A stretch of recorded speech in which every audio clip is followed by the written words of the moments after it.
Test test.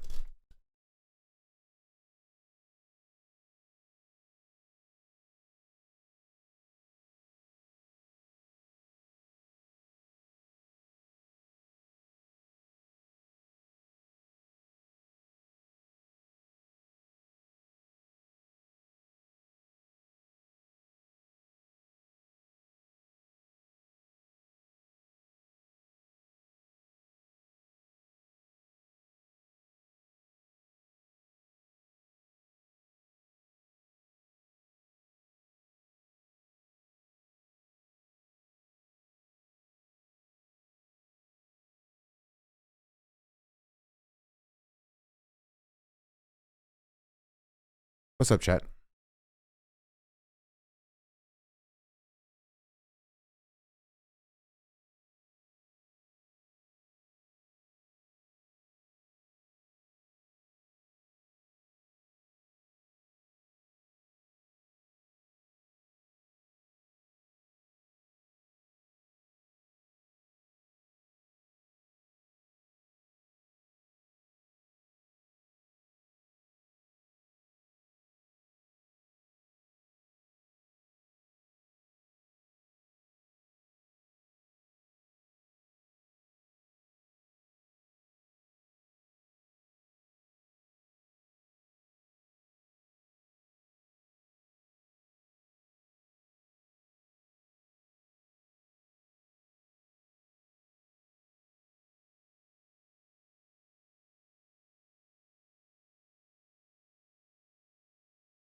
What's up, chat?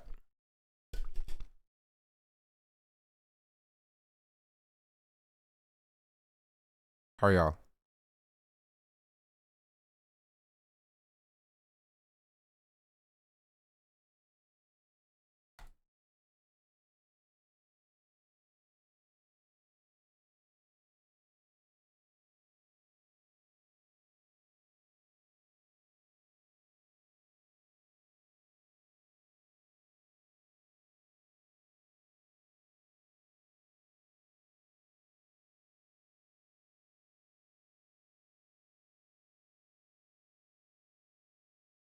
Mm.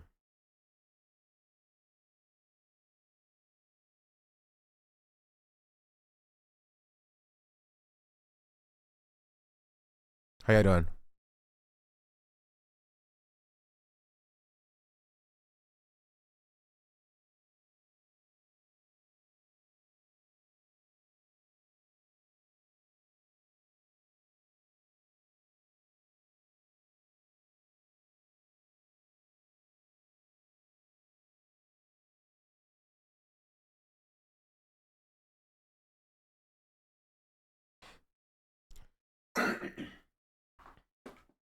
Jeez Louise, need some water. Um, so I was checking some stuff.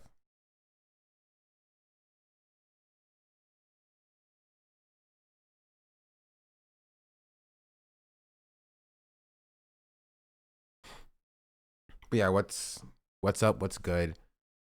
Um,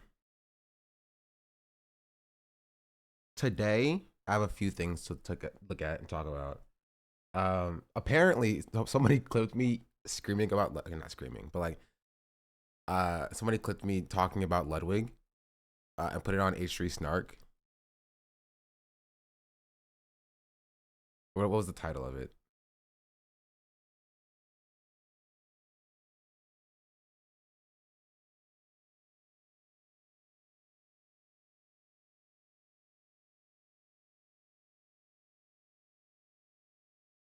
Sean Black goes off on Ludwig for saying Credit Card setback started with Content Cop, not even mentioning Ethan. The issue Stark was dead. Oh, it's just the affiliated spaces. Leftovers H3. So that's a thing. That's pretty funny. Also apparently, wait.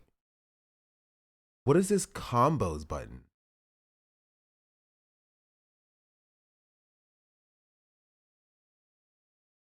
Oh, Twitch just kind of stole TikTok's whole like galaxy system or whatever. Watching your vlog was annoyed by Led's coverage as per usual. I was thinking about cutting that section into like a productive YouTube video, not me kind of just ranting, but the parts of it that are productive, right? Because actually, this is another Shot in the Black vindicated moment. What I was talking about there with creators usually waiting until somebody else kind of like makes the first move just to criticize somebody and take a stand happened literally yesterday. You know what I mean? Literally happened yesterday with it's water with neff, right? Will leaving LTK. So I'm gonna talk about that in a second. I'm gonna grab some water real quick. Here, watch this YouTube short, I guess. That was, or this TikTok short or whatever that was made using my program. Watch this one.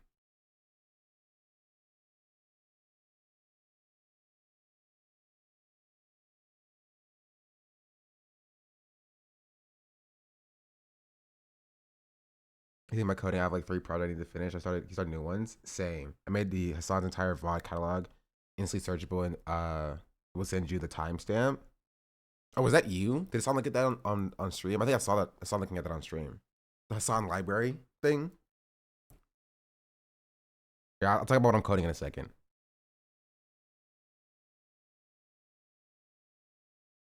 How do I? Oh, sorry. I'm getting confused. Nope, wrong thing. No, actually, this is the right thing.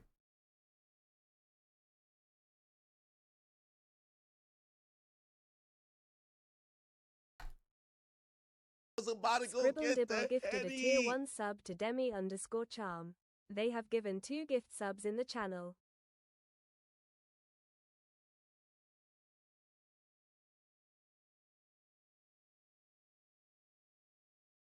Oh, this is the wrong one.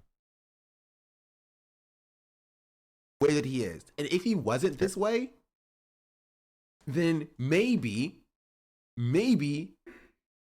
there would be movie star women that would actually be into him. You know what I mean?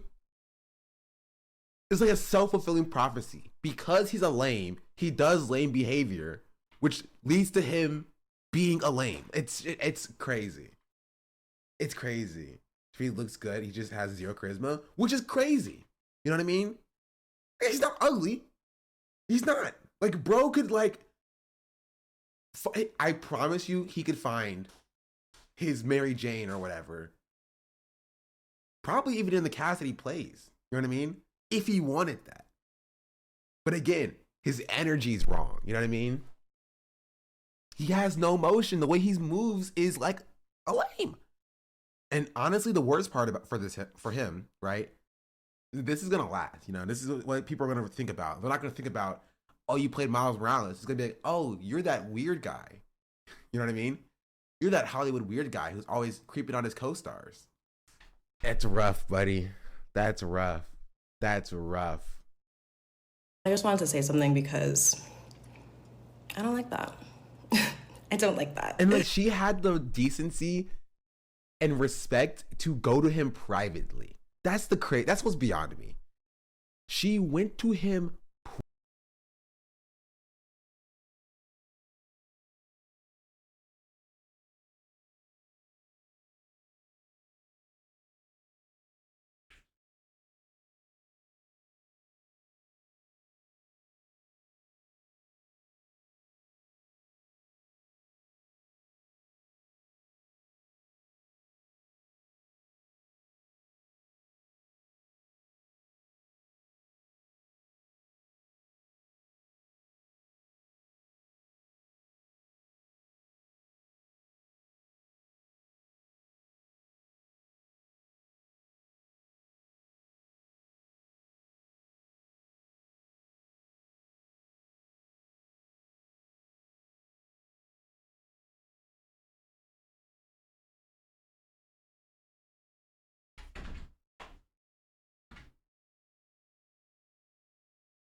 Ugh.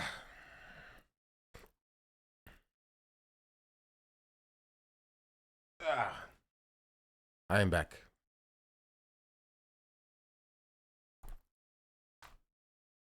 But yeah, I've working on.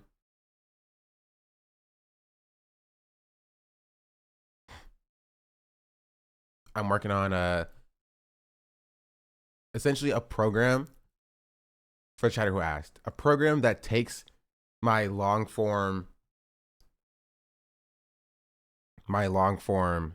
content, usually full VODs, but sometimes like YouTube videos that have been cut down. Like why? I don't know, bro. It takes like this is a 24-minute VOD. What's the racist HGHG subreddit fans hate watching? Why would they be hate watching me? Did they post me?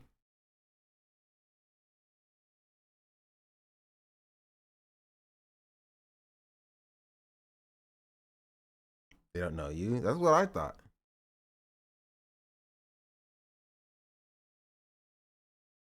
No, it's not confirmed. What's not confirmed? I don't know what y'all talking about. Anyway, it takes like a full VOD and essentially cuts it down into bite-sized clip sections in a vertical format. Like this.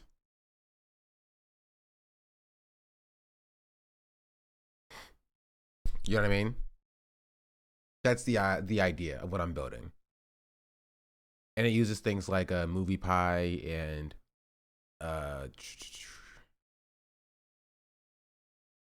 transcript analysis and sentiment analysis. Actually, I don't think it uses sentiment analysis, actually, now I think about it.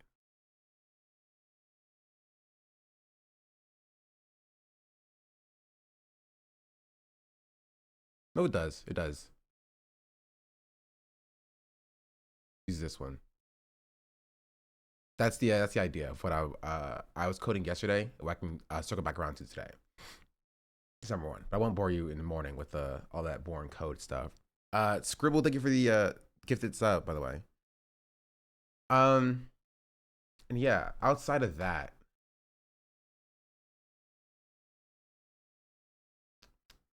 go working on hooking an LM. It's mine for descriptions. I wanted it for formatting, but it keeps giving me summaries. Yeah, LLMs tend to do that.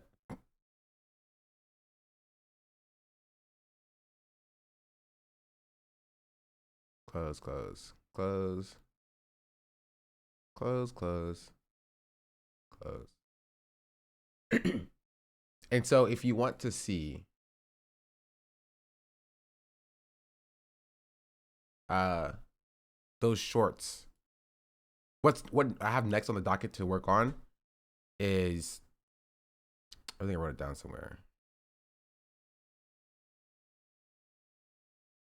Oh yeah, the web app thing, but like also, I just wrote it down yesterday. I think no, it's here. Here, the chat analysis portion of it, which is probably what we're gonna work on later on today, because I need to have Twitch chat here so I can test it. Basically just connect a Twitch bot to look for when chat sends a lot of messages, does an emote spam, things of that nature. Because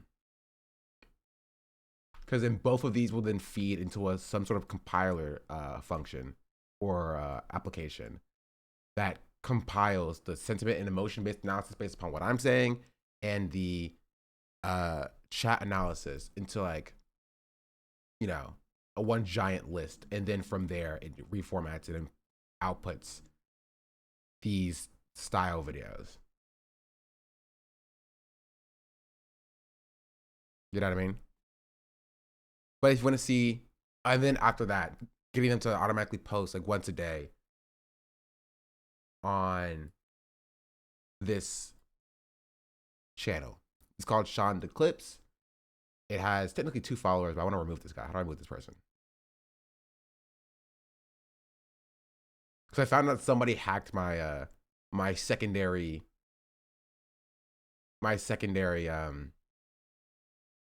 TikTok page I just don't use. So there was like a new phone number attached to it and a whole separate thing. I'm just like, okay, whatever. So I have to remove all the old followers that were on there. And now, if you want to see that, you can follow this page. What I found out is that people don't really post clips like that anymore on like stream clips on TikTok. Unless y'all see, do y'all see stream clips on TikTok? I see like, I was scrolling through TikTok for the first time in like 2 months or like 3 months, like since it got banned. And I'm only getting communist TikToks. You know what I mean? Just like, I'm only getting communist TikToks. I'm not even joking. Oh, but one thing I did get that I do want to show you is like, again, Sean is always vindicated. Do you know who the ACP and Eddie Liger, whatever his name is?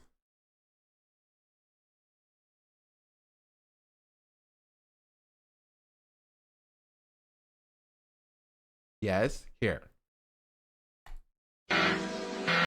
This is why I was vindicated on not. Okay, what's the main TikTok this was from? I hate that on TikTok you can't click through to see the what TikTok is somebody's replying to. Here, let me find it here on my.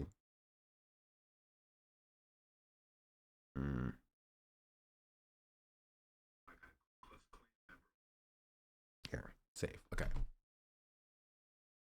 And this is one of the examples why I don't like hold on, I got a what's his face? Hold on, I got a Ku Klux. The Midwestern Marks. Klan member on my page. Let me block this Ku Klux Klan member. Communism isn't for LGBT. And I say I'm not joking when I say I only get communist TikToks. LGBTQ liberation. It isn't. It's not. It just isn't. Right.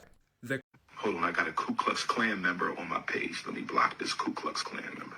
Communism isn't for LGBTQ liberation. It isn't. It's not. It just isn't. The communist movement promotes the liberation of the proletariat, not your personal identity. The proletariat are the class within society that produces value. It is a class related to production. Please remind us about the LGBTQ rights in the USSR or in Mao's China.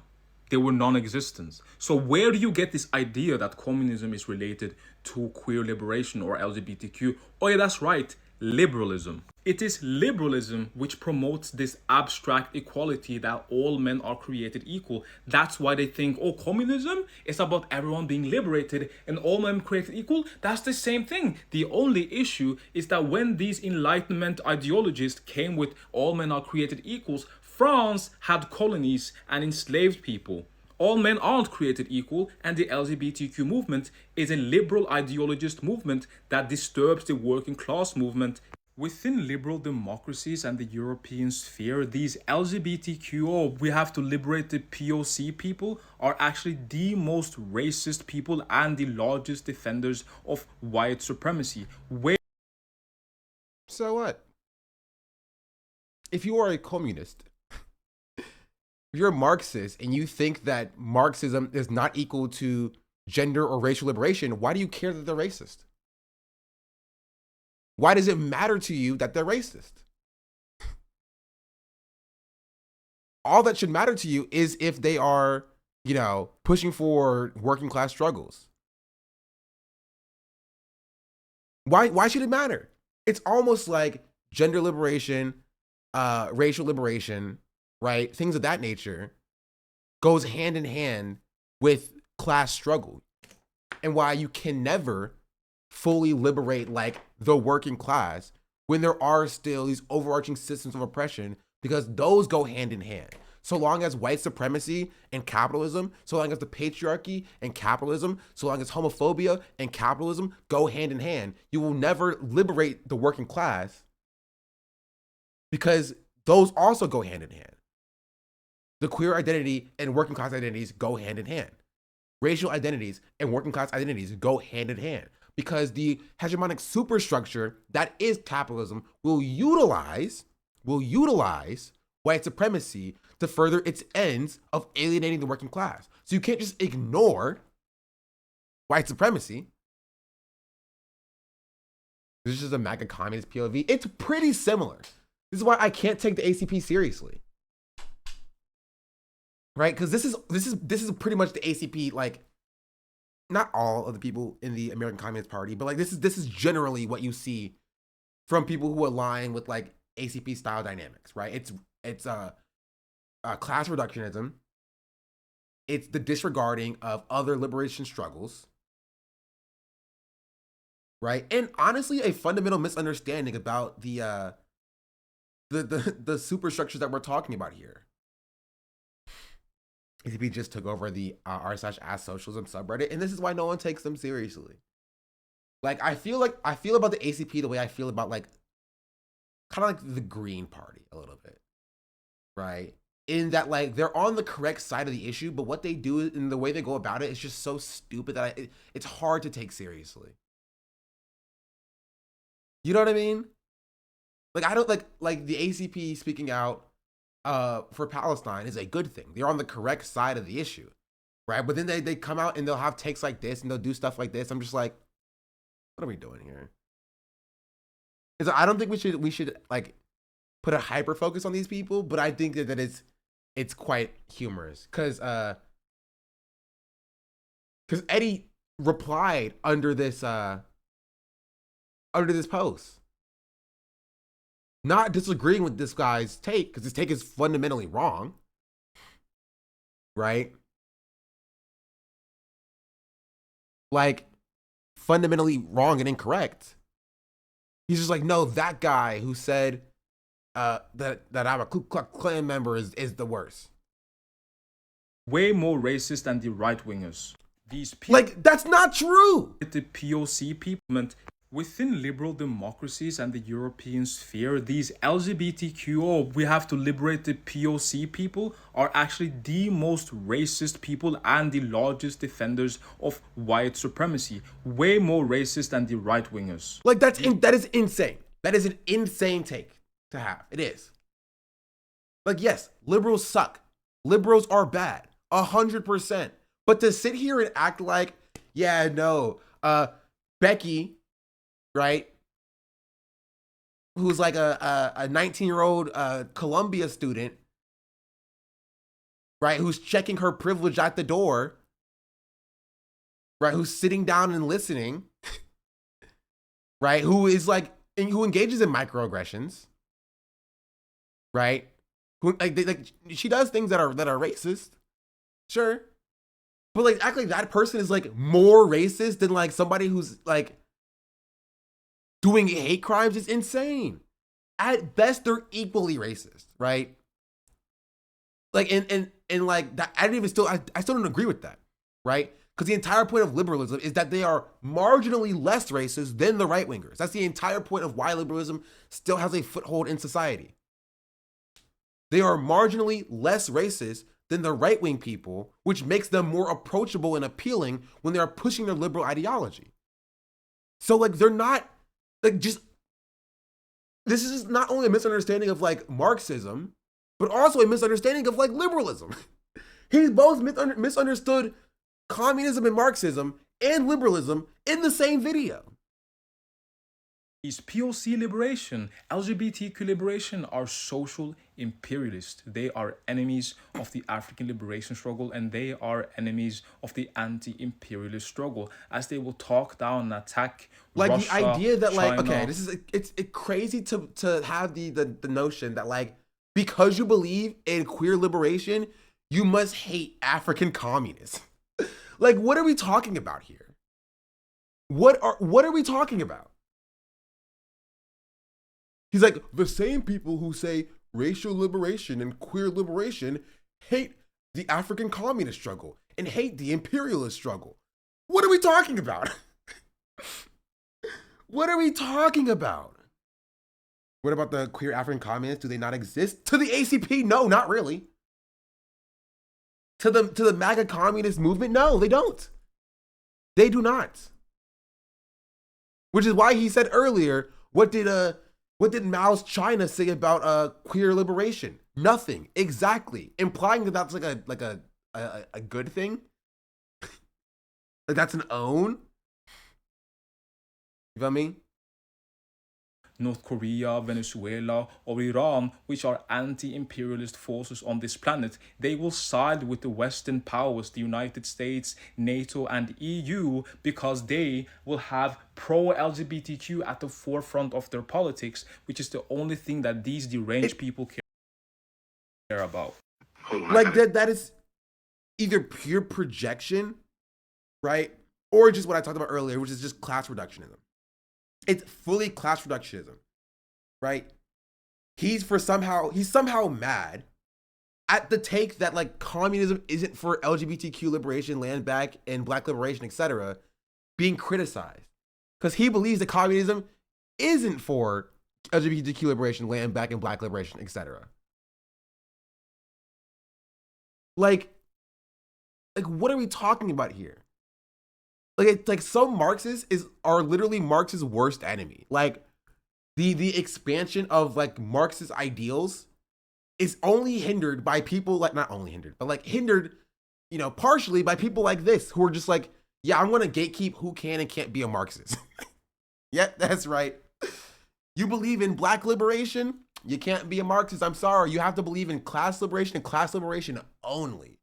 Right? You can't care about multiple things at once. You can't like look for marginal or simultaneous liberatory struggles, right? Alongside like, you know, class liberation. It's impossible. It's impossible. You think you're going on to deprogram, bro? I'll talk about this shit. It's so important. Honestly, I'll go whenever people have me. Anyway, but like Eddie replied to this, which is like why, once again, vindicated about me not liking Eddie. Me just being anti-Eddie and anti the ACP. Because this is not the first batch that Eddie had. Anyway, sorry, I got distracted. We're going to go live on YouTube, I forgot.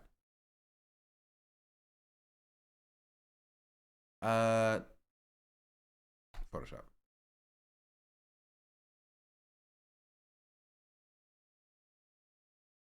I don't know if you heard that. My stomach was rumbling. My stomach is making the rumblies.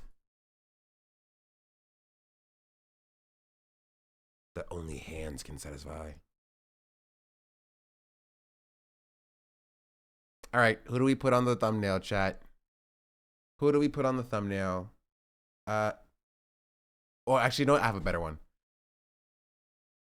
It's maybe a tad bit drama obsessed, a tad.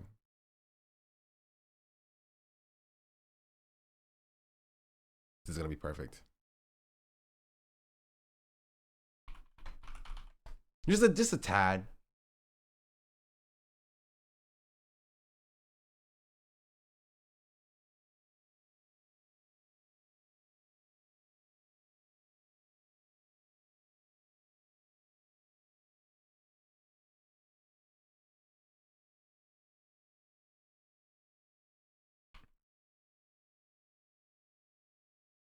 What? Why is all these? Oh, it's inside the group.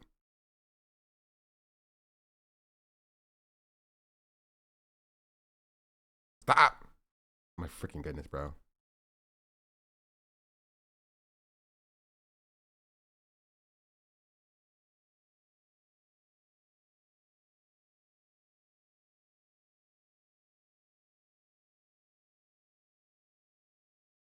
All right, we have Will. Oh, geez, Harry sits and jump scare. Harry sits and jump scare. Delete. Now we go delete. Delete.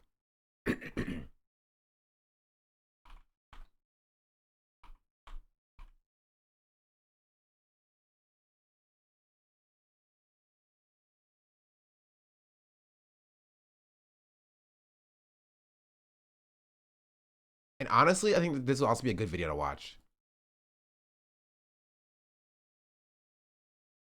Oh, God. Oh, my goodness. Okay, well, I'm not getting that logo. Chotki gifted a tier 1 sub to lady___Lilith. They have given 142 gift subs in the channel. Shashi, thank you for the gifted sub.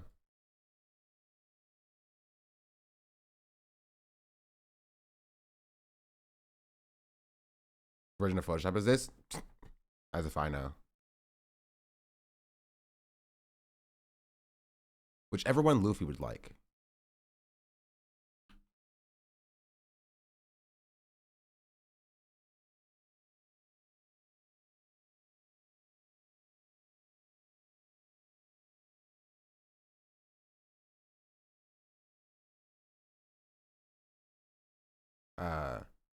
Outer glow.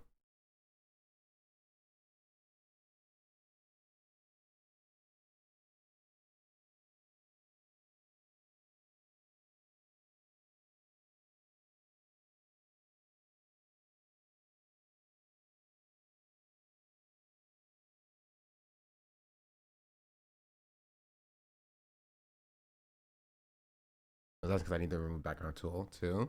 I genuinely don't know. Probably the newest version. I keep my software up to date for security reasons. Obviously.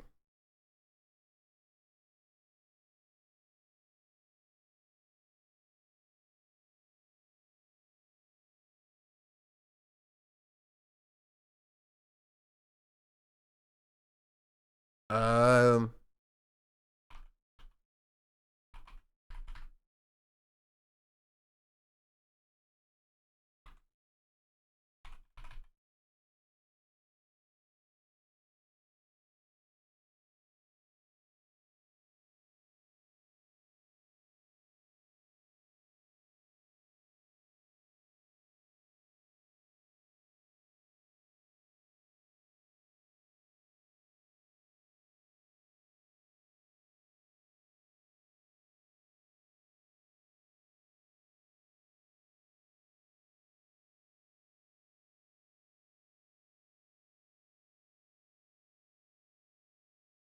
Will left is pretty good actually.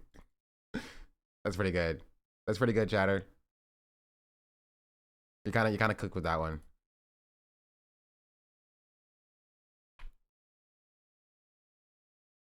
Will left OTK.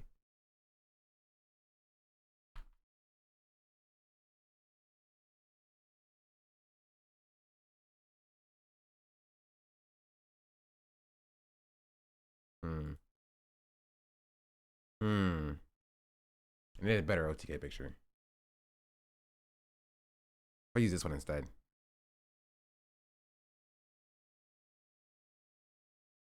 Nah, it's too wide.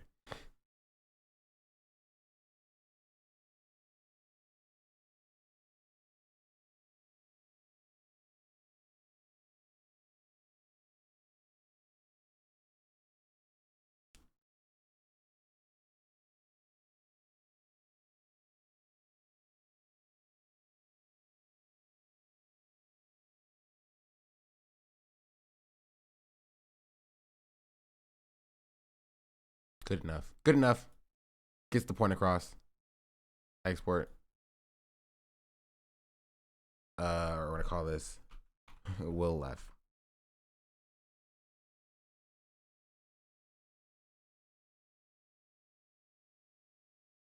Close.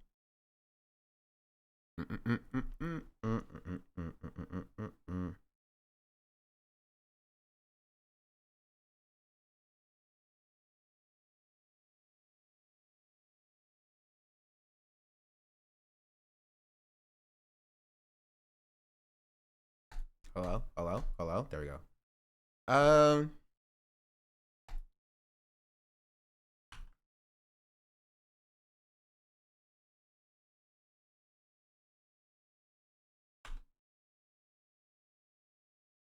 Scroll. Change. I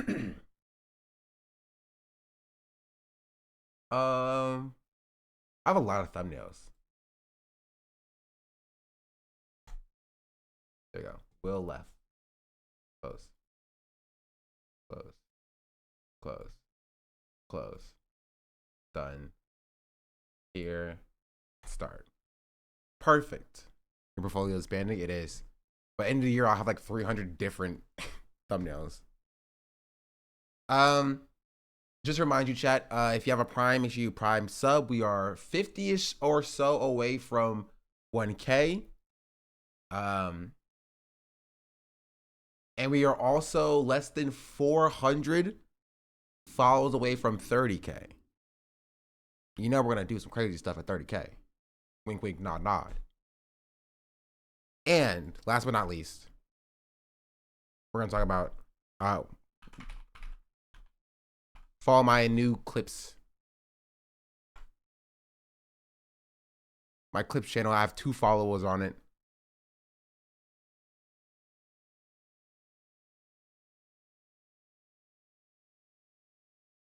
I don't think TikTok likes me very much.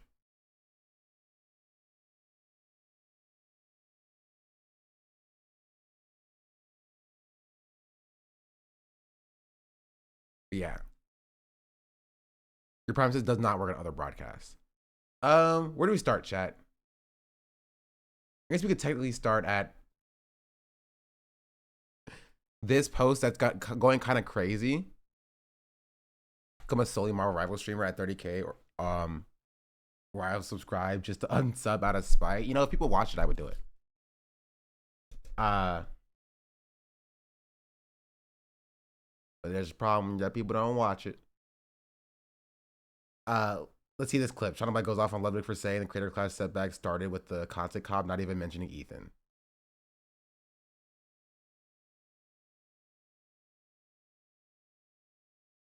Three followers now. W. We'll try, and this is crazy because this would not apply to anywhere else. This would not apply anywhere else. Is my microphone slightly off, or is this just like editing on the part of the clipper here?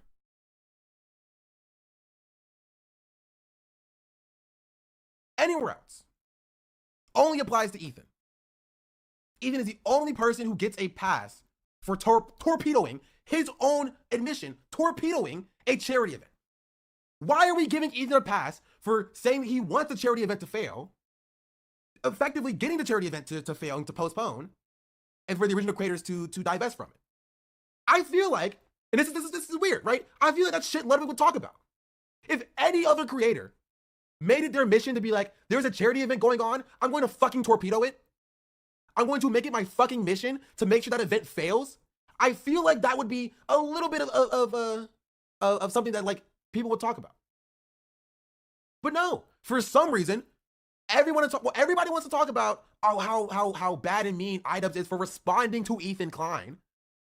Responding, implying that Ethan said shit first, which he did. Right? Pressuring his employee to drop out of the event and like going out of his way to say that he wants it to fail. But no, nobody talks about that for some reason. The smoke is only for Ian and Anissa, who is putting the event on in the first place. I'm not even saying you can't criticize them, but is that not crazy? Is that not insane to cover a charity event failing and not talk about a multi-fucking millionaire with a multi-fucking million subscriber channel with tens of thousands of concurrent viewers who is on his live stream saying that he wants the event to fail and doing everything in his power to push for the event to fail, and nobody's talking about that? That's kind of weird, right? Is that not kind of insane? Nobody's talking about that. Nobody's talking about that.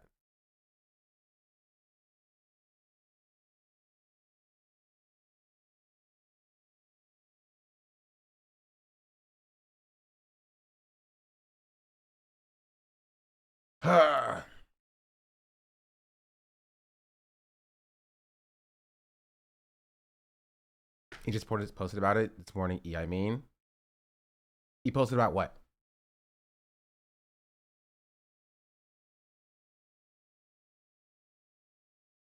About the event failing?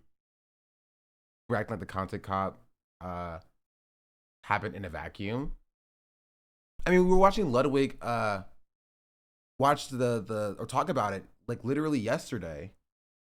Like, Ludwig was like, the content cop is where it all started, but I don't really care. I don't care about any of that. We're gonna go to the creator clash response of it. Like it's still crazy to me. It's still wild to me. You know what I mean? It's still wild to me.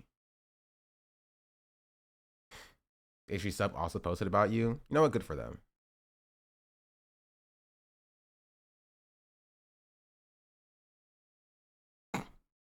Oh, they made me in vertical format. W. They put me in vertical format.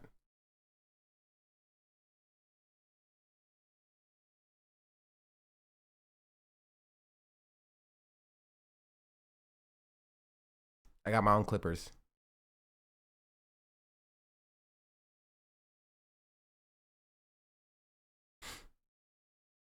But yeah, that's the clip. It's pretty funny. Those hater tags. See, this is the problem. Y'all should not know what people are posting on the H3 production subreddit. Y'all shouldn't know. The fact that y'all know, I'm looking at you sideways.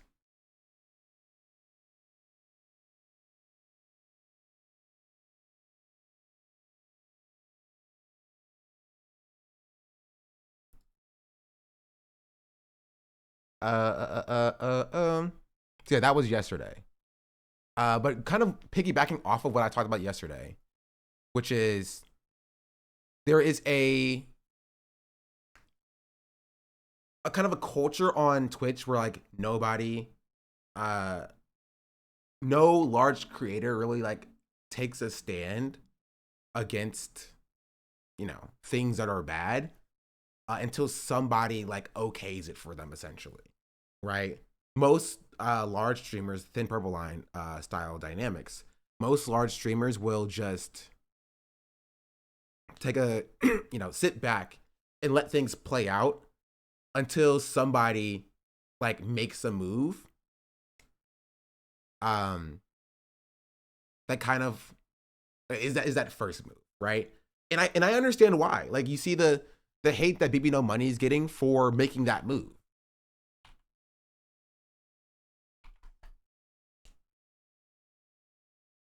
Right? Just like media narratives with Israel permission structure. I mean, yeah, it happens consistently. But the hatred or the hate that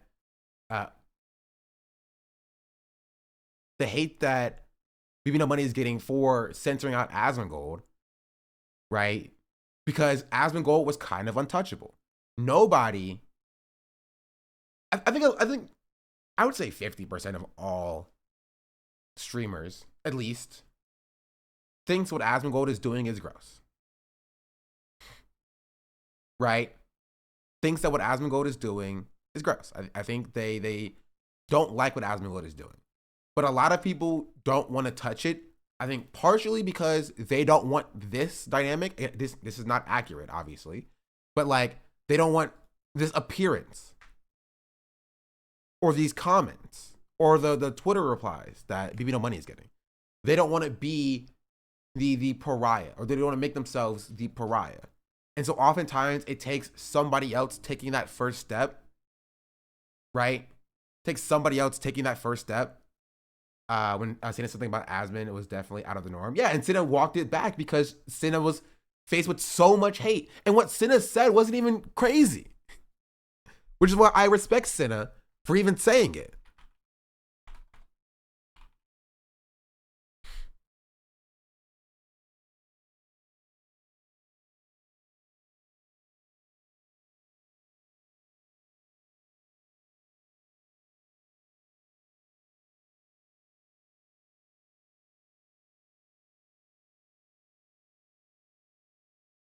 Where's it at? Let me see.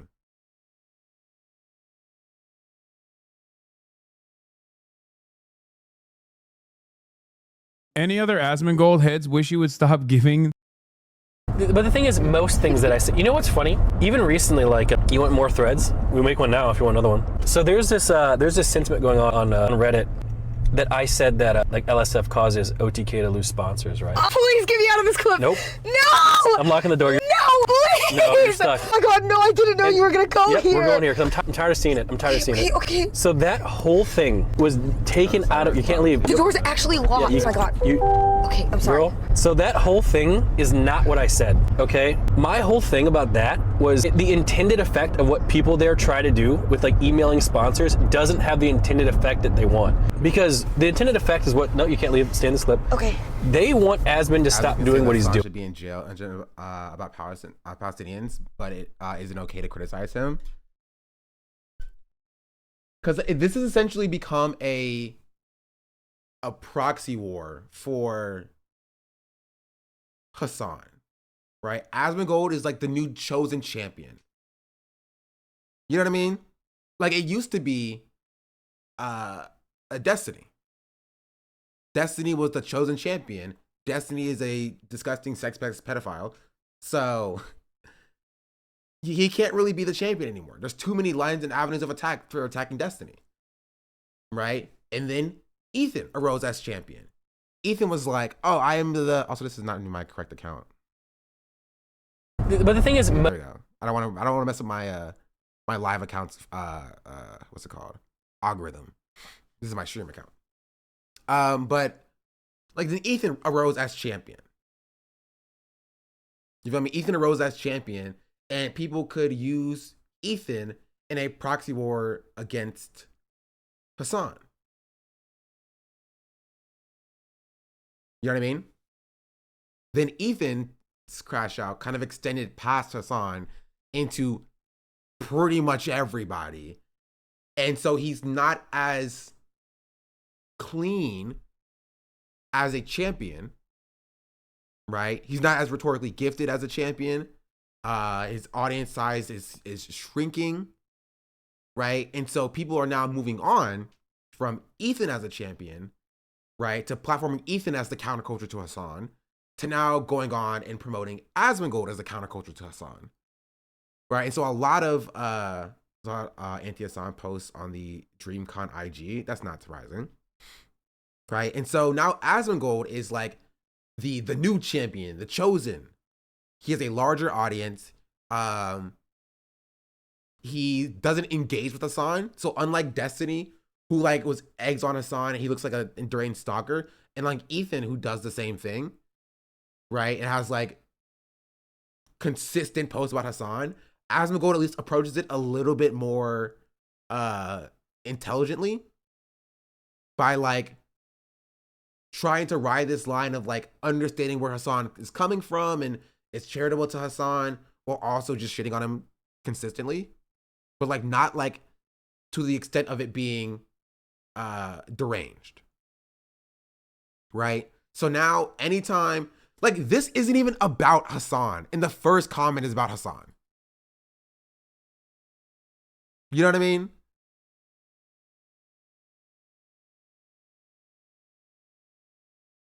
Like, oh, Lovely finally posted the creator class drama video. So I'm slightly curious about what he says. It's different than the VOD that we watch. But yeah, so like this is operates as a proxy war to like take down Hassan, because generally they don't like Hassan's politics in general, not just because of Hassan's opinion on Israel-Palestine, but because they see Hassan as the roots of political content on Twitch, which I think is relatively fair. They see Hassan as the root of issues caused by why some of their favorite creators left, right? Trainwrecks, Aiden Ross, Sneeko, you know, the right-wing darling children, like Andrew Tate, people like that, right? They see Hassan as as a force for, you know, pushing all people that they like on the platform. And also they just don't like Hassan's politics.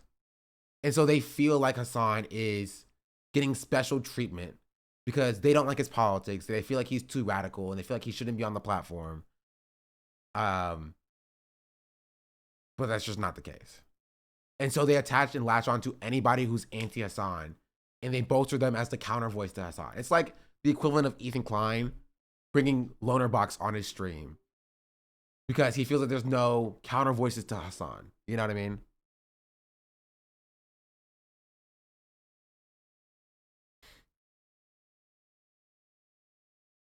Meanwhile, I've seen leftists say that Hassan isn't left enough for them, and that's fair.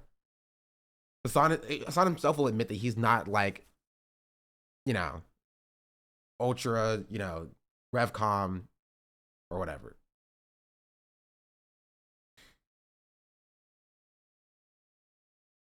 And they hate that he participates in capitalism. Yeah, that's a different conversation. There are also people who desperately want to be the next anti-Hassan, like how they're promoting themselves. Yeah, like Tectone. Like Tectone is hoping that like if Asmongold ever falls out of favor, that he can be the person to arise to be the next champion, right? Because that comes with a lot of lucrative, you know, monetary resources, right? You get a lot of money, you get a lot of eyes, a lot of viewership. The problem is like Tectone is the son of a rapist and has allegations himself, so he's already not squeaky clean, so it'll never be Tectone. You feel me?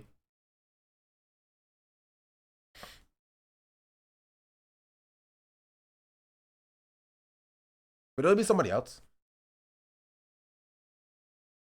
I think I'm gonna start my Twitch career on an anti-Hassan grift and then pivot, pull a bait and switch on these hoggers. I mean, he does get special treatment. Literally, I have not seen any other creator get as much hate and shit on or their friends just for their opinions and stances.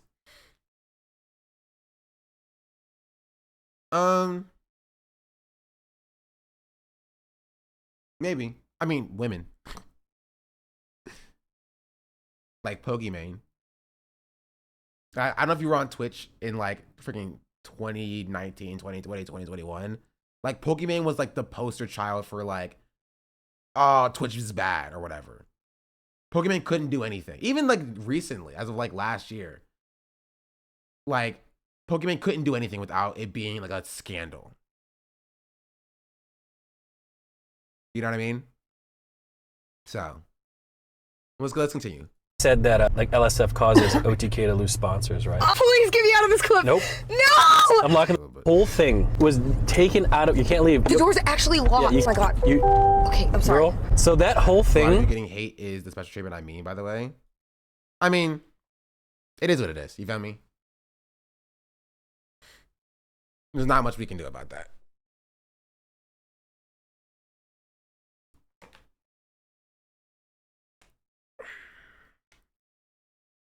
Tis the life of, you know, caring about things and having moral principles.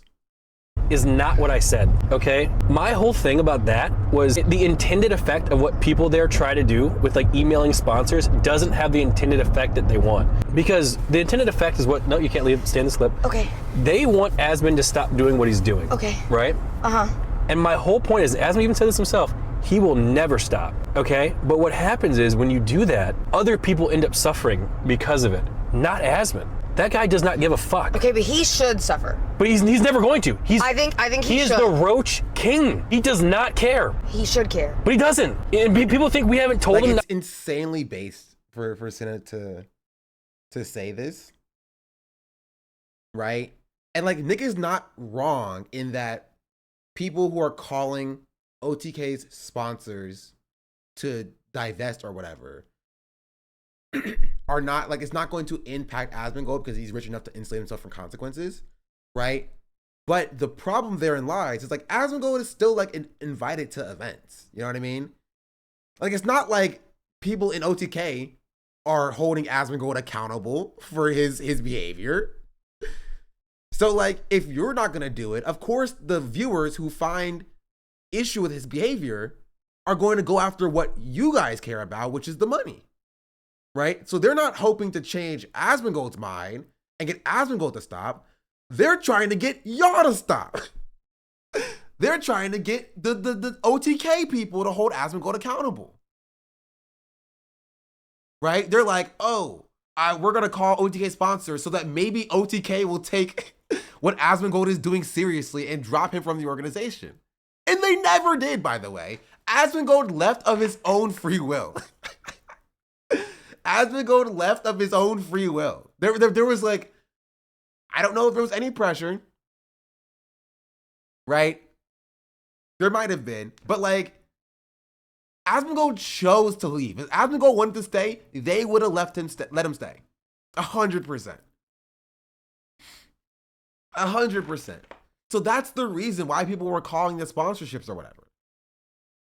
Right? And so what Nick is talking about isn't necessarily wrong, right? The sponsors pulling out of OTK will have an impact on like the actual staff and the workers and production in OTK, and not on like the talent and the streamers and Asmon.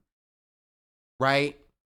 But like, if you are a viewer and you see what like Asmon is doing, the things that Asmongold is saying, and he's being effectively protected, right, by the organization, what do you do? If nobody at OTK is going to hold Asmongold accountable, right, and Asmongold is going to stay in the organization, what do you do? OTK probably can't afford to divest from Asmon, then you have to take the hate. Like, and I understand and I acknowledge that like if OTK cannot function without Asmon, so they want to keep Asmon, sure. But then you have to understand that people are going to be mad at you for it. You can't simultaneously, right? You can't simultaneously be like, guys, don't hate on OTK, we're small bean, right? But also, Asmongold is our friend and we're going to keep him here. You're basically just saying, stop getting mad at us, leave us alone. But also continue to watch us so we get our viewership so that sponsors are happy. But also leave our sponsors alone too. You know what I mean? But you can't have your cake and eat it too.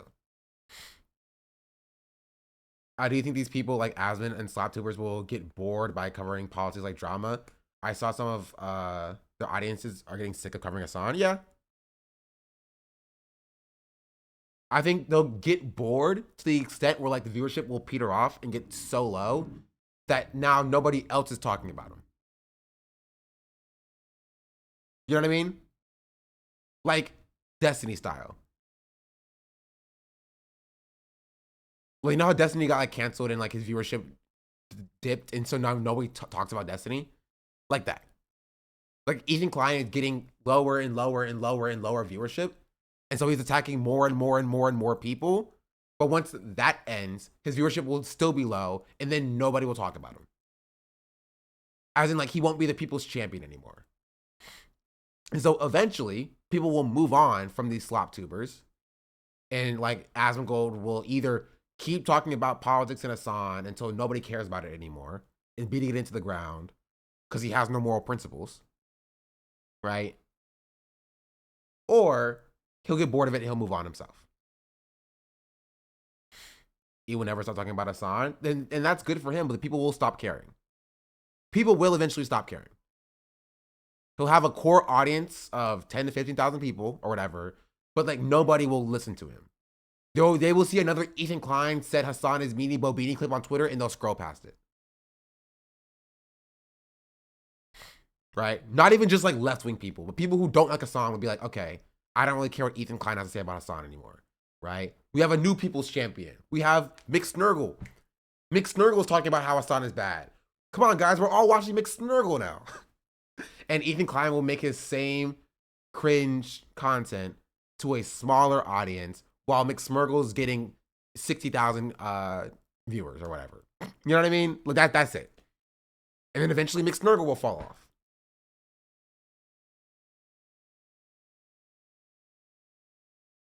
Not to say some things in the past. He doesn't give a fuck. Okay, but no, do you know what you're missing in work? Caught sexting a teenager, as they always do.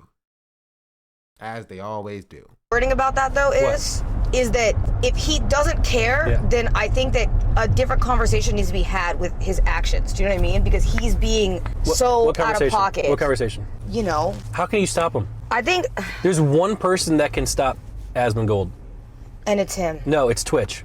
I think that it's him. No, like, but obviously he's if still he a part of chooses, OTK. You know what I mean? Like I just now he's not. But at the time he was a part of OTK, right? OTK could have kicked him out.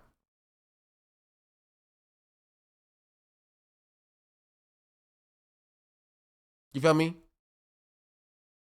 But they just never did. He left of his own free will, his own volition. How many of these guys did we have you add? Oh, XGC was the guy for a while. Andrew Tate, Trainwrecks, Asman. There's been a lot of them. It's easy. It's an easy grift. It's easy to jump on the anti-Hassan train.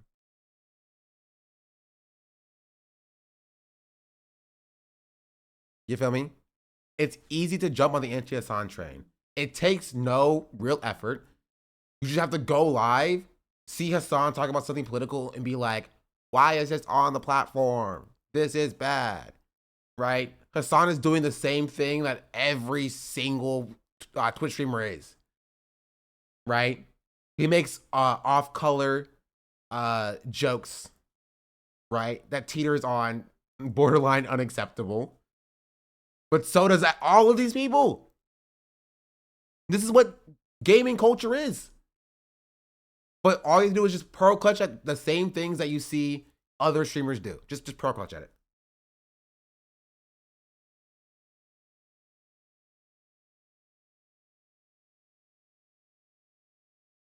You know? That's all you need to do. he can, but he's not going to. That's like 5 hate threats you just added. No, but seriously, speak freely. If Asmongold was never in OTK, we had nothing to do with him, because people are like, oh, Emmy, why do you even talk to him, right? All that said, he's still gonna do Asmongold things. He ain't gonna stop. Yeah, but okay. He ain't gonna stop. He's gonna do it today. Do you want my? He's gonna do it tomorrow. He's gonna do it the next day. Do you want my honest opinion on this? Yes. Okay. I think that when you are tied to, for example, right? If I had like 5 employees, right, and I'm saying a bunch of crazy shit, and it cost those employees their job. Yeah. At what point is my like yes, I can be as unhinged as I want, right? But the people who are affected by it are allowed to be mad at me for being that unhinged, and eventually should either be fully disconnected from me or like say, hey, I'm not willing to be around this, because again, and this is like a personal thing. I don't hate anybody. I have no drama with anybody. I don't wish any drama with anybody, right? However, I know when certain things that I don't agree with morally are going on, I'm just gonna be like, hey, I'm good. You know what I mean?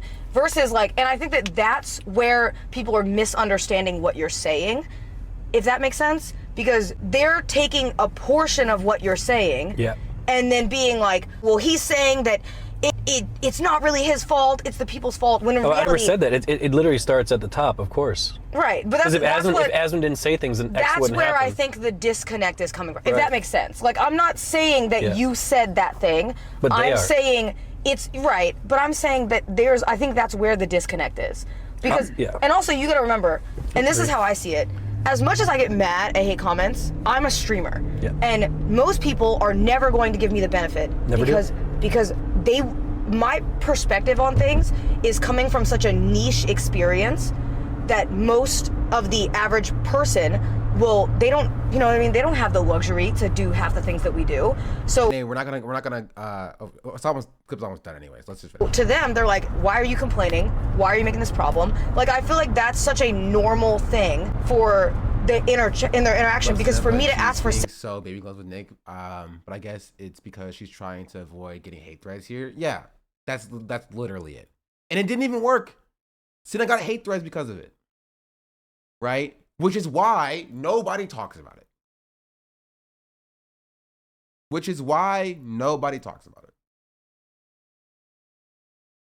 Right? And I will say this also extends to like Hassan as well, right? But Hassan just is like objectively just, you know, not Asmongold, right? But they don't cover or talk about what Hassan talks about or does either, right? Because they separate themselves and they pull themselves back and be like, I don't want to engage in any of this, right? But when you have somebody who's like cultivating a Nazi audience, I feel like that's kind of important to talk about. Right? Hassan isn't an org. It's not about an org. It's about the streaming landscape in general, right? It goes deeper than just being an org, right? Asmongold is like, it's like, again, it's what I was criticizing about with Ethan Klein. Ethan Klein isn't a part of an org either, right? But like, my point is that if you're going to talk about like freaking like bad press on Twitch or things people are saying on Twitch, if you're going to engage with that, then you have to, you know, talk about Asmongold. It's relatively important.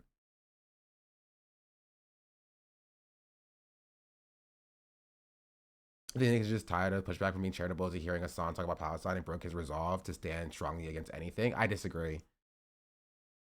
It's not just Nick. This is normal streamer dynamics, right? Most streamers just don't say anything about anything, right? They go live and they feel like if they talk about something, if they talk about any topic, they'll talk about it in a way that will get them no hate. It's a calculation from streamers, right?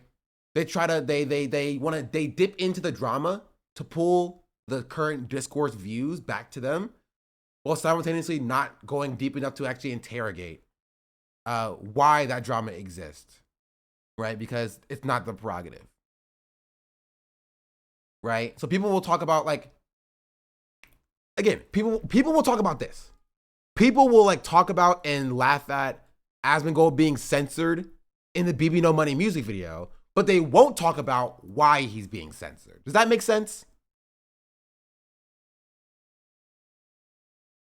You know what I mean? Like, they'll talk about Asmongold being censored as internet drama, but they won't talk about why he was censored. It's, oh, Asmongold was censored. That's kind of crazy. It's also pretty funny. We're not going to talk about his thoughts on Palestinians. You feel me? Or things of that nature. Same dynamic as why people don't talk about certain politics in the workplace. They don't want to get fired, y'all. No, that's stupid. These are millionaires. You know what I mean? These are millionaires. There's no fear of being fired here. They'll be fine. Right? And honestly, them letting Asmongold do what Asmongold's doing, right, causes for things and problems to happen in the future. Like, not addressing Asmongold? Where's it at? I just had it.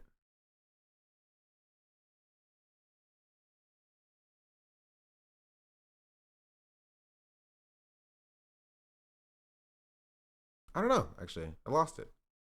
Oh, here. I found it. Trigger warning for a Yeet post. Chat, who's worse, Yeet, Yoxic, or Fearbuck? My money's on Yeet.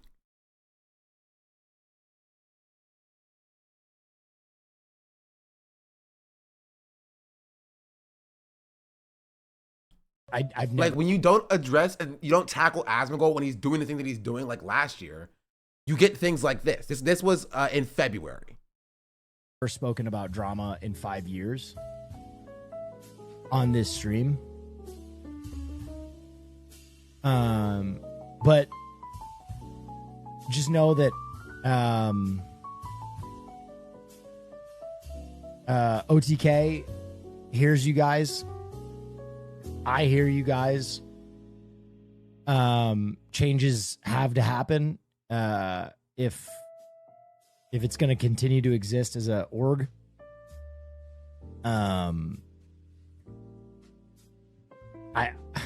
I think a lot of people forget that an org is more than just the faces on streams. It's a lot of people. It's a lot of people's livelihoods, and at Christmas we had to lay a ton of people off, and that fucking sucked. Especially for me. I know those people. I love those people. And I always want to do what I can to make Will sure knows they why. Will's not stupid. Will knows exactly why. Will does not view it like Nick views it here, right? Nick here views it as it was those Redditors who were calling our sponsors that did this, right? I mean, like, Asmongold's going to do what Asmongold's going to do. But if nobody knows about it, then it's totally fine. Right? But Will knows that, like, it's Asmongold's fault. Can hang on to their livelihoods. And so... We were talking about OTK not cutting off the rot earlier, allowed it to fester, and now, even after the fact that it's crumbling under its own weight. No, this is not even a weird take. That's completely correct, Chatter. This is a completely correct take. Yes, they waited too long, right? And by waiting too long, that's not even correct because they didn't do anything. Asmongold left of his own volition. He didn't even get kicked out. But here, let's finish this clip. Just know that we're trying to make changes to make it a better org. And you'll probably hear more about that in the future, the immediate future. And if we can't make it a better place, if we can't make it a happier, healthier place, then I'll have to reevaluate where I stand.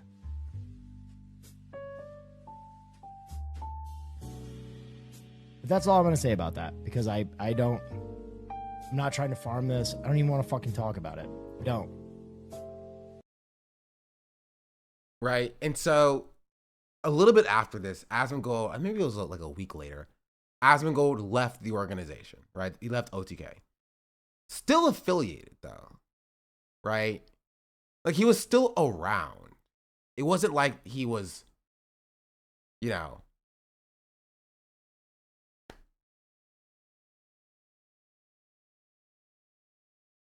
completely separate.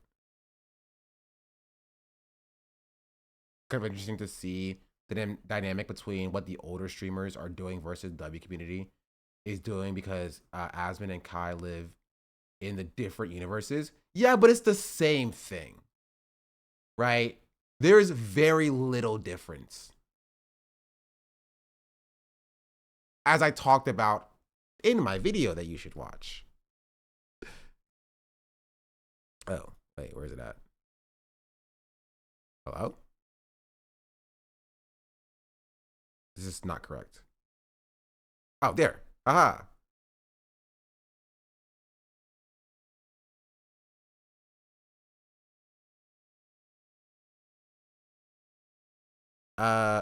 Here. Stream University's DDG problem. You feel me? Like DDG being invited to Stream University with incredible allegations of abuse. It's kind of the thing.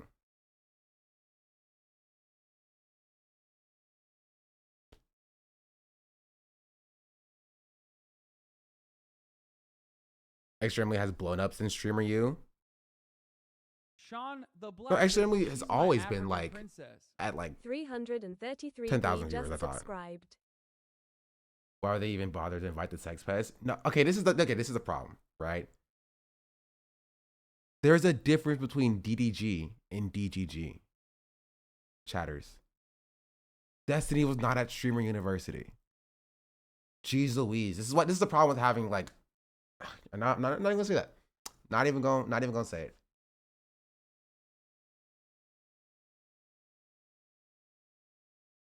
Not even gonna say it.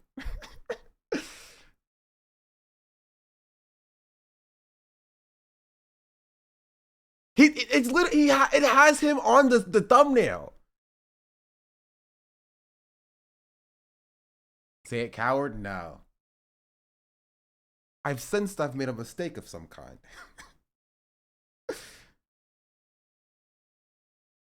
I've never heard of him.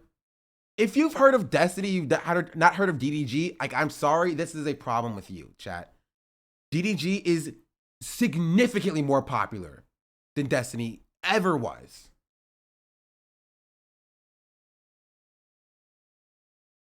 And maybe that requires some soul searching from you, honestly. In 5 of his songs. Moonwalking in Calabasas. That's still the only one I know. I don't know any other of his other songs. Doo-doo garbage. Ugh. China's right. Thank you. Anyway, yeah, so it also happens with All right, chat. With the WL space. Right? Bad people get away with bad things because they have high viewer count. It's actually pretty identical. Bring the DDG bot back. You know what? Sure. I will bring the DDG bot back. Fallen since I was legit. How do I do it? Oh, right click. Duplicate.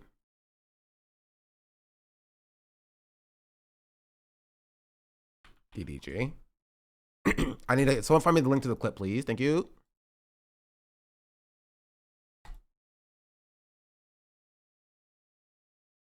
Twitch reward. DDG.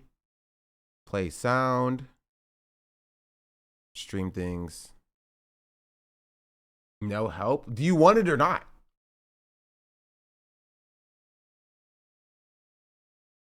Did you know that Playboy Cardi and Cardi B are 2 different things? That's crazy. Concept of Destiny being at the streamer university is hilarious. I don't find it very funny. I don't want him anywhere around schools.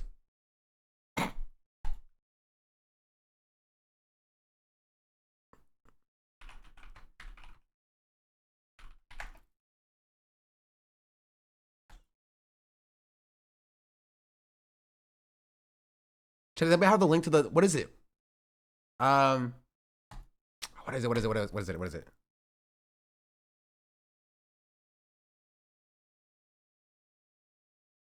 No, this is okay. I guess, but I need to cut this down.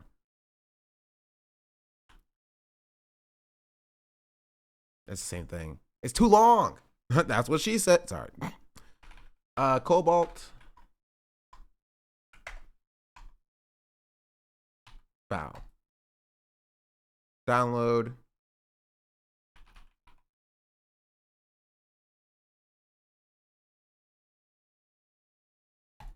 Open.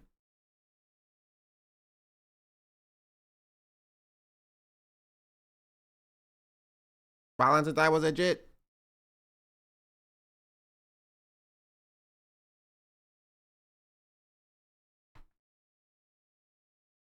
Thank you.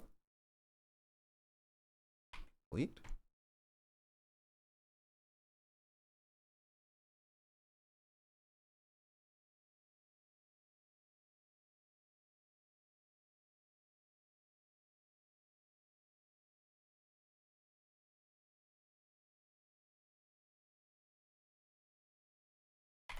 Delete.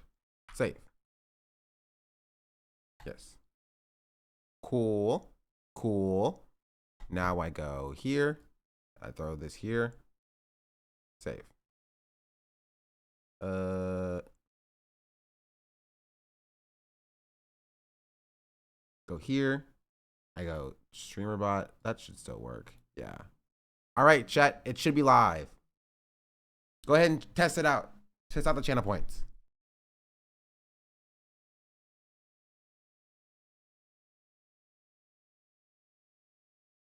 Gun to the back of your head, name 5 DDG songs. Ow. The fuck are y'all what y'all talking about, bro? You're dying. You're literally dying. You're dead.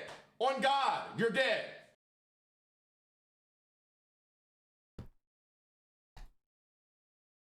That didn't take that long.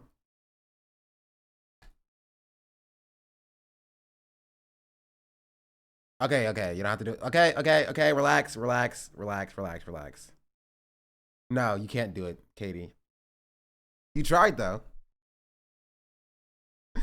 You did. It was an attempt. Nope, drama's not there either. LOL. LOL. That was funny though. I had a thing that whenever somebody said drama in the chat, it booed me. Or whenever I said drama, it booed me. That was pretty funny back in the day. I had some funny stream stuff. Then I got too invested in the drama. Anyway, anyways, all of that is, it's still talking points or a topic of discussion, but that's all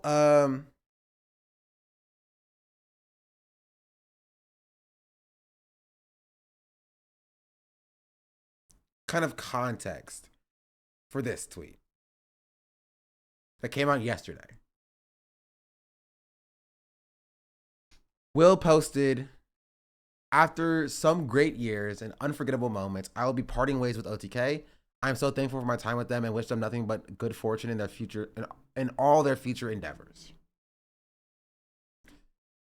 So Will is out of OTK. And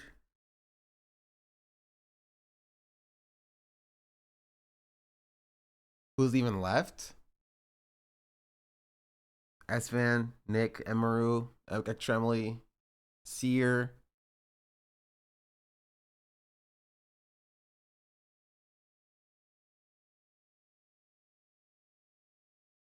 Is Vincible OTK? I don't know.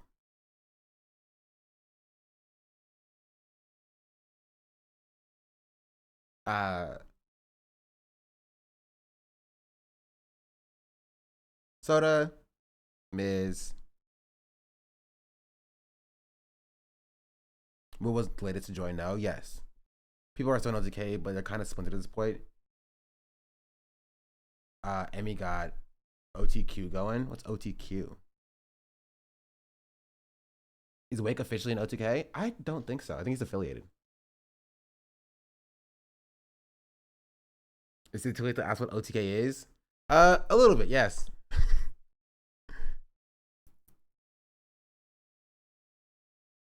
Q is for Queen? Is that like an official thing?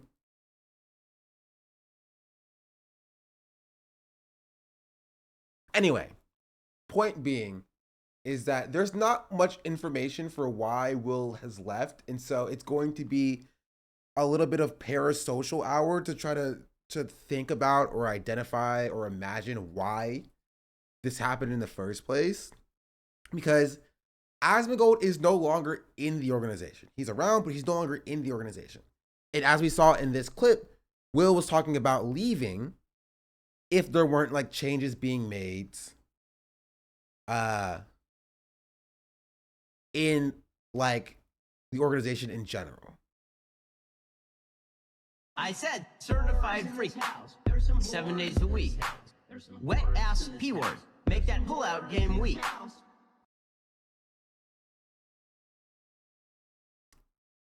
Thanks. Thanks, Ben Shapiro. Sick.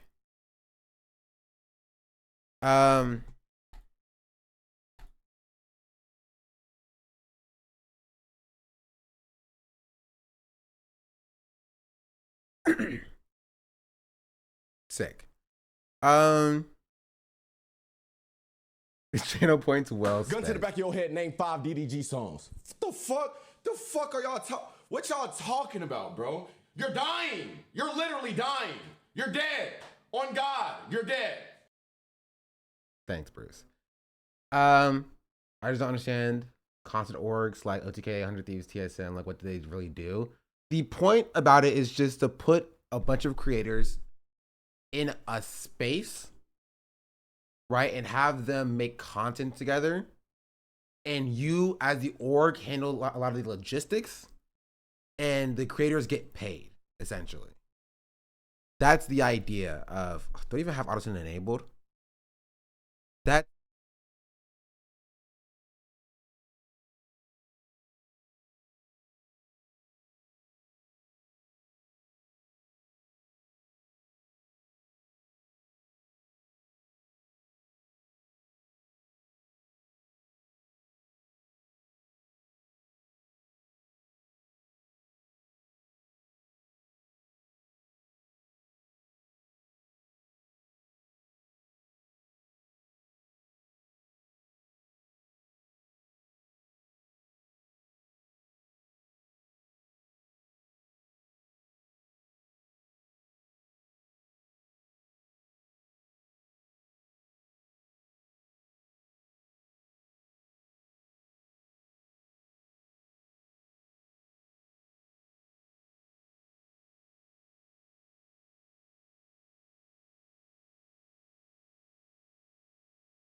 I said certified freak. 7 days a week. Wet ass P word. Make that pullout game weak.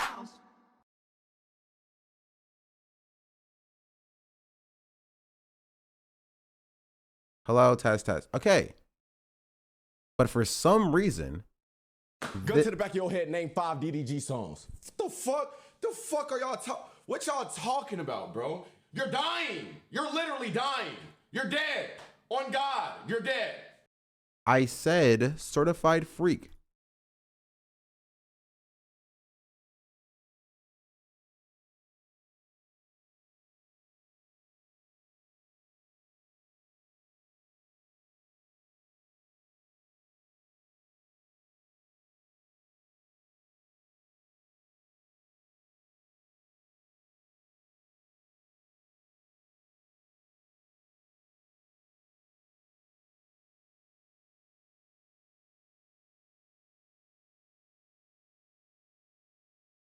I said certified freak. 7 days a week. Wet ass P word. Make that pullout game weak.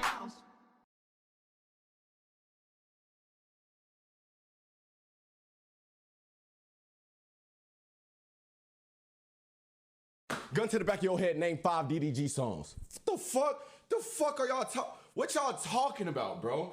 You're dying. You're literally dying. You're dead. On God, you're dead.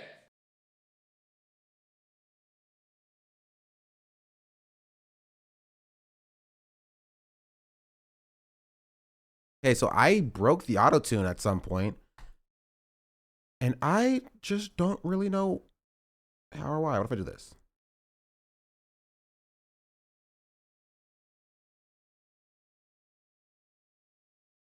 Test, test, hello. Test, test, hello. Wait, wait. Input. Oh. I just had to reset it, I guess.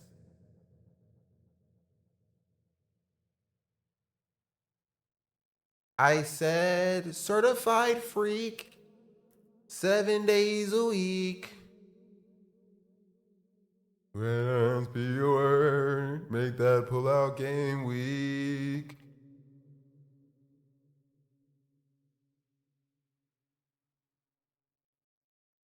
Does Echo too? Yeah, it I does. said certified freak. 7 days a week. Wet ass P word. Make that pullout game weak.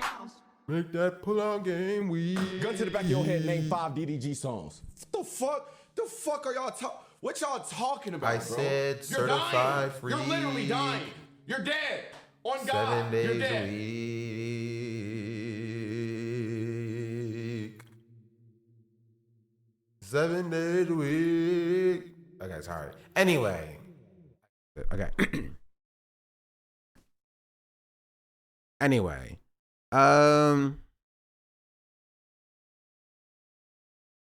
Me when I speak into the fan.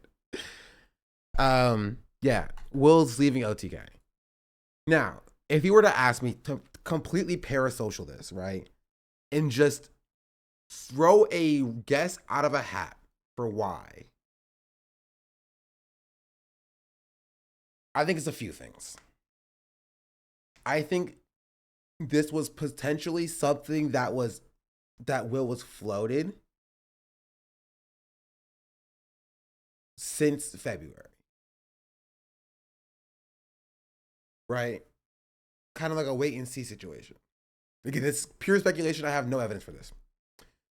I think one, what kind of pushed it over the edge, like straw that broke the camel's back. I think partially it had to do with this.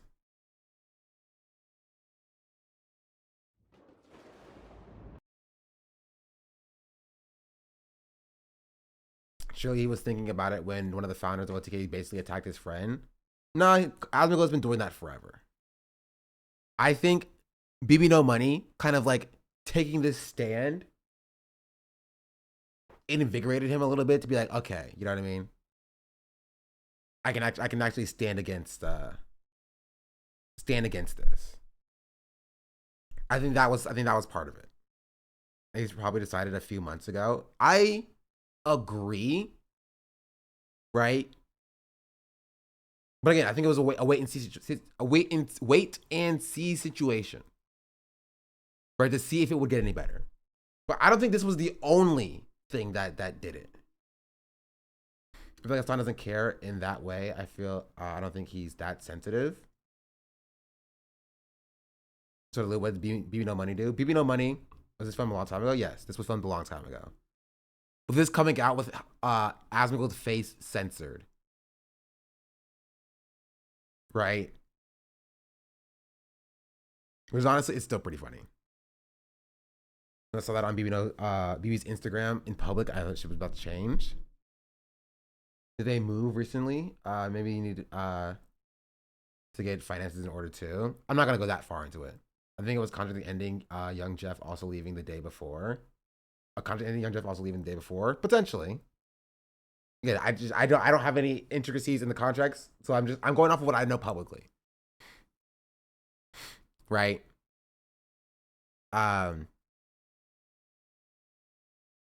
It's censored. I thought it was just him. Yeah. Oh, Young Jeff also left? Yeah, Young Jeff also left. Where there's also a Sportskeeda article about Young Jeff leaving. People being like, it's because of Asmongold.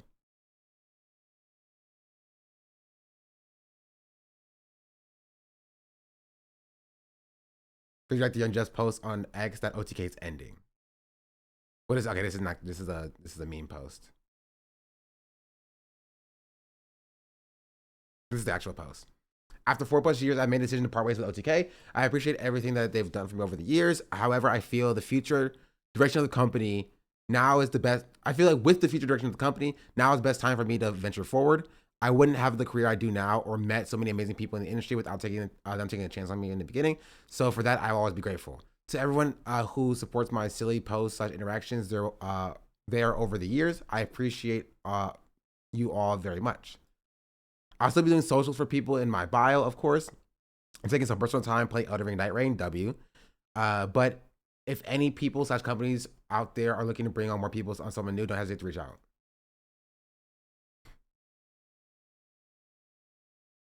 Thoughts on NAP? I don't think he's joking most of the time. It's hard for me to watch as well. I think NMP is farming. Right? I think there's a difference between farming and joking. I think he's farming.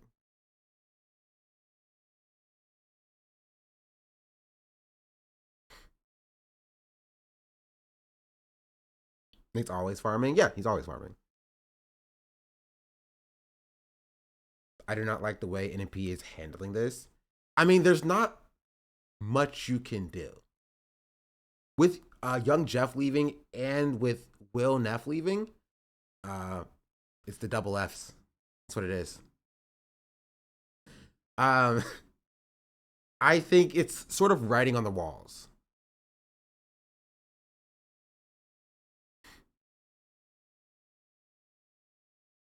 You know what I mean?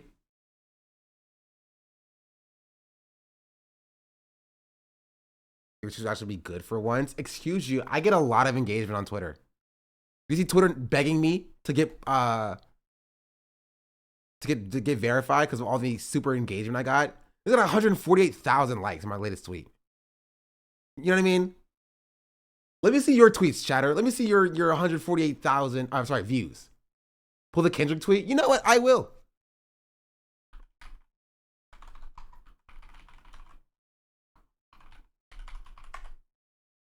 I will pull the Kendrick tweet.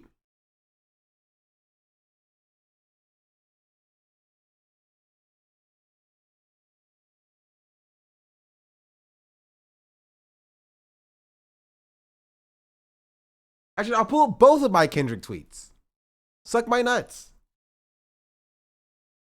I'm sorry, computer. Please. It doesn't like all the tabs I have opened. Oh my goodness. Oh my goodness. No, I'll start closing some tabs. Close. I probably don't need any of these. Okay.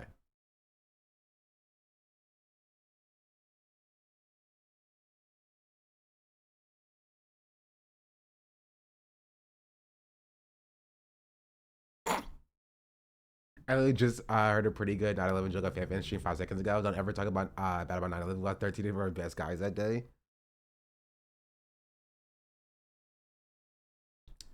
This tweet. Start with this tweet. 4 million views, 172,000 likes. I ratioed Theo Von. LOL. 172,000 likes is crazy. Oh, you think that that's crazy? 20.5 million views, 728,000 likes. Kendrick Lamar is rumored to have a big surprise for the Super Bowl. He's gonna kill Drake live. Like, that is my, by far, my most liked tweet. Remember these tweets that didn't know they went that big? Because they didn't. Because I posted this tweet, like, actually I didn't do it on my when I was live, but I posted like before I was live, so I showed it to y'all, and it had like 1,000 likes. I was like, oh, it's doing pretty well. Did you get any followers from this? Not really. No, a little bit, maybe like a few thousand, but not like 700,000 or whatever.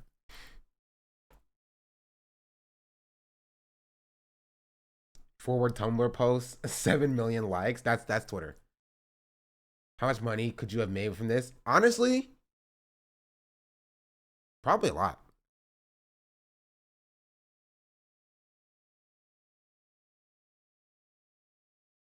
But yeah, don't come for my tweeting. But I think that, like, yeah, writing on the wall a little bit. I think that it's more acceptable now to be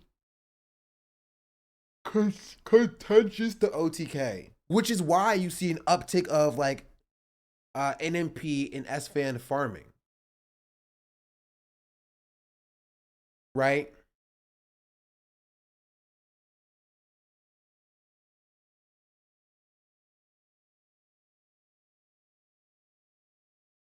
Because like there are a lot more people being contentious of OTK and Asmon. And so like you see people either leaving and jumping ship like Young Jeff or Will Neff, or people doubling down and sticking it out like S-Fan and NMP. It's definitely all related. There are some wild group chats. Even more normie audiences, Ludwig, Northernline, other gaming streamers, OTK is a punchline and has been for a while. Yeah. Which is that's a good point, chatter. Exactly falls into what I was talking about yesterday, right? In that they would never really engage with like OTK and Asmon being bad. Asmon cultivating a Nazi audience, Asmongold doing Holocaust denialism, his take on Palestinian culture being inferior, right? But they won't talk about any of that. But they will joke about how OTK is kind of going down the toilet after the fact. You feel me?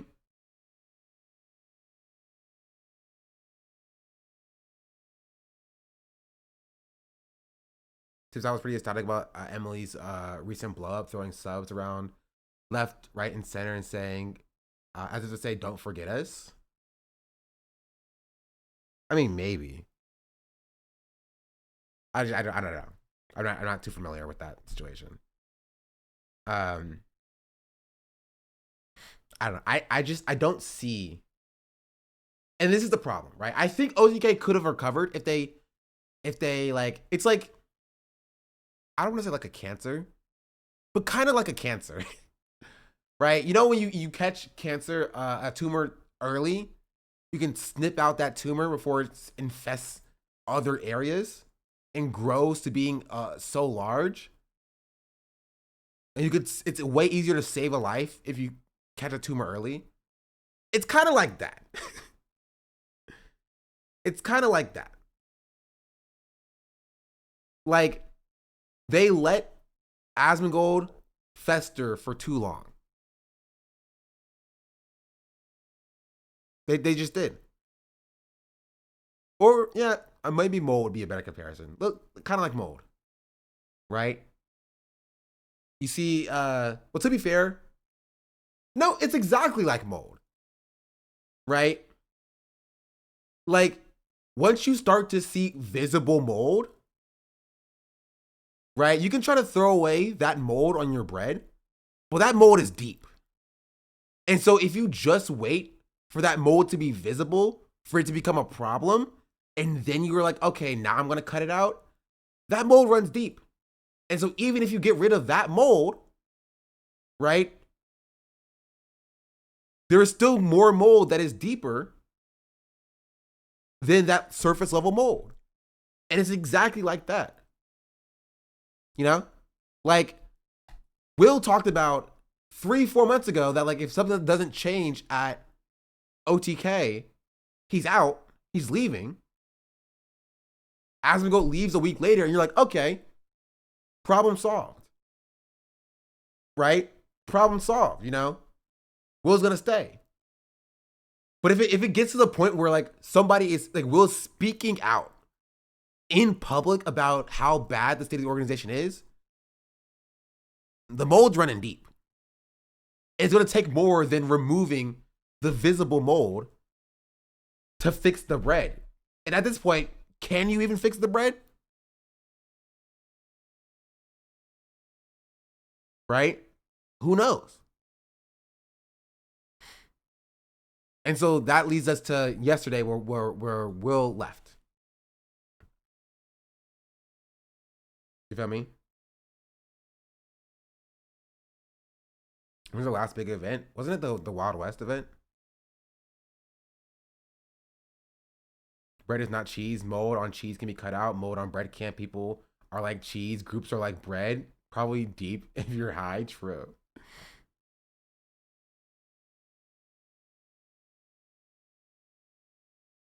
What even is the point of being an OTK for Will? The point of groups like OTK is supposed to offer a level of insurance, right? A level of insurance for the streamers, right? So I understand why, like, Will joined OTK in the first place. I get it. Because of management sponsorship. Yeah, it's insurance. They handle the logistics. They most likely pay you, and you just donate some of your time. They handle the events being created. They handle sourcing the production staff. They handle all the back end stuff so you can focus on your content. It's essentially like old YouTube MSNs, MCNs. MCN? I think it's MCN. MSN is a different thing. Right?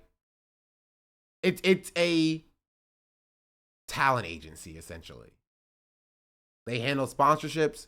They handle like the production side of it. They handle putting on the event. They handle PR. They handle legal.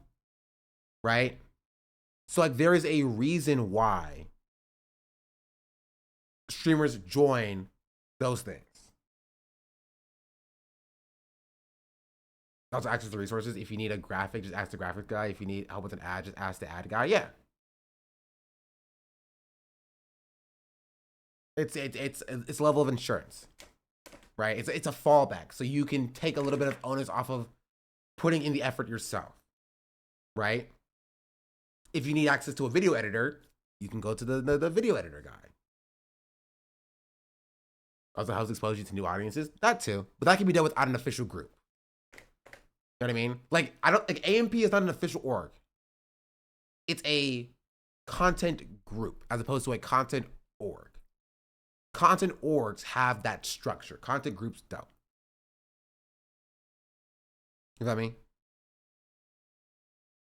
Like, OTV is a content org. OTK is a content org. 100 Thieves is a content org. There's a CEO, there's a hierarchy, there's structure. My eyes are freaking going crazy. Nathan Grayson wrote an entire Substack article with former OTK employees about why OTK failed.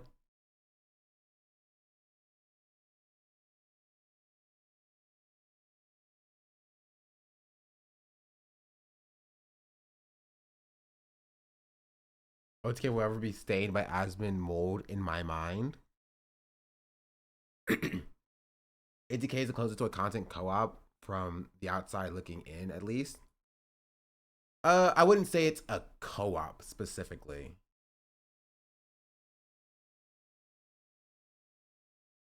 How OTK lost its way. OTK was meant to be an org for and by some of the biggest streamers, but thanks to egos, whims, and controversies, it's proven to be anything but a sure bet. This is a long article. It's not that long, but I don't want to read right now. Fury End is a co-op. Yes, Fury End is a co-op.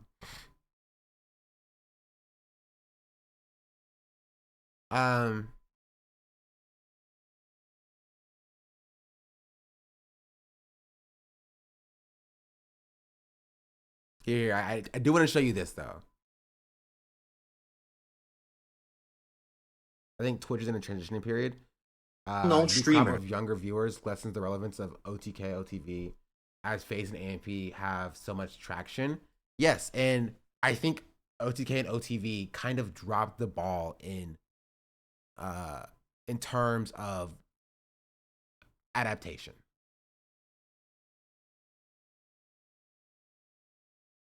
Do you think you will be willing to such interest in covering the TYT fallout? Just makes me sad. Not really. I'm gonna be real. TYT ain't pulling viewers in like talking about OTK's downfall. If your OTV is more of a friend group and less of an org. No, it's an org. It's an org through and through.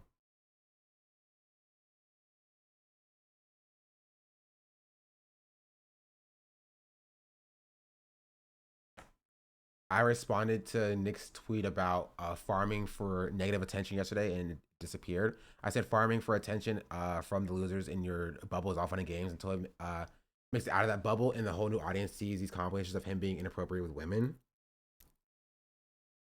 I don't know why that would disappear. I don't think you can delete tweets underneath your tweet. I think OTV just pivoted to maximizing sponsorships and partnerships over viewership. Which is what that's I like OTV. It's kind of a death kill. A little bit. It's like a little bit of a last hurrah. Because you need the viewership to get more sponsorships. So you can't prioritize maximizing sponsorships and partnerships over viewerships. You can maximize doing sponsorships and partnerships over viewership until it becomes less lucrative. Is OTV still a thing still? It is. But like I think there is a lack of adaptation. This is a conversation that's deeper than just OTK and OTV. This goes into 100 Thieves as well. 100 Thieves used to do content, chat. Misfits Gaming, that I think Austin was a part of, or Misfits, shut down. One of the two.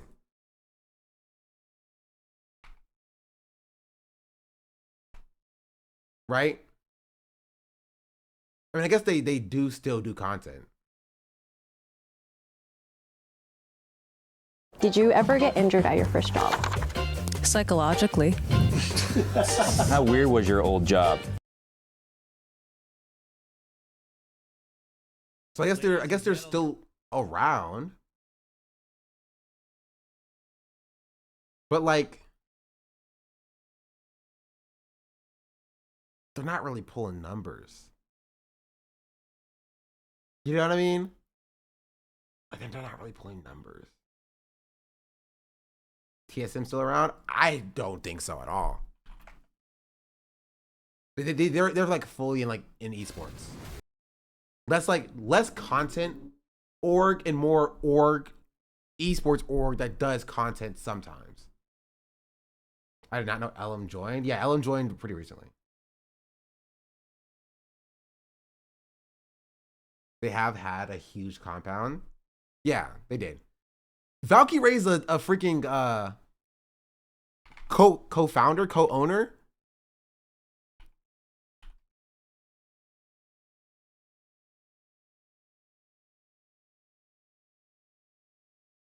No, let's watch. What Donkey's video got more views than the actual video of the tour does. Let's watch the Donkey video.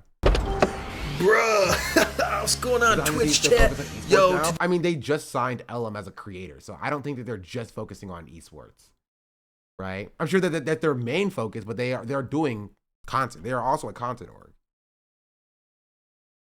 What about Hype House? Stop. I don't think these really exist to get investor money. Their content gets no motion for how much it all costs. And I think it's less about 100 Thieves specifically, right? And more about like this style of content org. There's zero adaptation. Right? Like there's just no adaptation here. For 100 Thieves, for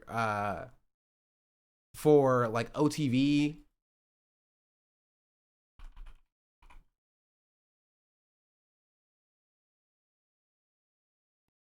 Wait. Toast and John talk about the future of OTV. Okay, I'm slightly curious about that too. It's very outdated. And the problem is that like it doesn't have to be. Like you just need new talent.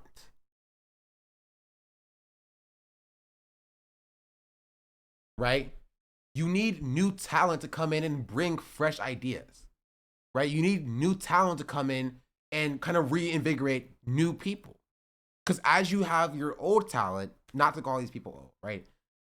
And I feel a little bit bad because I'm talking about some of my mutuals here. Like I have mutuals who are in LTV and mutuals who are in LTK. But like when you have like the old guard age of talent, you need like that to be cycled through. Not always FaZe bringing in new talent kind of kills them. No, not at all. FaZe is bigger than it's ever been, chat. FaZe is bigger than it's ever been because of like Jason and Ronaldo and Lacey and Max. FaZe is like the biggest content org in general that can still be called like an org, right? And you need that. You need that. I'm not saying you do it like FaZe did it, which is basically kick everybody else out. You know what I mean? Kick everybody else out like immediately. Right? I'm not saying that. Like that's a bit much. But it's about the like steady, there's a middle ground here. You either have zero new talent or you have all new talent. There's like a 50%. Right? And like OTK did that a little bit. But I think the last time they added talent was like 3 years ago. Right? The last time they added talent was with Sydney, John, and Jody. And that was kind of it. And they had Pokimane who graduated. And that's kind of it. And Sydney, John, and Jody, they bring in new viewers. They bring in numbers. But like again, the landscape has shifted. It's changed from 3 years ago. Right? And so you need to keep doing that. But again, doing that costs money. And it's an investment. And some people just don't want to do the investment. It's a whole thing. Right? So I think there's a very good video, right, that can be made about why content orgs are failing now and why AMP and FaZe are doing so much better.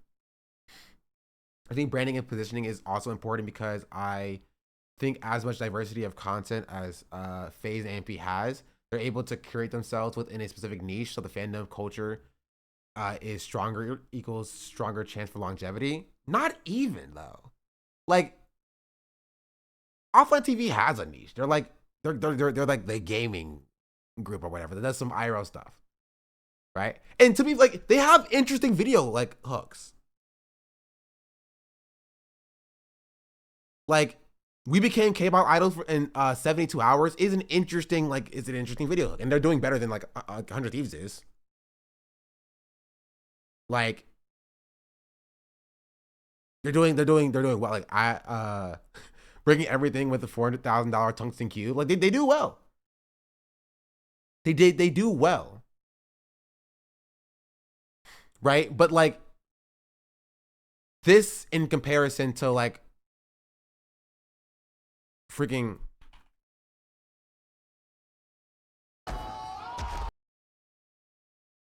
Like 6 days ago, 1 million. 12 days ago, 2.4 million. 2 weeks ago, 2.7 million. A month ago, 2.2 million. 6.8 million a month ago. 5.7 million.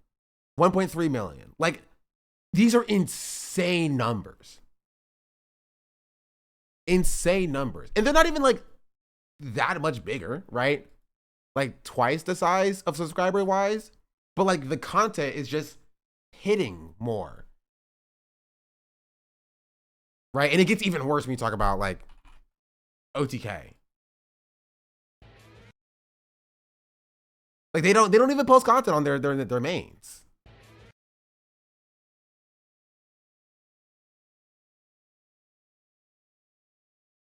And then if you look up OTK, all you get is Ms. Kids reveals the truth about leaving OTK, how OTK lost its way.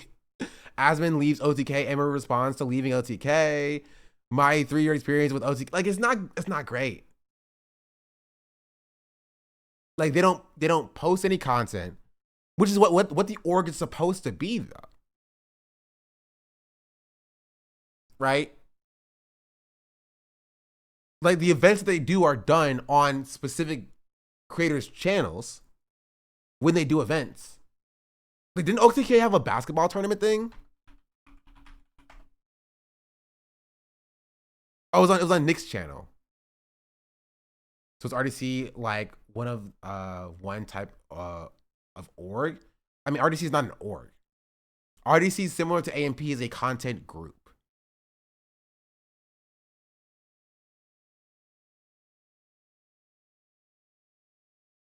OTK looks more like a management agency than a content org, and that could be kind of the issue, right? And that is like, well, that's not necessarily an issue itself, but it's an issue when you have so much bad press, right? When you are not putting out content yourself, Game Day is Nick's project. When you're not putting out content yourself, right? You're kind of at the whims of how people view you. You can't change the narrative, right? You can't correct the narrative.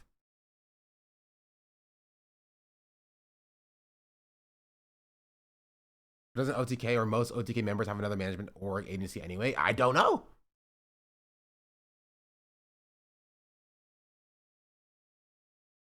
Yeah, but compare the basketball streams to any of the streams put together by like RDC boys or whatever. It's not even close. Broden is carrying OTV when it comes to the YouTube channel, I think. And it's the last thing they have, in my opinion. I'm curious about what their take on this is. Are you guys really moving to Seattle? Yeah, do you want to come? Well, where would I live? You can live with us. The 4 of you? Yeah. Well, who's gonna take care of Skara? I really tried telling That him guy can Scar also to come. and he just won't come. Also, yeah, half the members of OTV are moving to Seattle, so that is another thing. I think I've tried convincing Skara on 7 different occasions. I think that man is gonna die. Wait, actually, I'd rather watch this on Toast's channel, actually. I'm being real. Hello, I'm here in my backyard. Slightly ominous. Why Seattle? Wow, I think Sydney and Jody are from Seattle, if I'm not mistaken. OTK Wait, is this too is rich gonna to be try. peak. Honestly, most of these streamers are too rich to try a little bit. When we actually have a fire going, whip out my $10 camping Seattle has chair. bioterrorism, probably. Oh, Asmongold's frick from yeah. Seattle. Oh, baby. Jody's from DC. Okay, it doesn't matter. I'm not gonna get into the intricacies Hey. of where Jody is from. Are you guys really moving to Seattle? Yeah, do you want to come? Well, where would I live? You can live with us. The 4 of you? Yeah. Well, who's gonna take care of Skara? I really tried telling That him guy can Scar also to come. and he just won't come. I think I've tried convincing Skara on 7 different occasions. I think that man is gonna die in LA. You know, I don't think he's leaving. We found a pretty cool house, 6 bedroom. You know how in Game of Thrones, Jaime Lannister ended up going back to King's Landing to die I with wish I could afford a 6-bedroom house in freaking Seattle. Cersei Lannister, despite Spoilers! does. I've only seen Wait, do you think the screw goes in this way? I don't know. That's me. I got it. I don't know. I'm Jaime Lannister. Because you want to die in LA? And Scar is Cersei. You don't want to fucking die in King's LA. Landing's LA. Scarra says that he wants to live alone. He did not say that. He did not say that. He actually did say He that. did not say that. Wait, why? Did not say that because we have plans to live together. Oh, yikes. I just had a conversation No, with him no, literally nah, yesterday. nah, Yesterday you're confused. morning. No, Are you no. instigating? You know, maybe I heard him wrong, actually. Yeah, that's you probably did. Yeah, I probably heard him wrong. You probably Can did. I have that to tighten it? Yeah. Now we can just run it back. Just run it back. Run it back. In Seattle. Run back. Like with. OTV in Seattle. Isn't that kind of cool? But what about Scara? He can live by Dude, himself in If Seattle. all of us came, he would just come. Wait, you can live by yourself in Seattle. Okay, well there's still Lily Petra and Michael Reeves. They're not coming. How often do we see them? I mean, we still see them like at once every 2 I weeks. mean, or does Lily want to graduate? What's Lily's plans? We don't know. Well, I don't know. I don't know if she wants to go to Seattle though. Definitely don't think she's going to Seattle. Yeah. Yeah. But that one just went boom. But that one you did on the inside. Probably a I did it both car on the outside. exploding. Well, I think that also, hey, OTV isn't about where we're at. It doesn't matter. Well, what is OTV about? Friendship. Friendship? Yeah. So Streamers slash group houses for streamers. Just feel like people who don't want to grow up. I don't know. It kind of feels weird to me. Chatter, I'm gonna be real right now. You are not rich enough to be saying this. I'm sorry. Like it's just they make too much money for your opinion to matter in that way. It's just it's too much money. plan is you. Guys, what are these? If I could make a bajillion dollars playing video games, I'd do it too. So you, Trust and me, believe. Jody, Sydney, as the 4 OTV members going to Seattle. Sorry, one more time. You, Jody, Me, John. Jody, John. Sydney, the 4 of you, Yeah. the 3 of you Are going to Seattle. are going to Seattle. With Celine. Well, let's just focus on OTV for now. Okay. The 3 of you. Yeah. And then You should apply for the empty bedroom. Michael, Lily, Yvonne staying. Yeah. And if Scara stays and I go, that's 4 and 4. Yeah. But I can't leave Scara. You don't have to. So we both stay. You could both stay, and then you guys can visit. Wouldn't it be easier for Join an 3 org? people to visit 5 It people? depends on the org. You know what I mean? It would depend on the org. Like OTK, for sure. Well, I doubt Lily is ever coming down Yeah. to Seattle. So Has this you, chatter said anything positive at all ever in the chat? Just full like negativity. You know what I mean? I just be positive a little bit. you should come visit us. Well, I'm gonna fly down for OTV shoots anyways. So you will come visit us. I am gonna come visit us. Oh, okay. But I'm like, oh, it'd be cool if you guys came and visited us. But Yeah. I know you motherfuckers won't. That would be cool. I know you guys won't. No, I would. I think maybe you would, yeah. Yeah. Because Vancouver's right there. And yeah. You couldn't have just been like, because I want to see you Oh, yeah, guys. I told you I can't be dishonest. Okay. Okay. Okay, we're gonna Or we find some more people in Seattle and have an OTV North and OTV South. Okay. Okay. I literally messaged extra Emily and I was like, hey, we have like a house that's 6 bedroom. Extra Emily? Yeah. No, I'm looking for any like roommates. She's not with the agents anymore. What? She found her new people. She's been taken from the agents. Was she ever? By who? What do you mean by that, Toast? What do you... See, this could mean one of two things. He could mean OTK, or he could mean AMP. Because she was just at Streamer University. So, who do you mean? Who took her? I think he means OTK. I also think he means OTK, but like it's kind of funny. It's a funny way to put it. Also, she is also at DreamCon. So who? What is he saying? He's saying the took her. He's saying that she's no longer with the Asians. She's over on with the. No. Is that what he's saying? That's what I'm hearing. That's what I'm hearing. She's with the. That's what I heard. With the Asians? No, she was with the Asian for a bit. I've been trying to convince many people to come to Seattle, and I'm not going to say who I've convinced, but there are some people that are debating. Who would convince you to come to Seattle? Like who moves to Seattle and I'll want to move. He's never beat the allegations. Wet ass P word. Make that pullout game weak. Saikuno. You guys get Saikuno? I'll be there. He'd probably be down because there's no income tax. He'd be like, you know what? That's so random. What? Me and Saikuno are best friends. What's his middle name? Tom. Tom Saikuno. That's my guy. You don't even know That's his my first guy. name. Oh wait, Saikuno's moving to New York, right? Is he actually? He'll never make it there. I don't know, Giant man. rats in New York. Everyone here says they're moving somewhere and then they just end up not moving at all. You know those things we're not actually gonna move? Yeah, no, you guys ain't moving. Wait, I'm moving. No, you're not moving. Okay.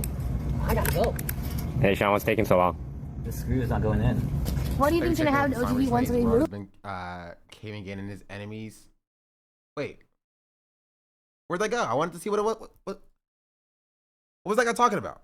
I had no idea what do you mean? I didn't even finish the message.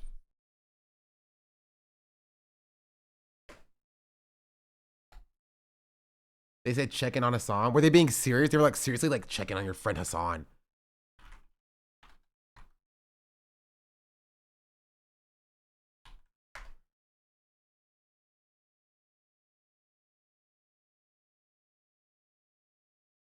Q, make sure he's okay and won't do anything stupid. Oh. Chatter's concerned trolling. Voila. Enemies freaking testosterone. Thank you for the raid. Any relation to Misk's receding hairline? Your names are very similar. Are you cousins? Are we really gonna have this conversation on stream? I think He brought it up. Did I bring it up? It's what the people want. You guys are moving? Conversation on. Going in. What do you think's gonna happen to OGB once we move? Are we really gonna have this conversation on stream? I think He brought it up. Did I bring it up? It's what the people want. You guys are moving? I think I'm never gonna see Broden ever again. What? I would arguably say that you're gonna see Broden the most. Look, here's what's gonna happen. We're gonna have to graduate one side, either the Seattle side or the LA side. You can't split it. You can't split it up. I guess I'm just pretty. I don't know. I just think that me. Well, you motherfuckers aren't flying to Seattle. I am. It is interesting the fact that there's like no like contract, or if there is a contract, no contractual stipulation that you have to live in the same area. Bastum just subscribed. You know what I mean? I 4 months. Unless their thanks contracts for the laughs are and the limited ending. politics. Saluting _face. Shout out in LA aren't that far. It's far enough where it becomes like a thing to have to travel back and forth. You know what I mean? You have a no move clause. Yeah, it's a job. For a job, you can stipulate that you have to live in an area. Doesn't Austin do it? Okay, that's Austin though. Austin's insane. Austin's a crazy person. Like, that's not a normal thing to do. That's like, yeah, Austin's carbon footprint is crazy. Film videos. So really, it's gonna be me, Cindy, and John who are gonna fly up because you motherfuckers want. Well, you guys are the one who chose to leave. Exactly. I'll be flying up. You guys don't fly up. Why do we have to split it? Okay, well, I heard that Will Neff is a free agent now. All right, get Will in. He's been in part of 100 Thieves, G4, Damn. OTK. Damn. And all he has to do is change one letter. I mean, he's also just like a really cool, fun person. Yeah, I do. Unfortunately, really fucking. I've never had a bad experience with him in my life. And he would be the Is there anything first else? full white guy in OTV, which is We need crazy. one more piece. Also, I mean, I just think that. Bro, why does Toes keep talking about race? That's the second time. Okay, one more strike. One more strike, and I'm gonna have to call it like it is. That's the second. We've been watching for 7 minutes. We've been watching for 7 minutes, and there's 2 separate racial comments. Candidly speaking, you know. Say it with your chest. I just think we haven't done shit as an OTV house, and I thought OTV members were gonna do that, but we didn't. Aren't you an OTV member? Now I fucking am. And guess what we're doing today? We're camping in this motherfucking backyard. Isn't that right? Anyways, and so I thought we were gonna do OTV stuff in the OTV house, but I totally understand. Like everyone's going through it, blah blah blah. You know, the financial burdens and all. It was a bad vibe. But I'm like, okay, well, I could do this anywhere, baby. And I thought if that's the case, I'm going home. Bro puts on one stream is now. Yeah, I Vibe terrorist here. I'm not a vibe terrorist. I'm a vibe initiator. The vibes are up, baby. The vibes are up. Yeah. What? Well, OTV used to. I'm sorry, my voice cracked. OTV used to do stuff like this. So they used to be very consistent in their content, right? Maybe just scroll back like 2 years ago or 3 years ago. They used to do like, you know, hide and seek things. They'll get a guest in, they'll have a mansion and they'll hide and seek in a huge mansion. They'll do like, you know, white elephant, silent library, like a bunch of different events pretty consistently. The Fearing collab was pretty funny. The Fearing collab was pretty good. It was very good. They're pretending that Asians aren't super anti-black. Okay, this is the same thing of like black people are specifically homophobic. There's no specific like, you know, anti-black gene in like Asian people. Like everybody's anti-black. We live in an anti-black white supremacist society. Asians are not more anti-black than like white people. You know what I mean? You're gonna sit there and tell me that you look at like across the racial you know, rainbow of people and you're like, yeah, no, white people. Nah, it's Asian people that are the most anti-black. That is legitimately white supremacy, right? The pitting of like Asian people and black people against each other, while like white people is just fucking both over. That's white supremacy.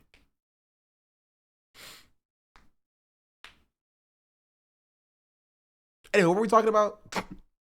In LA, you know, I don't think he's leaving. I'm Asian and a big fan of black people. Okay, don't say that.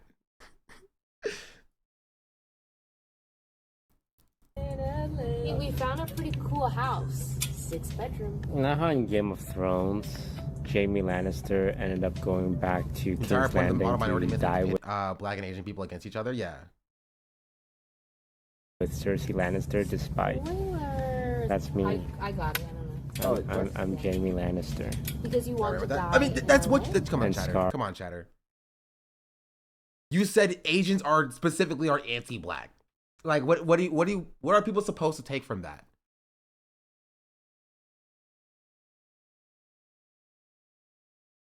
As Cersei. You don't want to fucking die. King's Landing's LA. Sparrow says that he wants to live alone. He did not say that. He did not say that. He did not say that. Why? Not say that because we have plans to live together. Oh, yikes! I just had a conversation No, with him literally yesterday. You're confused. No, are you instigating? No. Now we can just run it back.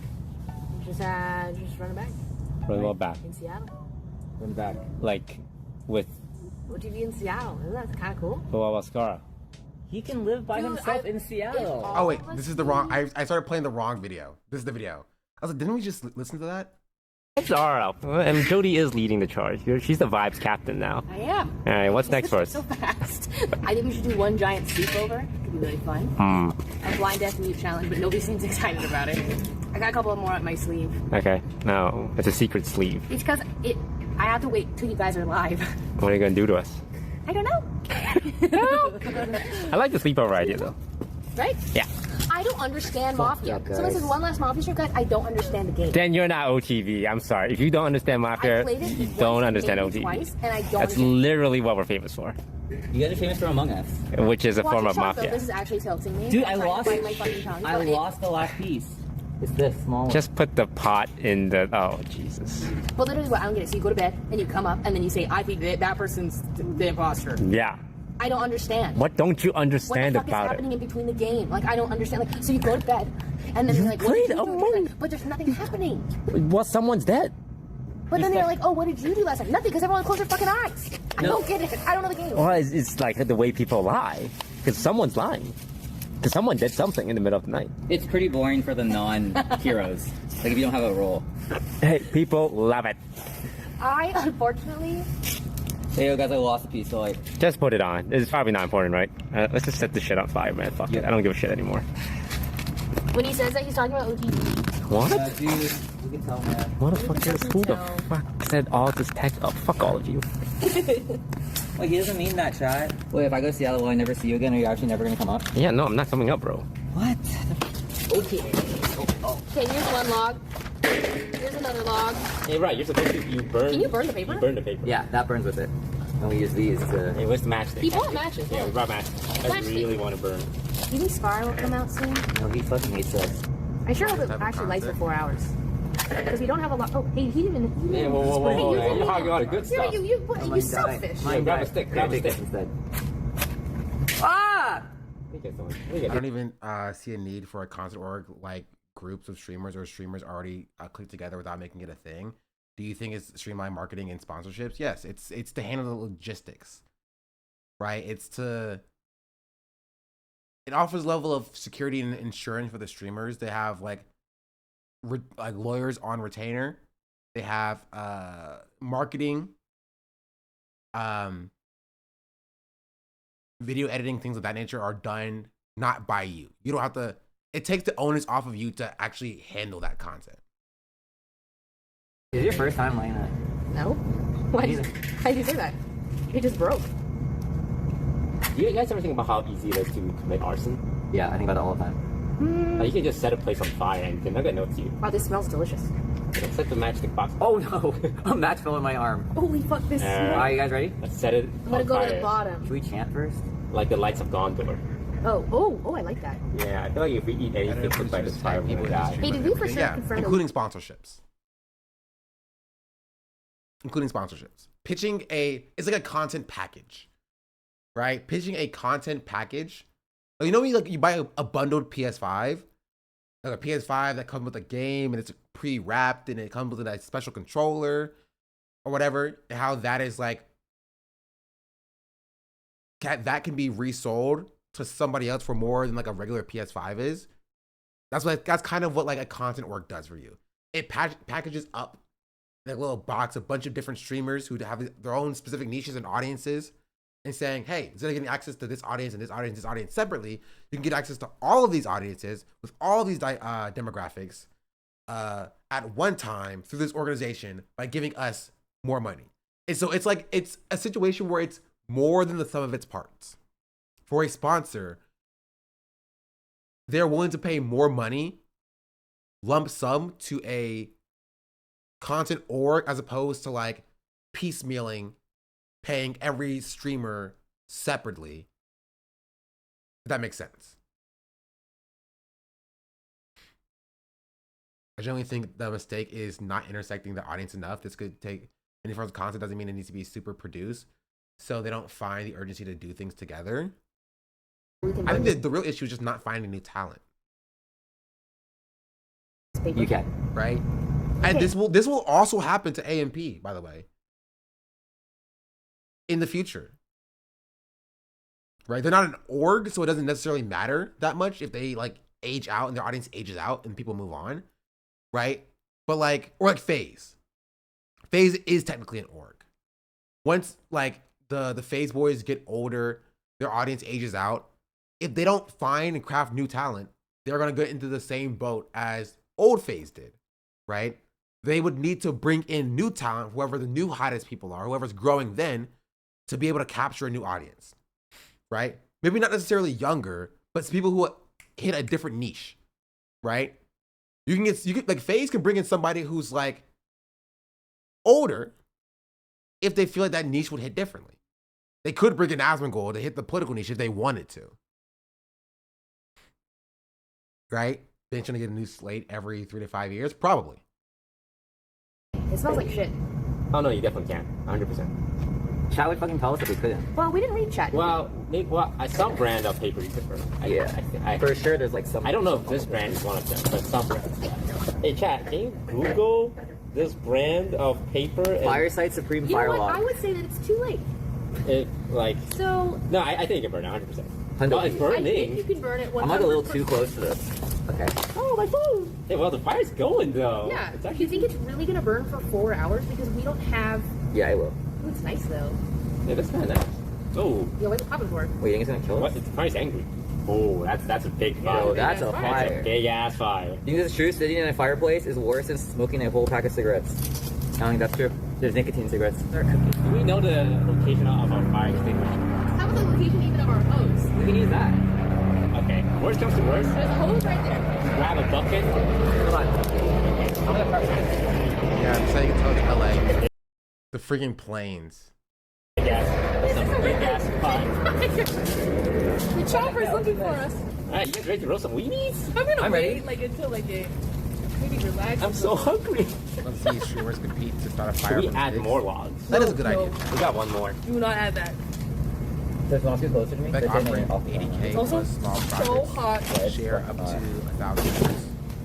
Up to 1,000 viewers. I think we should wait till all the paper burns and then you should cook. Because the paper's coming off with the wind and I'm scared what they You gotta be okay shorter than You see that big I think one it'll at the be less bucket? than that, honestly. Oh, come on. Yeah. Dude, we should light fires every day. So now you want to keep I'm it down all with the time. Because if they offer I told 80K, you they that. would be taking sub costs. They're not gonna offer 80K on top of the money you get from like subs and things of that nature. I agree to some degree, but I have more faith in AMP's longevity from the way I've seen how most of them are able to transform and change their content over time when necessary, which I haven't seen from other orgs. That time will tell. Time will tell. We should keep the pit. This is a nice pit. Wait, did we just Wait, someone fucking said small fire. Should I be ban them? Wait, let's Actually, prove it our fire's wrong. I'm That's insecure. big. I'm insecure as fuck. I think that's a big fire. It's burning up? I'm burning up. Next thing they're gonna say that fire's God. not even hot. That compression is And then that crazy. person's getting swift ban. Okay, we get back to the. I like that. I'll back it up drama 1 of it. inch. Oh wow, the fire is eating up so much space on the camera. Do you think like it would have sufficed for just one log? This is so sad. Thank you. Around our house. It's so hot, my hand hurts. The gloves. Oh, that will cook. You can I don't have one.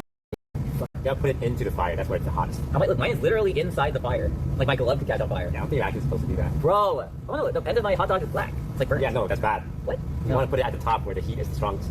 I'm a stubborn man. You just like rubbed it off of his lip. I wonder what Kai would do. He's already turned down Netflix. Yeah, mine's cold. So my hand is fucking hot. You can hear hot dog straight up. As much. I mean, he's 22. He has like 8 years, bro. These people are 30. That's the difference, right? And that's kind of the problem. Not Jody. I think Jody maybe like late 20s. But like they're not as old as the people who are coming up now. Like 20, 21, 22, 23. Right? They're just not like those people have time. Kai has time. Like AMP is not going to see a massive reduction in of viewership for a few years at least. You know what I mean? One side is really hot, one side is really cold. Oh fuck, we should be rotating this shit. You need to burn? No, yeah, it's burnt. Straight up though. You guys, what the fuck? Okay, I'm gonna throw away this hot dog. I think that's right. I think that's not a good idea. I think you hold it when I'm holding it, where it touches the tip of the thing. That's a limp dog though. That's what you're talking about. It's like, because look at how this is black. Yeah, it's because you're holding it really close to the source of the thing. So I have a really sensitive question. Mine is a little, it's about the same size, yeah. As the hot dog? Yeah. Fully erect? Yeah. How long is that? It's like 5 inches, which is respectable. Don't make this better. Okay. My question is, do you think that you and I will ever have erectile dysfunction like in our lives? No, but the first time I had sex, I couldn't stay hard. The pressure wasn't hot enough? No, she was hot enough. I was just nervous. Was that what you were asking? What does this have to Usually, do with the when a future guy of takes care of the part, OTV? it's not about the girl, it's about the guy. Can we tell stories about the good old days? Okay. Yeah, about like OTV 4 years ago before it all died and blah blah blah. Yeah, I've seen your clips. You said that? Wait, what did I say? I just see you and Scar twin party. You guys are rage baiting, aren't you? Yeah, we're rage baiters. It's working. I heard people talking about it. Maybe it does look relevant. Rage baiting? Wait, you and Scar rage baited 2 days ago. Oh, you did? I saw it on the Twitch channel. Wait, I would argue say the Scar and I do not talk about anything like, oh yeah, OTV is gonna die. This is it. This is the last house. Like, I didn't say that. no, you didn't even watch the clip. Nah, just on the title of the thumbnail, that rage baiting. Ah, Ooh, you just got the fancy We're chocolate. gonna make s'mores with it. Yeah, dude, that's gonna be fucking. You said, but basically, best case scenario is that you know like a pump Okay, right now I'm pumping, right? But I can't pump forever. So hopefully I can pass the baton to another willing individual who will also then, in my downtime, pump. Okay. And then vice versa, and then we continuously rotate. It's like a relationship. Yeah. So you need someone else to pump when you're not pumping. Yeah. What do you think that is? Who? Yeah. Well, I've only ever seen one other individual lead an OPD. That is you. I'm retired. Yeah, that seems to be the fucking consensus with all of OGOTV. So, yeah. Those days are behind. Yeah, Cool, so, cool. I mean, Jody just said it. Like, the all of OTV is retired essentially, and so like if it gets to the point where like OTV just kind of fizzles out, that's just kind of what it is, right? But if they want to stay, right? If they're fine with like retiring the org, right? If they're fine with being like, okay, we got what we need to get out of this, we're chill, we made all the money we wanted to make, we're gonna retire it, have our own streaming brand or whatever, that's fine, right? But if they want to change, they will only last if they did a rebrand like FaZe did. Yes, essentially. They need new talent. That's the answer. They need new talent, right? Like the people in this organization are, and this is what Jody is talking about, is that they're kind of fine with like stepping back and being in the retired role, but doing that without new talent will cause the organization to fail. How did the new FaZe boys come up or get found? They were already successful. Like Ronaldo and Lacey and Jason, they were already like successful streamers. I think they collabed together as well. And FaZe Banks or whoever found them just had an eye for talent. And picked well. I actually never forget what Scar said. Oh, you guys didn't know you joined the sinking ship? Oh, you said that? I probably should have said that. Maybe. Yeah. No, it's too late. You never Is he drunk? Really, Scar? I remember we were in the car.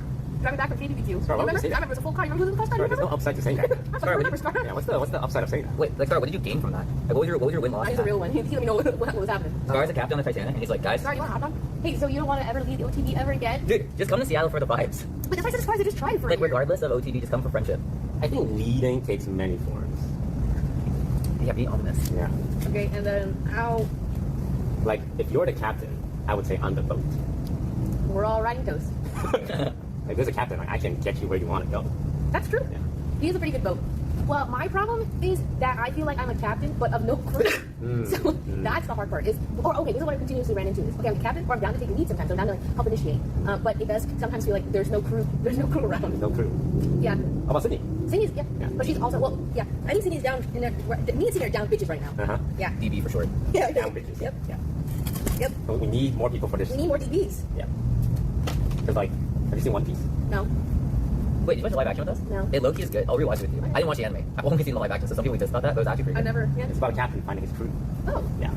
Well, I just wish that I found my crew. I just wish. You need my a crew- reindeer doctor? I just wish my crew would jump in the boat with me. You got to the animal, though? I'm the boat. I can be a boat. And jump in. Well, You're I can be a boat and a crew. I'm the boat. Scar said, wait, am I zero? I don't know who that is. Zorro. Is it good? I feel like it needs a marshmallow. It's good. Oh. Dude, there's like ash all over your cookie. That's actually good. The caramel and the chocolate. The caramel chocolate.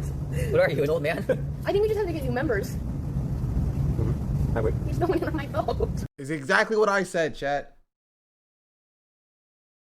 I've said this for a long time, by the way. People like chatters who've been watching me for a while knows that I've said this for forever. You could probably find me talking about like OTV and OTK and just saying like that you just need new people. You need new talent. Wait, Lil Neff would get in a boat. That is too good for us. What? He's never given off those vibes. He's so wholesome. Hey, that's what we said about Michael Reeves, and we tricked him into joining. I don't even see that guy. I used to play Smash with him every day. Also, I think Will Neff's been Are you in okay? OTV videos and OTK videos. And then the problem is, this is the problem that happened with OTK, that Shauna's talking about with OTV now, is that they're trying to bring in people who are already demonstrably successful. You know what I mean? Like, bringing in Will Neff is not going to save OTV. The same way it didn't save OTK. Right? You need new talent. Right? Like, having Will would be good. right? But you need people who can bring a new, younger audience, essentially. And if Will had like a younger audience specifically, it'd be one thing. Like Nandri is a great example. Nandri brings in a different and a younger audience than, I'm not saying Will is old and busted, right? I'm not saying Will is old and busted, right? But you need people who are going to grow with the organization and who can foster and bring in new audiences, younger audiences, right? Or at least different audiences. Like they've collabed with Will before, right? Will has been on OTV's YouTube page, right? It's not like Will is unknown to the audience of OTV, right? Off on TV learns improv with Will Neff 2 years ago. And so is Will going to bring in the new audience that is required and needed for OTV to continue to grow? He will bring an audience, right? But how much of that audience is an overlap with the audience they already have? And that's sort of the problem. Like dropping the old FaZe clan and bringing in Jason Ronaldo and Lacey and Max, right? Brings in new people, young people that can then grow up and watch, FaZe on their downtime in school or whatever. You feel me? I want to go for a second, but if you think that Will has hit his peak, you're sorely mistaken. I didn't even say Will has hit his peak, right? I'm just saying that the audience that Will brings is not the audience that they need to grow, right? Like Will would be a good addition to any organization for his content mind, right? He has a very good mind for content, right? But that's different than what OTK or OTV needs, right? Oh, you can't know the chatter said it? Okay. I mean, in a chat. No, they're talking to chatters. I will say, if you don't add a chatter, I assume you're talking to me. But like, it's fine. You're chill. OTV Rizzler, who already has a big overlapping audience. Yeah. So I'm not saying that Will would be a bad pick, but I'm just saying that I don't know if it will solve or fix the issues that OTV is having. Someone's pretty big, joining an org is more efficient and cost sharing and some cross audience, but not for growth in long term. I don't think I don't think that was good, man. I'm gonna have so much fun. And you guys are gonna want in my boat. I'm gonna be with you guys because you're like, wow, this is really fun. Julie's out there doing this, making that. I want to be part of that. And that's how we get everybody involved. I think you do want like a new class of people who are just so desperate for fame that they're willing to do anything and have so much free time. Because everyone just has too much going on right now. You want a class of streamers that don't have a lot going on. Remember when Kobe started? Like the problem, this is the issue. The problem, this is not with like what they're talking about here specifically. The problem is that everybody wants 2025 Cinna, but nobody wants 2023 Cinna, right? But you don't get 2025 Cinna without 2023 Cinna. And that's the problem. That's the issue. Is that they're looking for like, oh, we can just get extra Emily, right? They want, 2025 extra Emily with 15,000 viewers, and they don't want 2022 Emily, extra Emily with, 1K viewers, right? They want 2025 Cinna with like 8,000 concurrent viewers, and they don't want 2022 Cinna or 2023 Cinna who has like, 500 viewers. And you need that, right? There's an industry for this. You need an eye for talent. You need to pick up people when talent, they're on the rise and they're growing, so you can get in, invest in them, and when they're at their peak, they bring you up with them, right? You can't get Jason in 2025. Jason is too expensive, right? FaZe can barely afford Jason in 2025. Jason has like outgrown the FaZe clan in general, right? So if you're looking to get Jason 2025 or Cinna 2025, like you're not really gonna, you can't afford it, right? You want to lock a streamer who's on the path upwards into into like a 360 contract. So they're forced to stick with you. And then they pull you up in their growth. Is that what OTK did with Extra Emily? Yeah. I think so. Kai was one of the smaller streamers when he when he joined AMP2.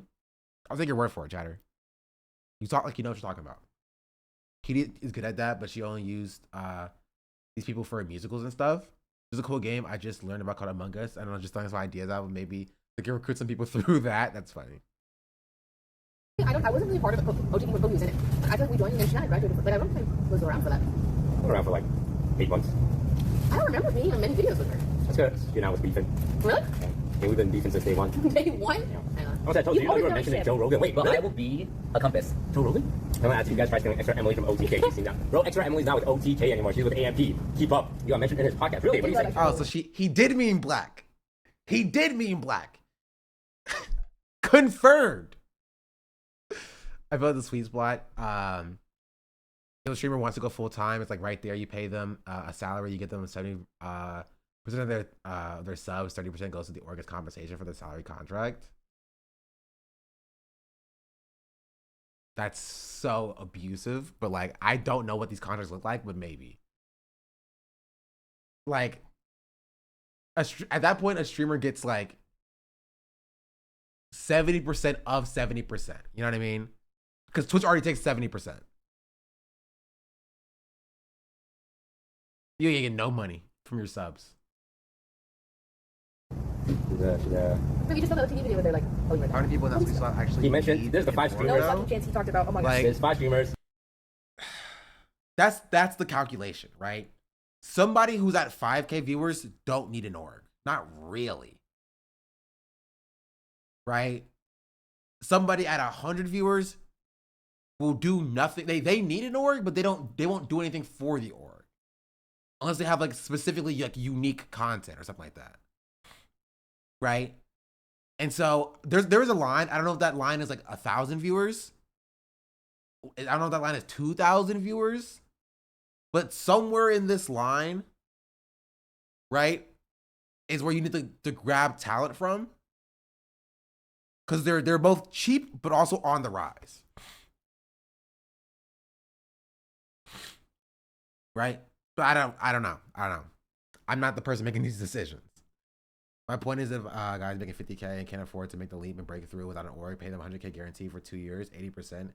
That's 20% is compensation. They talked about Joe Rogan, Tyson Net, Cinna, Sketch, I Show Speed, and Toast. I still got it. You know ball. I never reacted to that clip on stream. Hey, that's a sick ass list to be included in. I'm excited to live in a place that has snow. I just want to like live like just see it and experience it. I literally cannot wait for all first seasons again. I'll fucking be down to shovel snow for us. Because I've never done it. Okay. It's not fun. Yeah, I was gonna say, it's growing really fast. The way I'm looking at Seattle is basically like, I haven't lived there my adult life. Wait, is Michigan actually coming to LA? That's what I think it's okay.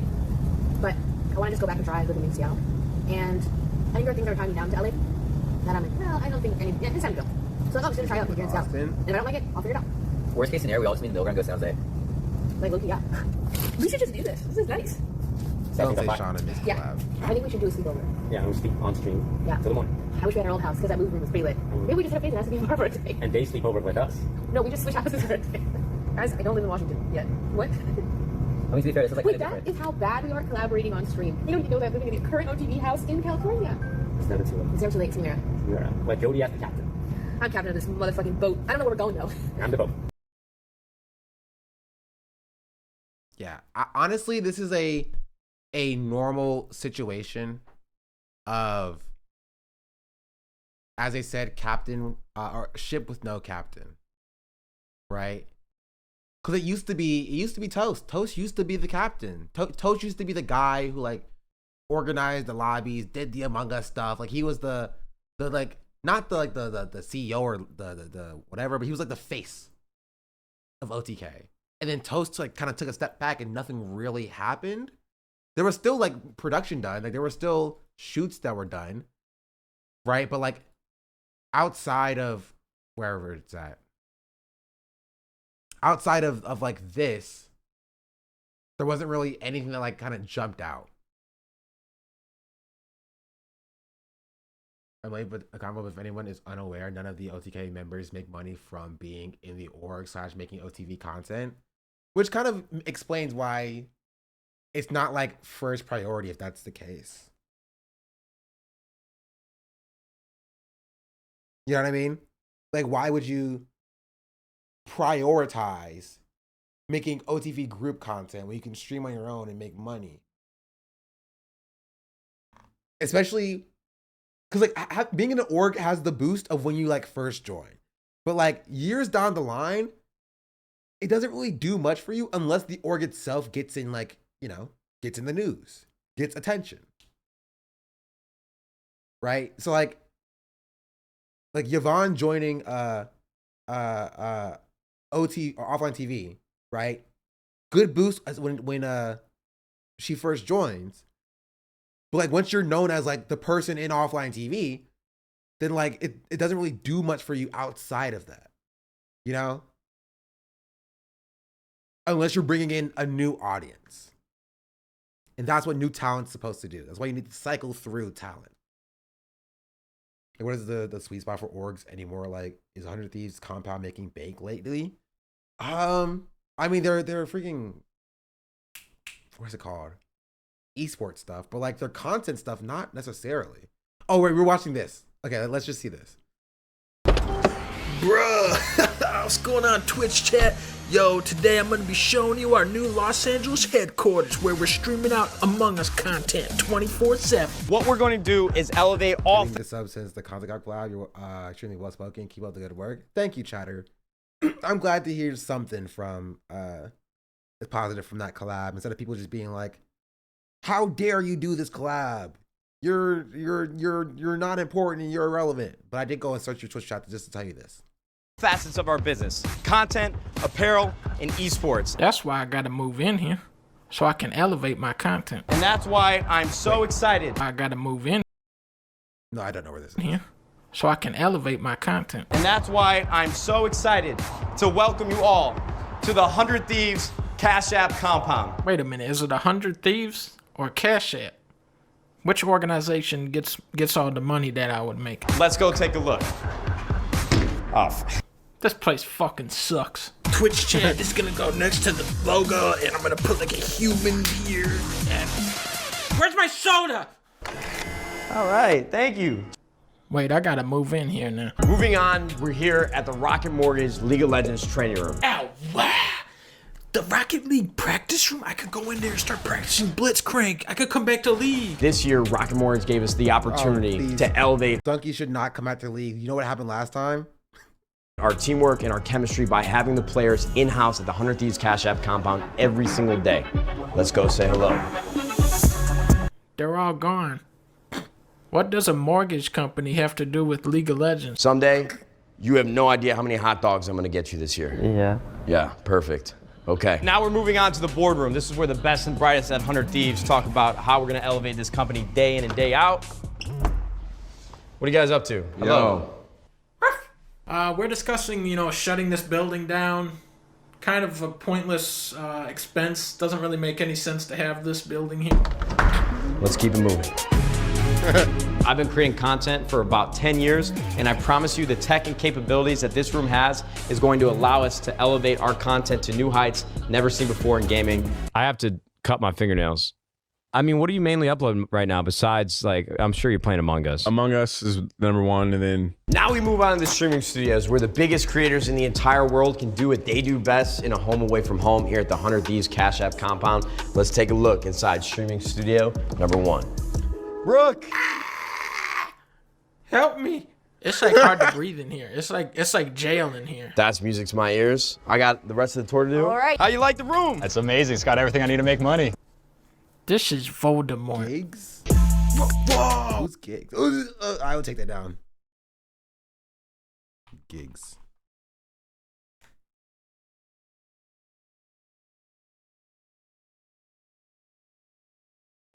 That's a famous Fortnite player. This is the 100 Thieves Totino's Fortnite training room. Did this man just say this is the Totino's Fortnite training room? We have some of the best players in the world that are going to be training here every single day in the Totino's Fortnite training room. Check out our Totino's Chipotle room. This is lit. Fortnite, Among Us, Pogger room. Content, esports, Cash App, content, Cash App, money, personal ATMs, trying to make money. League of Legends, Totino's Fortnite training room. Totino's Fortnite training room. Cash App, content, spreadsheets, create content, business, Cash App 2020. People in Los Angeles creep me out.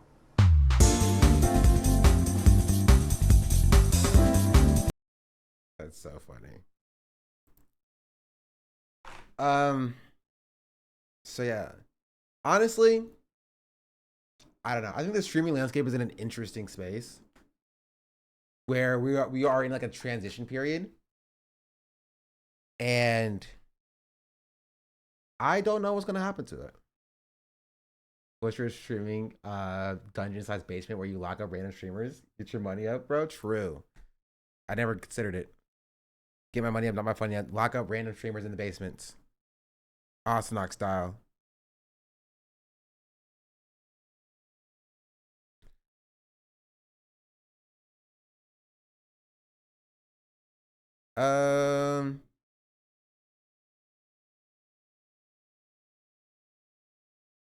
Yeah, what else? What more is there to say? About Will left LTK like 2 months ago? No. He thought about leaving. He just left yesterday. We talked about a lot, but do I think these organizations are going to actually do anything to like grow or like bring in new talent? Not really, honestly. There's just not as much money as there used to be. You know what I mean? In the situation.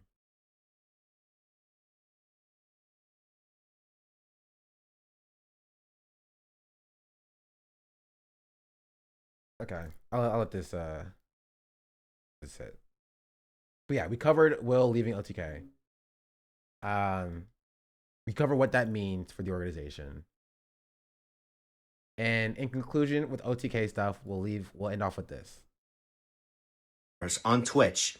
He has over 5 million subscribers and streams every day to over 100,000 people, except on Mondays and Fridays. Ladies and gentlemen, Osmond Gold.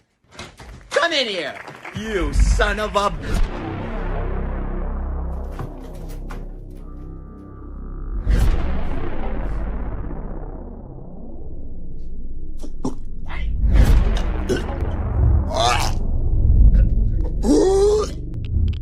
Get the fuck out!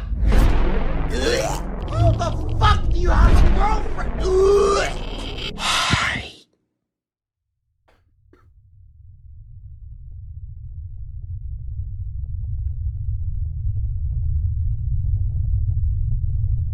Gun to the back of your head, name 5 DDG songs. He is one of the most well-known streamers on Twitch. What y'all talking about, bro? You're dying. You're Pretty literally dying. good. You're dead. On God, you're dead. Yeah, I said wait. certified freak. 7 days a week. All right, you've lost your privileges, Wet ass chat. P-word. Make that pull-out game weak. You've lost your privileges. No more. See the video of him bragging about not showering for a month? No, I saw a video of him not wearing deodorant.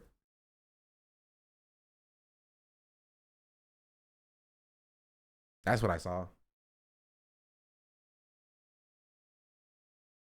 What else we have to? Oh, we have to. Oh, I'm freaking dying. You have to talk about Ethan, or do we?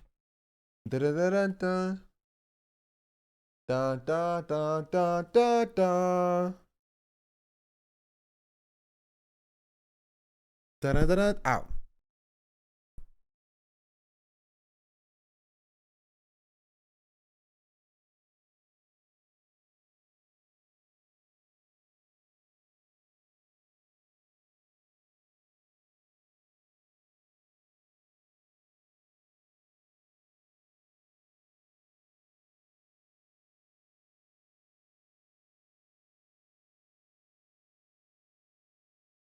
I don't know. What is there? to talk about Ethan. Not really. He's just harassing more people. There's not really much else to say. We can go into the intricacies of him harassing people. I guess we could. But like,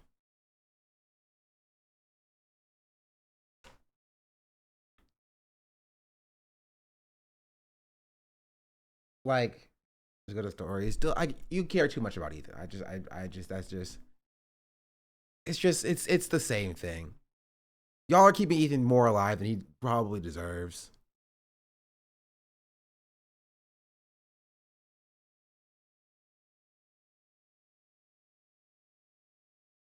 Cause like it's the same thing. It's the same thing. Oh no.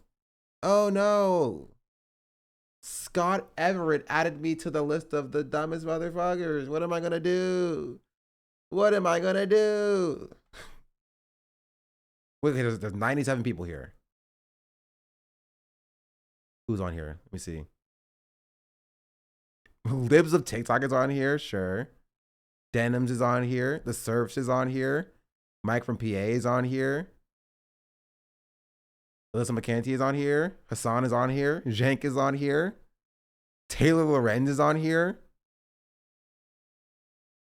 Eric Adams is on here. Justin Trudeau is on here. That's pretty funny list of people.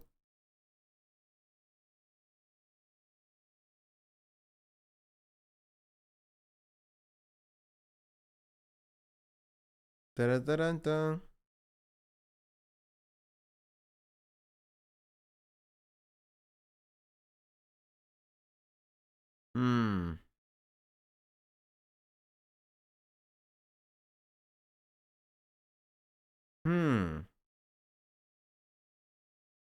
Yeah, I can't do the Ethan Klein. So here, I'll look at his story just to see what he's doing. But like, I can't bring myself to care really.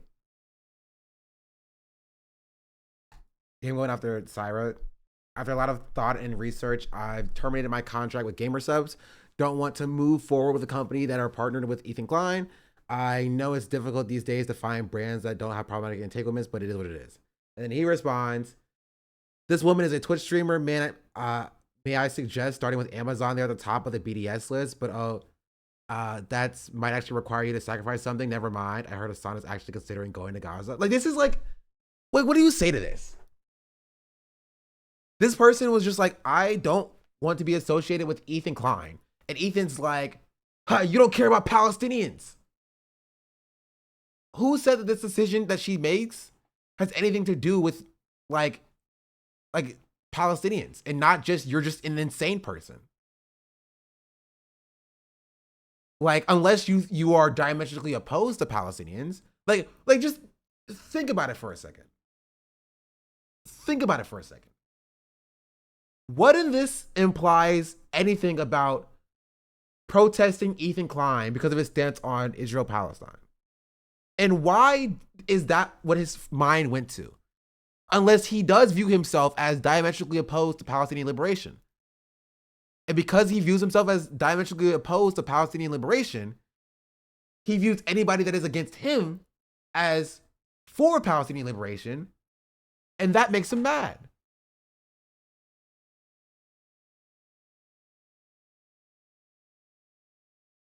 Why does Ethan care? Does he own GamerSubs? No. He's just like, oh, this lefty is breaking BDS by being on. He has nothing. He has nothing here. He's grasping for literal straws. Like, he's wrong on numerous fronts. Amazon is not at the top of the BDS list. The BDS list does not have tops. It's not like a ranking order. Right? He's like, oh, don't you know that Amazon is actually number 2 on the BDS list? It's not an actual, it's not an ordered list. He drinks Coke on his every day on his podcast because he doesn't care. He's cynically weaponizing BDS by being like, oh, you claim to care about Palestinians and BDS, yet you stream on Amazon. And it's so funny because this doesn't work because this person never made that claim.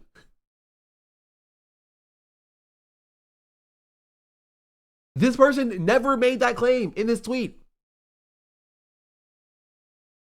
Just never did. So like he seems like a crazy person because he is a crazy person. Because like, why is he talking about BDS? It doesn't even make any sense. Said nothing. Said nothing, so it's Hassan. Said nothing, so it's BDS. But yeah. Nothing about BDS or about Palestine. But yeah. It's literally out of nowhere. Because he's projecting. That's what he's doing. He thinks anybody who is against him is on the opposite side of the issue that he's on. And because he's pro-Israel, he sees that person as being pro-Palestine. And then he projects on that person about like, oh, you fake socialists not doing BDS. Right? Fake socialists not doing BDS by streaming on Twitch. Even though Twitch, Amazon, which does own Twitch, is not a boycott target.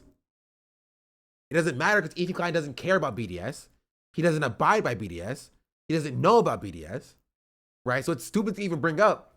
But Amazon is not a boycott target. We looked at it last week when he said the same thing about Hassan. It is a pressure target. That's it. And there's a difference. I know Ethan Klein is stupid and doesn't understand the difference, but there is a difference. Let me just virtual signal about Ethan Klein, the biggest threat to Palestinian liberation and the easiest way to farm online clout. Like, she never brought up Ethan Klein being a threat to Palestinian liberation. Pure projection. I never heard of Asira. Did you have any connection to Hassan? No, none. She's like left wing in her politics, but she's not a political creator. She doesn't talk about Hassan. The most overlap that's there is that one of the Hassan mods, Fizz, thirsts over Syra all the time on Twitter. That's it. That's it. That's the only connection between Hassan and Syra. That's really it. And so why does he think that this tweet is coming because of his thoughts on Palestine? Genuinely. Why does he think that this tweet is about his thoughts on Palestine?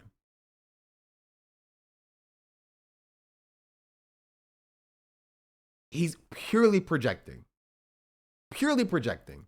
Because he knows his take on Palestine is bad.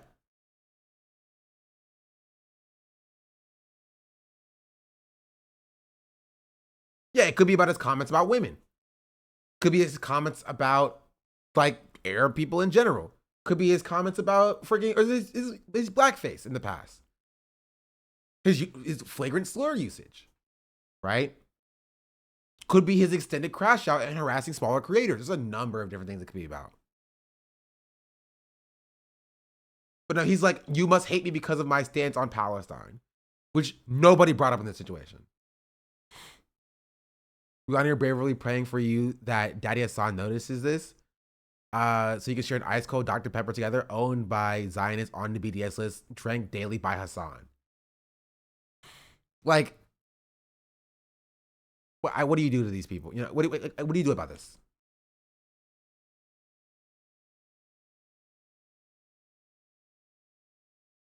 Like, insane. And then he posted this, which, low-hanging fruit. We're gonna skip past it. And he posted about Anissa, of course. And then he posted the same tweet again. At least he spelled virtue correctly this time. Make material change and donate commission to Palestinian Relief Fund. No. Virtue signal on Twitter. Yes. And so now he's like, oh, you're a fake Palestinian supporter, right? You're a fake Palestinian supporter because you didn't keep the gamer subs commission to then donate that to the PCRF.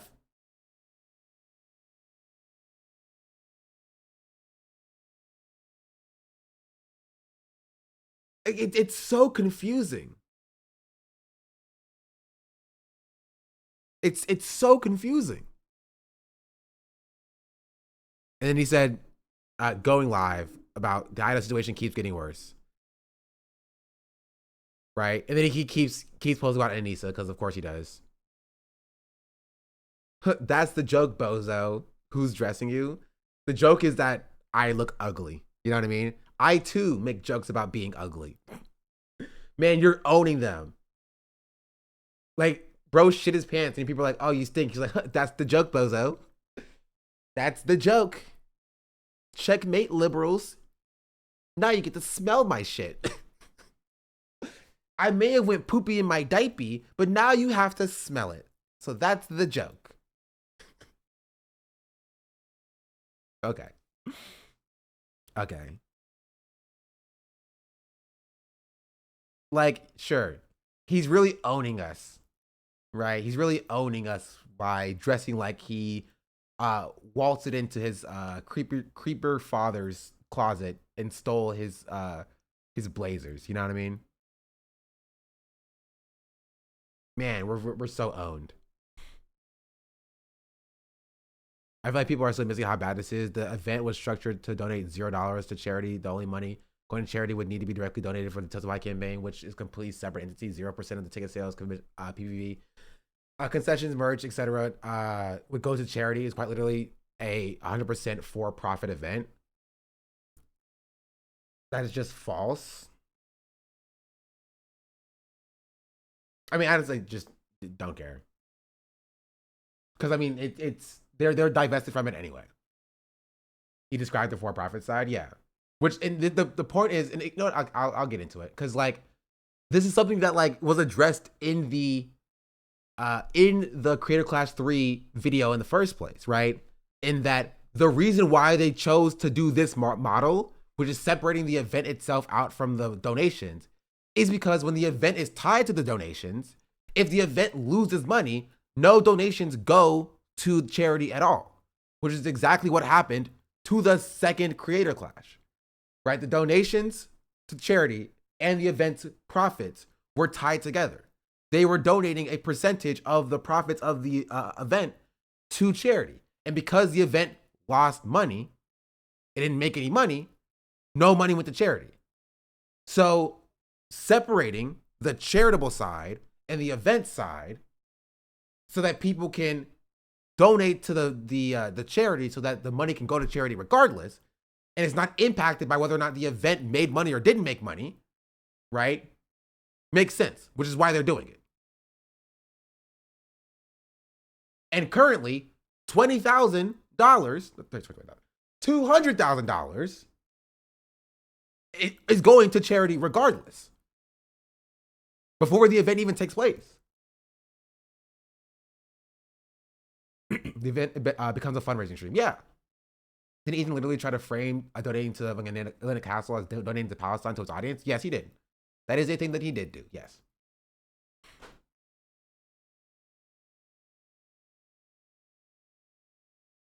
Yeah.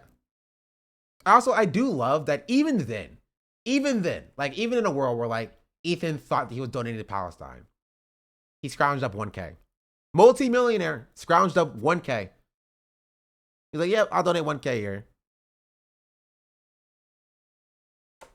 Right? Multi-millionaire, by the way. He's so cheap. He's extremely cheap when it comes to Palestine.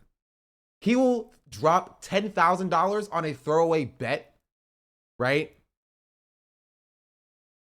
And he'll gamble more than that on poker. But when it comes to like donating to Palestine, here's $6,000. Oh, here's $1,000. Right?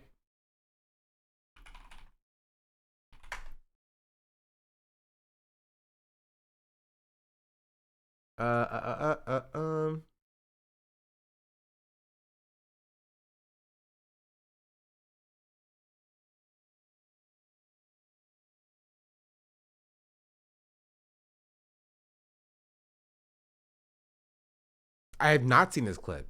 Ethan encourages Ian and Nisa to take a salary for Creator Clash. Oh, that's interesting.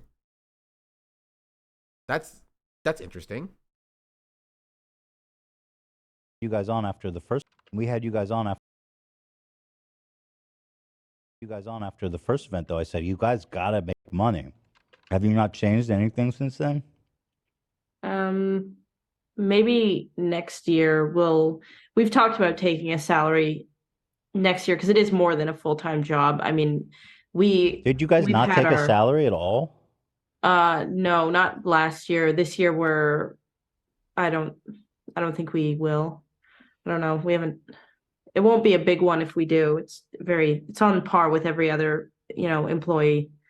It's kind of at the top-ish, but I don't know. We got to look at some numbers and stuff before we make a decision on that. Yeah. Yeah, we just got to figure it out. It's I mean, we're not in any financial trouble. It's just obviously I get to take this, year off, so we'll be fine. Yeah, we'll just start grinding. We'll focus on YouTube and other things. But next year we'll take we're reworking the framework, so our coworkers are making us take a salary next year, so that's fine. Yeah, I mean, bro, oh my God. See, you guys say the chat is fucking annoying me right now. Why? They go, stop talking about money, Ethan. I was like, what the fuck? You guys aren't interested in money? Like, you act like I'm the only one? Shut the fuck up, chat. Money. They're annoying as shit sometimes, too. It's just so you guys know. I was going to say, it kind of feels like you do, like, I don't know. I feel like you would have a lot of fun talking to like a financial person if you brought like a Graham Stephan or something like that on your pod. Like that kind of explains is that Ethan was pushing them to take a salary for the event in the first place. Basically states that they didn't take a salary twice and this year is going to be different. They said this to his face. Yeah, but he can just not even he said it to his face. Like, he pushes for that to be the case, right? He's like, y'all need to make money off of this event, right? And also with there's something that Ludwig said in his video talking about this that actually I did agree with. One of the things that I agree with in this entire section is that like charities will oftentimes approach creators and will pay creators to take on a charity event, right? So your favorite creator doing a charity event, right? There is a chance, there's a likelihood that they were paid, right, by the charity itself to promote the event. That's just the case. That's just how things work. Because it would generate more for the charity if no event happened. Yeah. That's the entire point. It's advertising for them. It's cash or a write-off. That's the cash incentive. African princess. Dutch 9,909 just subscribed. And it's just funny for me. And again, you can criticize Ian and Nisa if you think like 34% of I don't know how it broke down. Here, where's it at?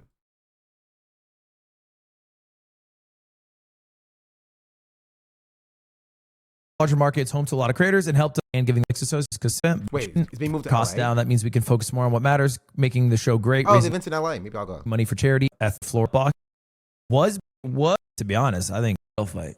Step away from Creator Clash. Ian and Anissa have stepped away from Creator Clash in every capacity as stakeholders, event managers, and creatives to give event space to grow under new leadership. They chose to step down to allow CC to separate itself from the ongoing controversy, allowing us to work towards rebuilding trust and refocusing on what the event was always meant to be, something supporting creators, entertain fans, and raise money for a good cause, allowing other partners to remain the same. Dude, low-key, what about a name change? They might need a rebrand, bro. I think there's too much connection with Creator Clash and Ian to really separate it. Do fighters get paid? Yes, each fighter gets a guaranteed purse to help cover training and preparation expenses. In addition, 20% of profits from the event will be split evenly amongst fighters. A further 34% profit share originally allocated to Ian and Anissa is also being redistributed among the fighters following their departure. What's the difference between a profit share and a net profit, chat? Net profit would be income minus costs, right? That's net profit. What's profit share? Is that just the same thing after loss? Isn't that what net is? That's the same thing then. Bro, you know what it means. You have to take 34% in the end. It's a sufficient salary. It can be distributed to charity. It's hard guaranteed guarantee the total. Yeah, I think it's fair to say that 34% is too much, right? Like again, I don't think that Ian and Issa are like immune for criticism. You can believe that 34% is too much, right? And I understand, and I will take that criticism. That's fair, right? But you don't get to make that criticism as the person who is trying to torpedo the event. I don't know, 34% could be like 10K, maybe. I don't know. I do not know. It doesn't necessarily matter, right? They're not taking it anyway, right? They've divested from it. But if that's a critique you want to have, sure, cool, awesome, whatever. But you can't have that critique while you torpedoed the event, right? While you were on a crusade to torpedo the event, is crazy. But also, like this chatter saying taking 34% profit cut and then calling it a charity event is oof. Like this is just not correct, right? The event is completely separate from the charity, right? And this is the problem: is you can't simultaneously have beef with Creator Clash 2 for donating $0 to charity and calling that a scam, but then also get mad at the way that this one is structured, because they are diametrically opposed. It's either, do you want the charity and the event to be tied together, and so if the event fails, the charity gets no money? Or do you want the charity to get money regardless and be separated from the event, right? Separated from the event so that no matter what, if the charity fails or succeeds, the charity still gets money. You can't have it both ways. You can't get mad at both of those. You can't. You cannot get mad at both of those. Those are completely separate things. Here, I will draw it out to further illustrate my point, which is why it's stupid to talk about because they're not even involved in the first place, right? But boom, right? Creator Clash 2, Creator Clash 3, Creator Clash 2, charity. This is the charity event. This is like the charity, and this is the event, right? This is the full amount of money raised. And so if they raised this amount of money, but then spent this amount of money, actually maybe it may be easier to draw it like this. I'll draw it like an axis, right? Charity plus event, right? If they raised, we'll just say it's 100%. If they raised this amount of money and then they spent this amount of money, right? They have to eat this cost. This is minus X amount of dollars. They have to eat this cost, and the charity gets nothing, right? And everybody said this is a bad thing. And I think that's a fair critique, right? Everybody called Creator Clash 2 a scam. Everybody called Creator Clash 2 a scam because no money was made from charity. Because the charity event, right, and the charity side of it, the donation to charity, and the event were intrinsically tied. They were giving the charity a percentage of what the event made. And the event didn't make any money, it lost money, which means the charity got nothing. And in order to combat that, for Creator Clash 3, right, they had the charity, and then they split it with the event. And so you could give this money to charity, right? Or the event can make this amount of money. And they are separate, right? They are separate. And so if the event lost money, right? If the costs were more than the event made, they lost like X dollars.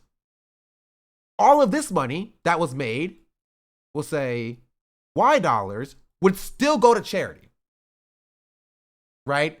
They would have to eat the cost for losing the event, but all of this money would still go to charity. right? If the event made money,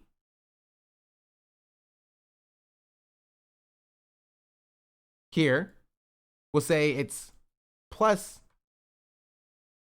X dollars. If the event made money, all of this money here still goes to charity, right? It's still plus Y dollars. And of this amount of money that was made, profited from the event, according to the contracted language that's on the website, right? Of this money that was made, 34% of it would be allocated to Ian and Nisa. 20% of it would be distributed between the fighters. 20%. And then what happened to the rest? We don't know. I don't know what would happen to the rest, right? Maybe that would go directly back to charity, right? So the charity is now, plus Y dollars plus whatever this is. That's what's being described here. They're not siphoning off $34 of what's going to charity, right? And taking that from them. That's just not the case. You can say that pocketing 34% of the profits for the event is too much. You can have that take. That is fine. You can also say that you think that that's fine. That is also fine, right? But they're not stealing $34 of the charity event. They separated out the charity and the event itself from each other so that they don't have a repeat of Creator Clash 2. That's what's happening here. And I feel like nobody's telling the truth. This is what's happening. This is what's happening. They're not stealing money from charity. Because y'all fuckers complained about Creator Clash 2 not giving any money to charity, they changed it so that no matter what, money goes to charity anyway. No matter what, money goes to charity. And because of the Hassan stream, this is at least 200K. At least 200K is going to charity. Regardless of what happens for the event, regardless if the event flops and fails or the event makes a bunch of money, no matter what, at least $200,000 is going to charity.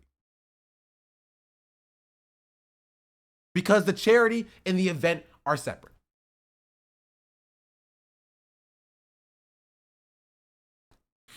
I mean, and Anissa are like two people, so it's really 70K each, but I guess they're married, but still. I mean, it doesn't matter. You can still think that that's too much money, right? I don't care. It doesn't matter to me.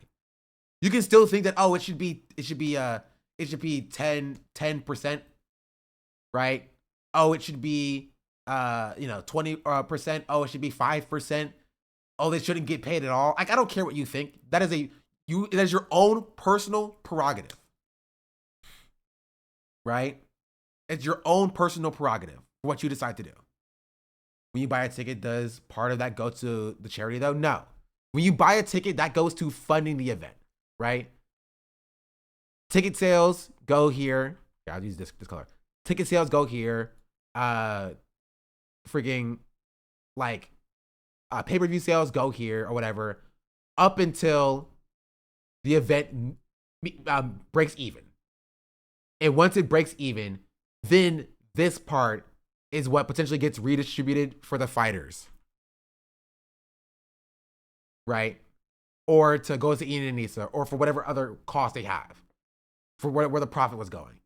They could have been donating the profits to charity. Right? I don't freaking know where the other profits go. Right? But like, that's what it's for. You paying for the event is you going to the event. I try to put it perfectly, actually, is that the event, the boxing event, is a fundraising stream for the charity, essentially. Right? And like, neither of these are like inherently wrong, by the way.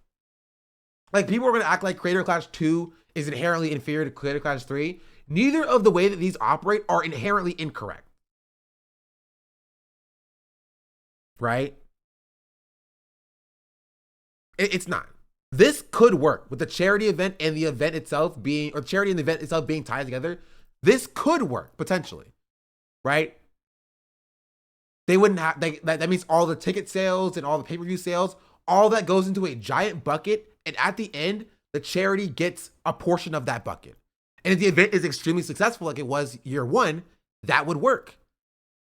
They raised $1.3 million for charity year one going through this model, right? Because they made more money than it cost them to put the event on. But so when it works very well.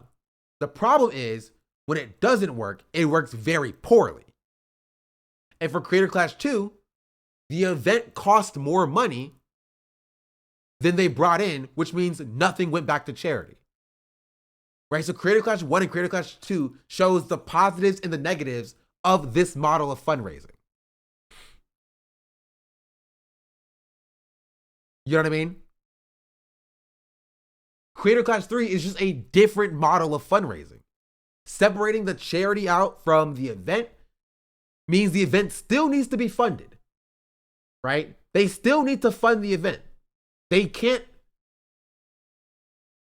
be like, okay, 50% of all ticket sales and all sales in general go to the charity, because the event still needs to happen, right? And so they have a separate donation space where you can donate to the charity for the event. And the event is just a promoter for the charity. The event succeeding or failing doesn't matter because the event is just promotion for the charity, right? You can not like this model. That's fine. You can say, this model is stupid. I hate this model. Go back to Creator Clash 2 model or whatever. Go back to Creator Clash 1 model. That's fine. That is a fair take for you to have. You can like this model more than this model. Right? But to act like this is like a scam. It's incorrect. It's wrong. You can not like the model. You can think that they're taking too much money, right? But they're not like scamming the charity. This model exists because Creator Clash 2 was a failure.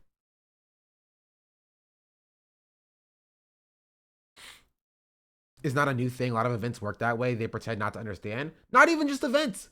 When your favorite streamer does a charity event, like unless they set it up so that, my event, all the ticket sales from the event or whatever goes to charity, or part of it goes to charity or whatever.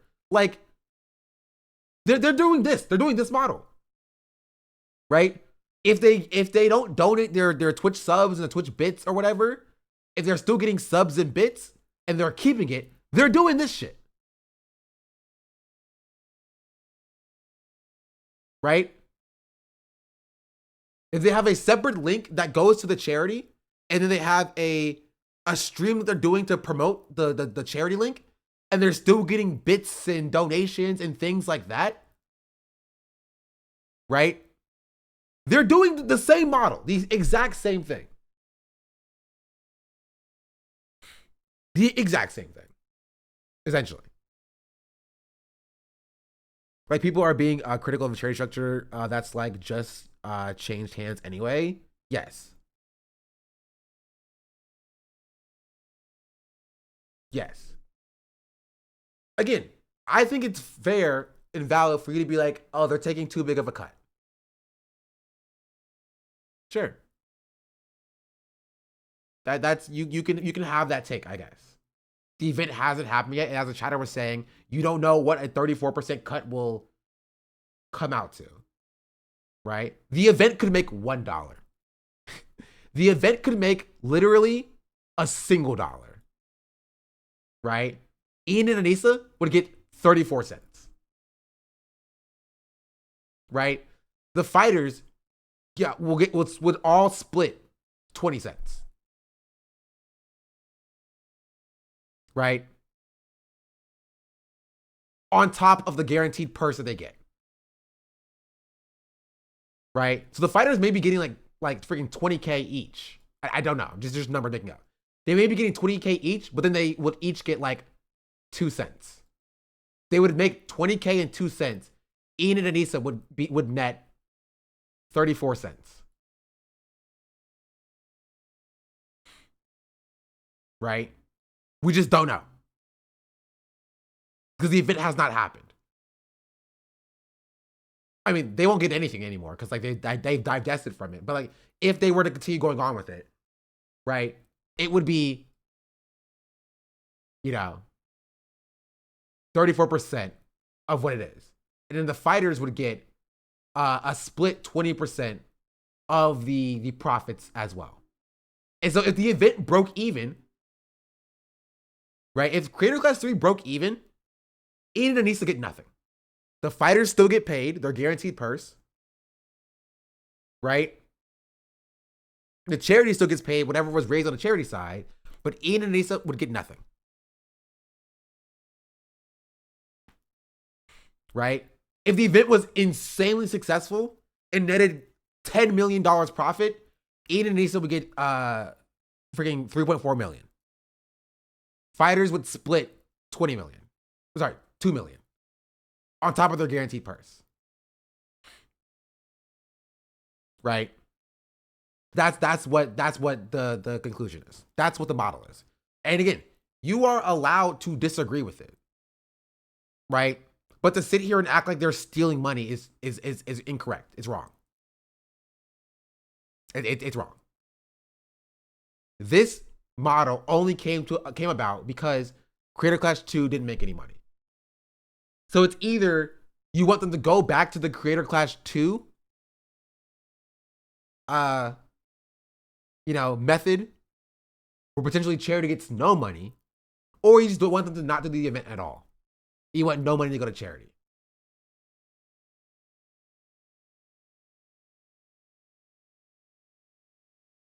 I personally think that this is better than whatever this was.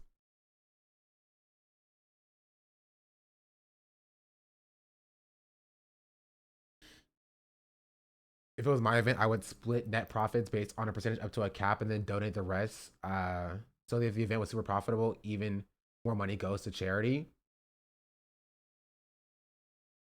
I mean, yeah, we can litigate that in an imaginary world. Like I agree with you. That would be better. Right? It doesn't matter anymore because like they've divested from it. So they're not taking anything. So now the fighters are splitting 54%.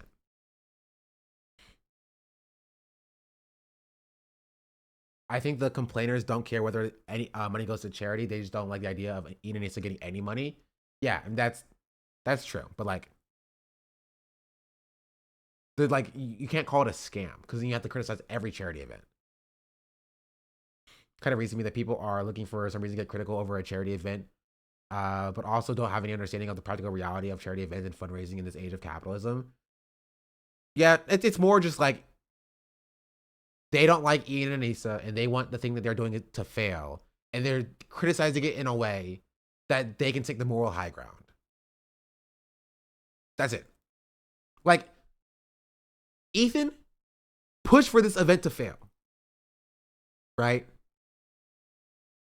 Ethan pushed for this event to fail. He did. He pushed for this event to fail. And so now he can take this moral high ground and be like, oh, I would never take 34% of the profits for the event. That would be crazy for me to do so.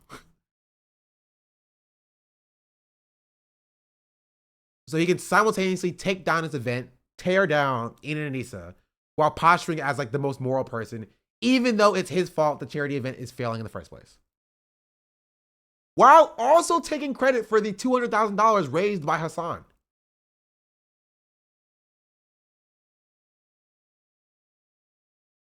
Like I have thoughts. And I can't say my thoughts because I will get banned on Twitch, but I have thoughts about this person.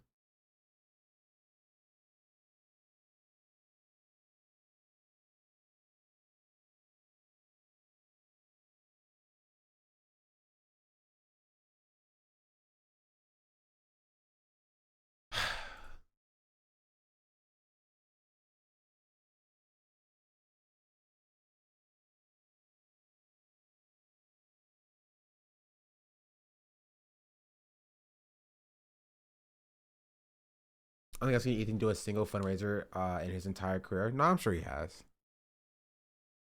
He fundraised for Palestine by giving money to the Atlantic Council. Chad, don't you know? Don't you know?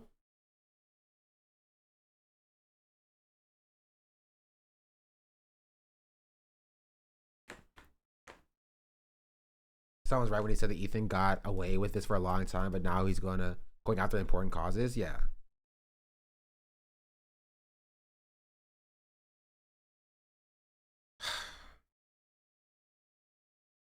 It's just dumb. It's just dumb. It's just dumb. It's just dumb.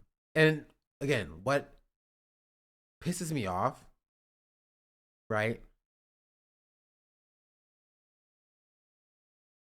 is that like people who are criticizing this event were radio silent about Ethan Klein trying to torpedo it. That's what's upsetting, right? That's what's crazy. Like, the event itself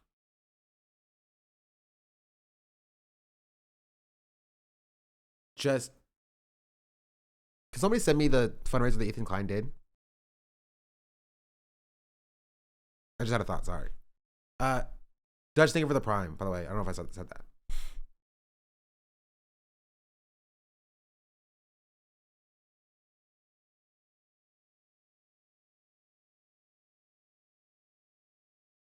Just I'm curious about something. If y'all can find it. If not, it's fine.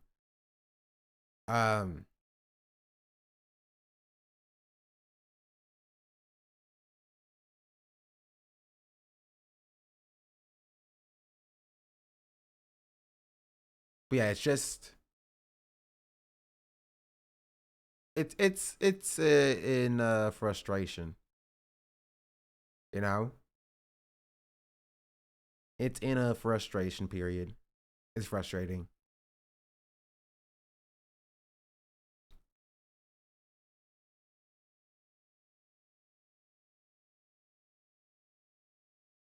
Okay, do you have a link to their stream?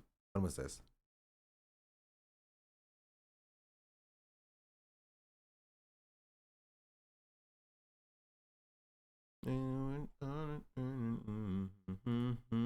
Like, when was this?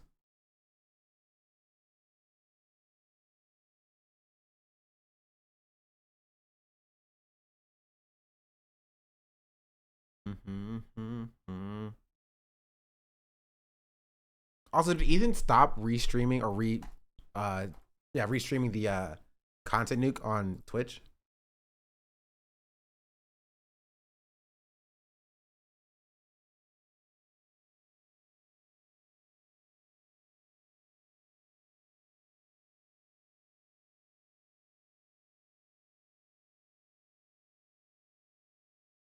Oh, is this it?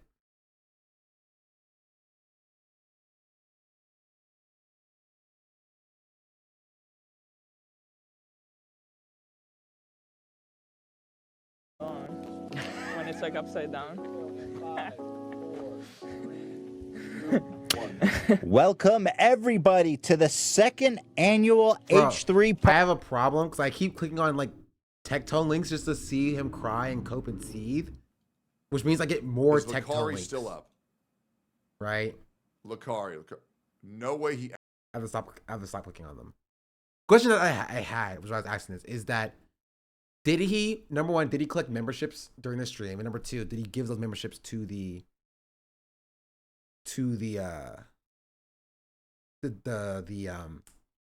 charity afterwards?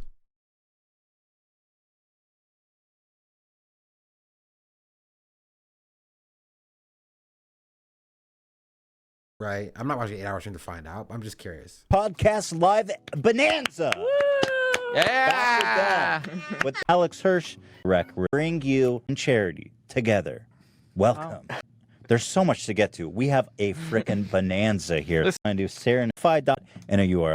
It's in the description. We have got prize parade $1 is one raffle ticket. I'm having flashback to last year times. They don't have anime. You do not need to donate multiple times. Dollar equals one. So the more you donate, technically win the prize. Technically, yeah, but so you could be a hero. You're not as donates likely $1. to. Yeah, you're gonna Possible though. But I'm hoping one of our prizes goes to somebody who donated a single dollar. Just I think that happened last. There was one person that won a big boy lucky winner, like the source of the lint to kind of. What I do, but no, Ethan just like texted like somebody else will get. Last year we had one spray. Feel spray. Yeah, the years grow. Coming up with all these things. I was like, balls are with that. We form of he's gonna be puking today. So we have 4 milestones that we've been cut up. What are we little? Got the to be hitting these milestones. Let me tell you what you can win if you on your face. Like I have. Doesn't sound that appealing. Our first. Go ahead. Yeah. So you can draw on us. You can buy. You no. For I just want to know Dan.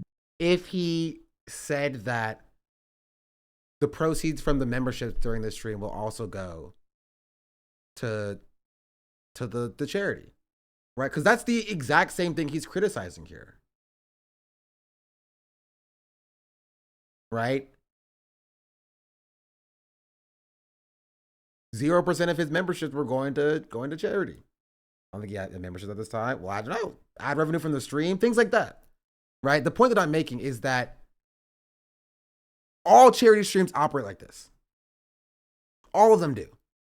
If you run a charity stream and you have ad revenue and you don't give that ad revenue back to the charity as well, you're doing the same thing that Creator Class 3 is doing, right? If you collect subs and you're not giving all the subs you got during that time to, which some people do that, right? Some people do give the subs and the ad revenue and things of that nature to the charity after the stream is over. I did a charity stream, I think it was like a year and a half ago for the American Heart Association. And I did that. I took all of the subs that I got during the stream and I myself gave the Twitch cut amount, like the full amount to the charity after the event was over, right? Some people do that. I think that's a good thing that people do, right? But it's not like necessary to be like have like a moral charity event. You feel me? And so if you've ever done a charity event where you have pocketed the ad revenue from that event, right? Or the subs or the bits from that event, you're doing the same thing that you're criticizing Ian and Anissa for. If you've ever gotten paid by a charity to do a charity event, same thing, right? It's something Ludwig talks about in this video as well.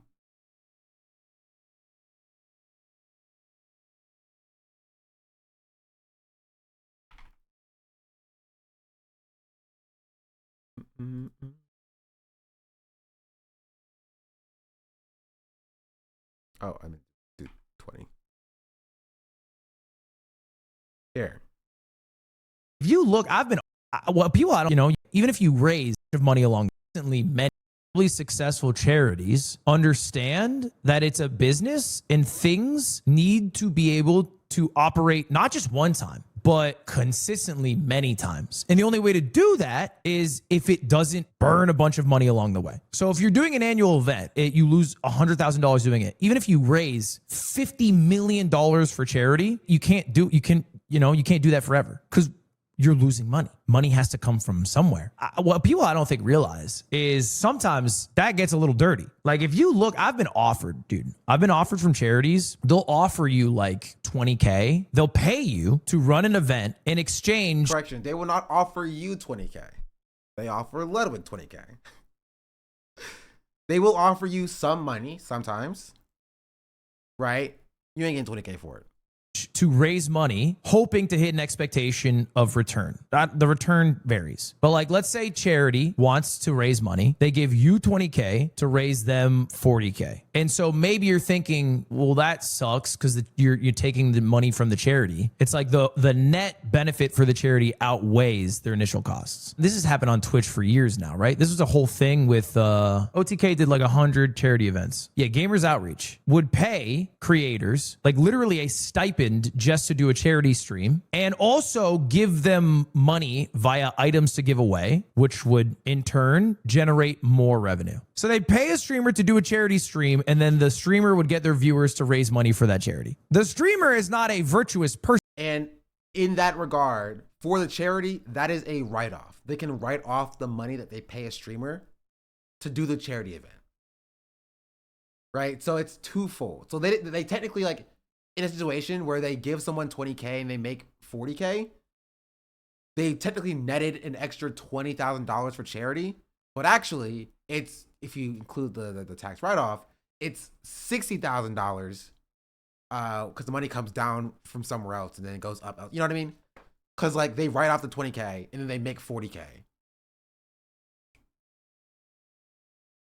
But actual charity is not a write-off because they don't pay taxes in the first. Oh, sorry, you're correct. Yeah, it's a part of the overhead costs. Yeah, it's a part. It's all a part of like the calculus, if you will.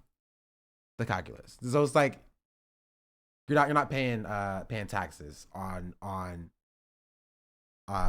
your expenses, but it's accounting shit essentially. Circumstance, which is but most things. It's also not a bad play by the charity. It's part of their operating/overhead costs. Yeah. The charity's paying the streamer 5 figures to make Ian 6. Would have paid taxes on 34% or whatever. But still, besides the point, yes, in this model, Ian would have to pay because this would be revenue technically, right? This would not be like charitable expenses that he's receiving. Ian and Asa would have to pay taxes on that specifically. Even if they get it, they have to pay taxes, and then if they choose to give it away to like charity, they would have to. That would be a write-off of stuff. This still comes out in the taxes, right? Figures back in charity. They're happy with the arrangement sometimes. Now, not everybody does it like this. Some people will spend their own money to do charity things. The drawback is sometimes they don't do it consistently. Sea-Dog, Connor, a boy, he raises as much money as any other streamer on the platform. Doesn't make any money from doing it. I mean, like he makes money from the AdSense of the Cyclothon and streaming and whatever, that stuff, sure. But he's not getting paid. Yeah, that's the point though, right? That's the point though, is that that's a perfect example, right? The Cyclothon, where like Connor is still running ads, people still subscribe to him, he still gets that money, right? Should Connor not get that money? Right? Base Sea-Dog, it is Base Sea-Dog, right? But I think Connor should get that money, right? Because he's doing but yeah, it's a collab with the charity. He's doing an event where people can then, that event is promotion for people to then go and to the charity link and give money to the charity. But nobody's yelling at Connor for doing the same exact shit that Creator Clash is doing. It's literally no different. It's no different. Connor is putting on an event, and because he's putting on an event, he can get sponsors or whatever, but if the event costs more money, right? If the event costs, I'm sorry, that's my face. If the event costs more money than he's bringing in, like if this wasn't positive, if this was instead like negative here, he would have to eat the cost. Right? But if he makes money, like if his subs increase, if the AdSense money exceeds the cost of what he spent for the event, he pockets that money.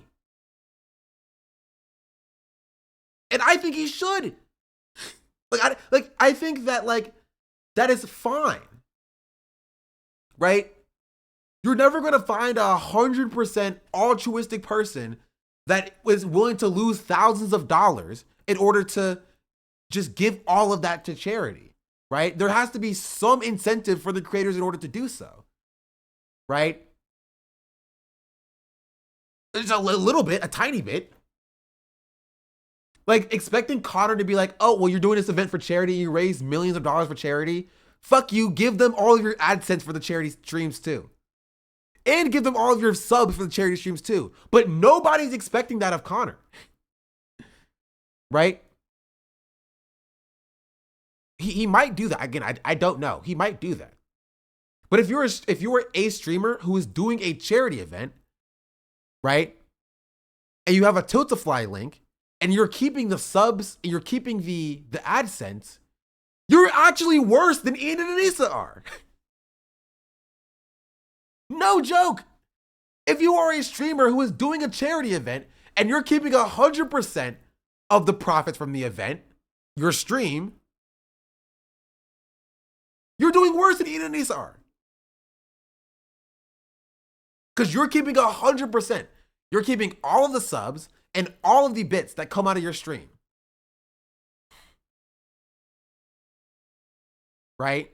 And if it costs you essentially $0, because you're sitting behind your camera doing the event, right? And you're pocketing that 100%. But then you turn around and you get mad at Ian and Anissa for taking 34% of the profits of the event that is separate from the charity stream.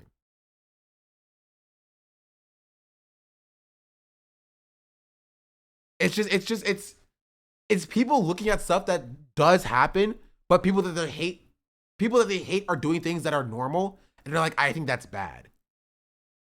I hate Hassan and he's eating food. How dare he eat food? You know what I mean? Which is funny because people have gotten mad at Hassan for doing that. Paid by the IDF to raise money for the IDF. In fact, he loses a lot of money when he runs the charity auction stream. Now, somebody in chat just said that's the right way to do it. But ask yourself this. He's not doing the charity auction stream this year. Why? Part of it's the work, but another part of it is also he just can't stand to lose that much money every year running an event to raise money for a charity. It just doesn't make sense financially to do it. I think it's more complex than people give it credit for, and I think if you leave with the interpretation that it's, this is the right way to do it, you can only do it if you're, morally just, and you must be a morally just person to raise money for charity. I think the charities are the ones who lose in that outcome. Connor is still goated, by the way, but I think I'm more amenable to the end result being charities get more money, even if along the way that means like some fuck off streamers making money too. Every dollar that is raised for charity through this event will be going straight to charity. The event will be funded by ticket sales, it will be funded by pay-per-view sales, and the fighters will be receiving a cut of that revenue. They need to disclose that they're being paid. I hella agree. I agree with that 1000%. And I think that's just a US law. But anyway, I think the first two creator clashes, they just did a simple profit loss and they gave a percent. Don Gurr, thank you for the 13-month resubscription. Cancel Connor. Of profits to charity. Now they're just doing a stream with a charity link attached to it. So basically like Fast 50. So Fast 50, the business model of the event is irrelevant to the amount raised because the amount raised is from the charity fundraiser, from people donating to the charity directly, which I think is better low key. Like, I don't think there should be an in between people and donating to charity. They said it'd be pay-per-view. I thought they just said pay-per-view would cover the cost of the events and the fighters. I'm almost assured they just said that. If I rewind it, I think they would say that too. Either your media literacy is at an all-time low or mine. I'm right. You got to work on yourself then. I look at his shirt and I see W eat. That's the letter N. Never mind. Some mistakes were My media made literacy, no. It's just supposed to be a fun boxing event for charity, and that's really what it should be. And It's that's such really a good what it's mission gonna be. statement, and it's such a bummer that it ever got away from that. It seems so silly that it ever got away from that because it's so clear what the event is supposed to be. People are already punching each other in the face. You don't need other trouble. Do it for charity. I mean, that's so true. Like, it's, I mean, yeah, that's hella true. I don't know how feasible that is. I don't know how feasible that is, man. I think I'm excited for the event. I want to watch it. I like the people in it. I want to watch them punch each other in the face. But I think the idea that they can save Creator Clash 3's branding from this is going to be tough. But if it were like, to what be is saved, this? You know what I mean? Like, Ludwig said the correct stuff for this last 2 minutes we've been watching. But like, what is like this? It's like Ian stepping down. Like what caused him to step? I feel like it's an important part of the story.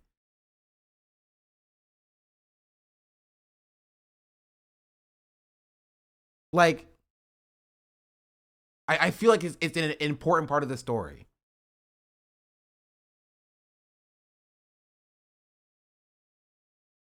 I think they're doing everything right. I don't think they're doing anything wrong right now. So he has a bias for Ethan. No, he has a bias against getting involved. Ludwig does not have a bias for Ethan. Ludwig has a bias against involving himself in things that he thinks can tarnish his brand image. That's what the bias is. Just for clarity, why did Creator Class 3 fail? Creator Class 3 hasn't happened yet. Right?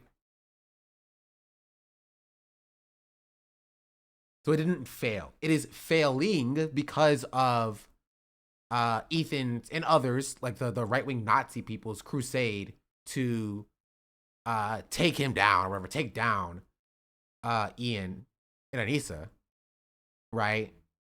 But it hasn't failed. It can still be, it is successful. Like, legitimately, before it even started, it is successful. 200K was raised before the event even happened.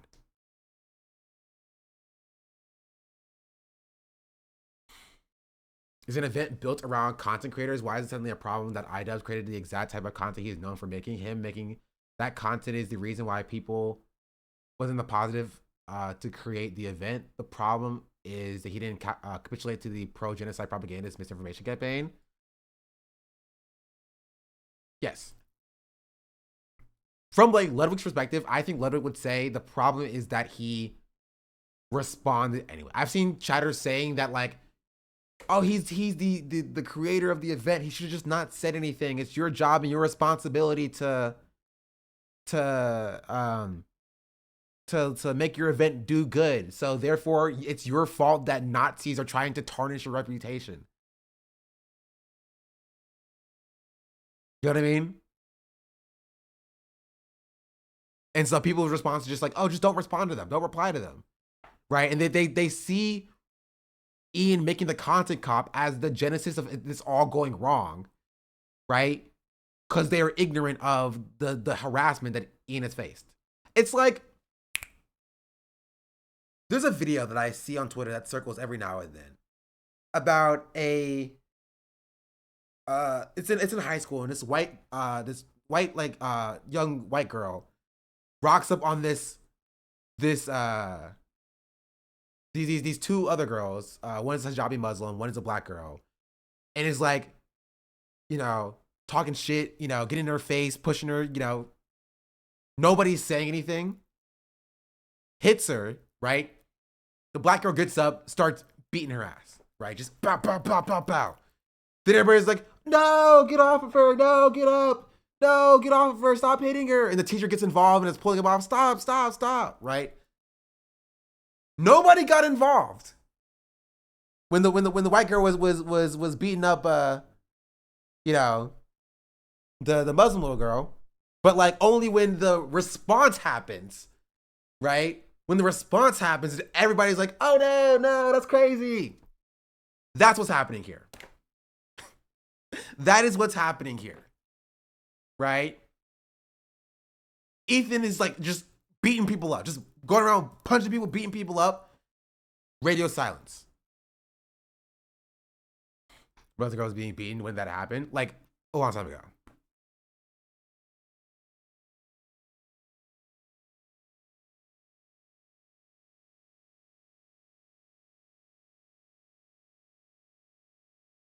Okay, I don't know. I guess she's not a hijabi Muslim. Did I just make that part of the story up? Maybe I did. Maybe I'm mixing up two different fights, right? No, I was right. She is Muslim. No, I was correct. No, I was literally correct. My memory is immaculate. What? This was off the dome. A Muslim student was being bullied at her school without intervention until a black teenager stepped in. This further prompted the teacher to step in. This is like a very, very famous fight that happened. Right?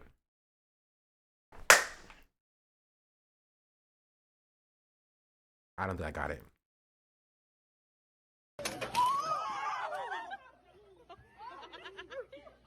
I'm going to turn it up so you can hear. People are laughing. People in the back are just watching, doing nothing. Listen.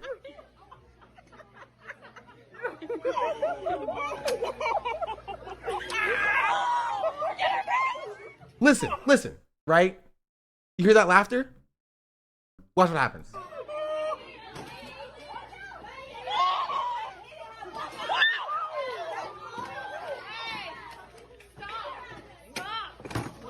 And the teacher just kind of spawns out of nowhere. Where were you at? Where were you at, lady? You know how a teacher spawns out of nowhere? 15 seconds. 15 seconds of someone bullying and beating up like a Muslim child, a little girl. And the black girl gets involved, right? At 15 seconds, right? Let's see. 15 seconds of direct harassment. Let's see how long, with nothing. Nothing. Right? Kids were laughing. Everybody was sitting back doing nothing while this was happening. Let's see how long it takes for the teacher to get involved and for people to call for them to stop.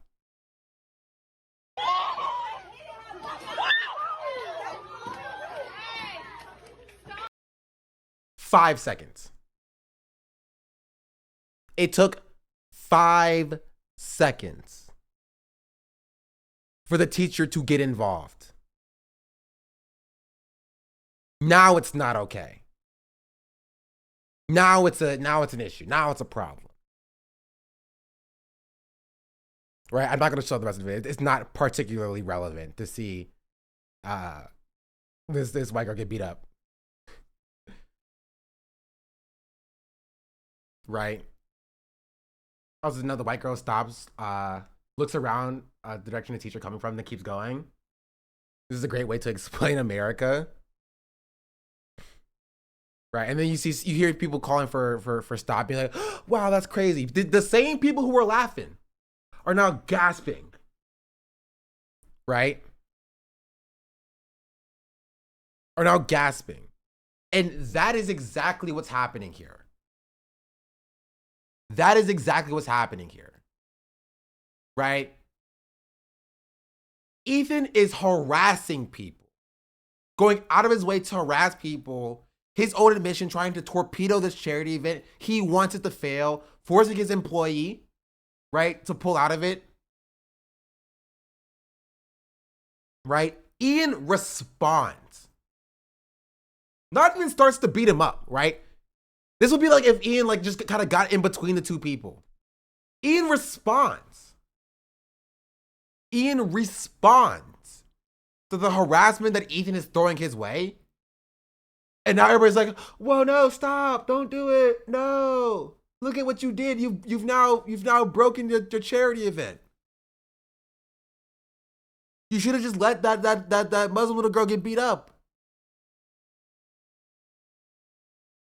And nobody wants to talk about what happened the first 15 seconds. Even going out of his way. Going out of his way to harass, to dox, to tarnish people's reputation, deplatform pro-Palestinian voices, and nobody wants to fucking touch him. Nobody wants to touch him. When Ian, being one of the only large creators to take a stand for these smaller streamers who are being deplatformed and address Ethan Klein's behavior, now the gasps come. Now everybody else who was radio silent on Ethan's harassment has a take about what Ian should or should not have done to speak out and to support, right, the smaller streamers here. And it's disgusting. It's gross. And it frustrates me. It's frustrating. It's frustrating. Because people still don't want to talk about it. They want to talk about how badly Ian fumbled the charity event and how bad Creator Clash is messed up and how, oh, they got to change their name now. They got super messed up.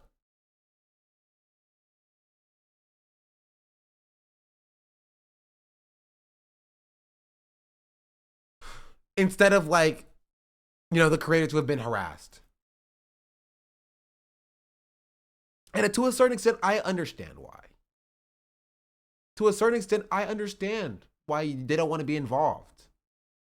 Like, Taylor Lorenz got pulled into this by just being like, yo, Ethan Klein's gone a crazy mode. Journalists. Random Twitch streamers who dare make a tweet with Ethan Klein's name in it get pulled into it. I understand. Is it unlisted now? I don't see it on Lud's channel. No, it's on his like new clips channel. It's on Ludwin. Right? But yeah, then don't comment at all. That's my point. That's my point. And it's frustrating.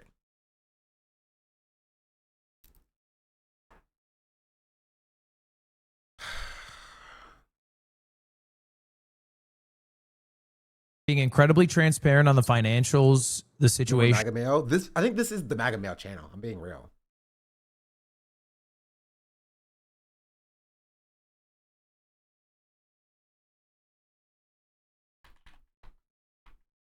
Oops. I typed in MAGA Mail. Nope, actually, there's a separate Mocha Mail channel. No, I respect that. Nope, it's still there. This is a different channel. How they got here, who owns it. So I don't think they're doing anything wrong. They offered refunds to anybody who bought pay-per-view ticket. They're automatically giving refunds to anyone who got in-person seating in the Florida venue. Denying refunds a few days ago is pretty shit. I didn't know about that, but they've already resolved that in a few days. So I guess like if they denied refunds and then people were like, why the fuck are you denying me your refunds? And then they fixed it, that's still a good thing. Yeah, I've encouraged like a bunch of people I know to start boxing too, because it's like such good like total body fitness. But as said, Boxing it's also really tough. hard. So we have to give a shout out right now. Is different. It's for stream clips. Mocha Mail is recorded offline. To the fighters who are training Really right leave the now. prime. 4 months, much appreciated. Oh, it's like a bummer also for them that they like maybe have felt a little awkward recently about promoting the event or talking about it, and we want like everyone to like get back behind them and recognize like how hard they're training and how difficult it is. Dude, I do feel so bad for people who have, like, I don't know if you understand how hard a boot camp is for boxing, especially when it's your first boxing event, because there's a huge mental battle to getting over the hurdle of being punched in the face and punching someone in the face. And then the physical grind of doing it is like exhausting, adding that on top of your whatever work grind. And now having to extend how long your camp is, right? Your expectation was that it's this many months, it's this many months. And then the reason this is all... He's acting like this was like a natural disaster. He's acting like a hurricane hit Florida and they couldn't do Creator Clash anymore. You know what I mean? And not that this is the response to like a concerted effort and campaign to torpedo the event. Happening in a roundabout way is because fucking YouTube drama. That sucks, bro. Like, and it's happening because YouTube drama. And not, again, a concerted effort to torpedo the event by Ethan Klein and Nazis online. I feel like that's important. Frankly, he's acting like iDubbbz killed someone. He's acting like iDubbbz doomed the event. That's what he's doing. He's acting like iDubbbz, he's like, yeah, man, I feel bad for the fighters, right? That they are put through this. This was this was above them. It was Ian's fault. I was gonna say that it's being generous. Maybe he doesn't know, but I guess he does know, and he's just being eccentric about it. Yeah, it's kind of victim blaming. No, it is victim blaming, right? Because for some reason, as I said yesterday, nobody's acknowledging the mass harassment campaign that Ian is facing. Ian and Anissa is facing. You're telling me this shit because of YouTube drama? Damn, man. But something that people don't think about. As gross teachers repeating the same shit pedophile Nazi Sam Hyde fans say. About is they think, oh, you're going in training for an hour or 2 hours or maybe 3 hours out of your day, and they just take that one little time. Idubbbz kind of brought it on himself, not gonna lie. Like, or to be honest. Like, what are we talking about? You're tired as hell after. Because Trevor plays basketball with us, usually. And he started boxing training, and then he started coming to basketball after boxing training. Bro, he looked horrible. Like, no shade to him. He looked like shit. And I know he knows he looked like shit because he left after 30. Frogan, and he doesn't like her. I don't know. But he's always been saying it's cowardice. And again, I understand, like, and this isn't like a surprise. Like, Lubba just talking about it. Lubba does not like Frogan, right? But that's fine. But then don't talk about it. You know what I mean? Like, because like Ethan is not just harassing Frogan, right? That's not the case. Ethan harasses everybody, right? Including Ian and Anissa, which then led to the event to be postponed and them to divest from it directly. You don't have to like talk about like Frogan really at all. Ethan harassed Cutie, yeah. Ethan harassed Ludwig himself. Ludwig knows. He knows.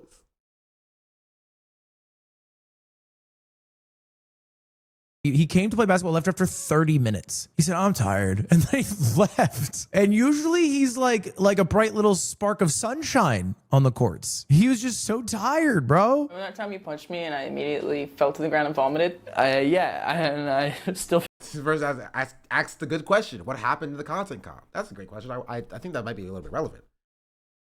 Feel really bad. The fuck? Damn. Nah, it's great. Okay, it wasn't your fault. I don't know how that... you know what? I'll let it pass. Don't say Lud wishes he could do that. No, I don't. I am tired of the sexist allegations. I am not sexist, okay? I don't wish I could punch somebody until they threw up. Like, what are we doing too? Like, we should talk about, because there was confusion about this last year. Even I was confused about how fighters get paid. The fighters do get paid. It's just to make sure people can do the event. Yeah. You can't ask creators to take all that time to box. Yeah, they should get paid, obviously. Say the number. Well, I don't think they're getting paid a flat number, so they would just be making up a number. I don't think you understand. I think they're getting paid a percentage of pay-per-view sales, which obviously won't be determined until the event's over. When I ran my event, didn't do pay-per-view. So I paid a flat number. I paid like 20K flat for everybody equally. Like final offer, best offer across the board. Everybody got the same amount of money, which in some cases, by the way, doesn't even necessarily cover everything. For some people, they spent more than that on training, on meal preps, on basically everything it took in their camp. It can be very pricey. A personal boxing coach and all that. Obviously that was their call. How would you train? Dagestan, 24 hours. Dagestan for boxing? Yeah, I come out in my first boxing match. I'm just grappling. Compared to Idubbbz now, I don't think that's necessarily relevant. Was Lud thing even for charity? I don't know.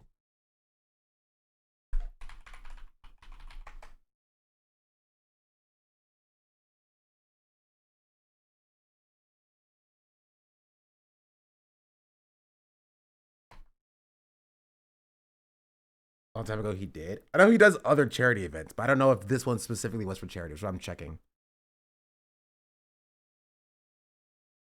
This might have been just an event, as opposed to a charity event.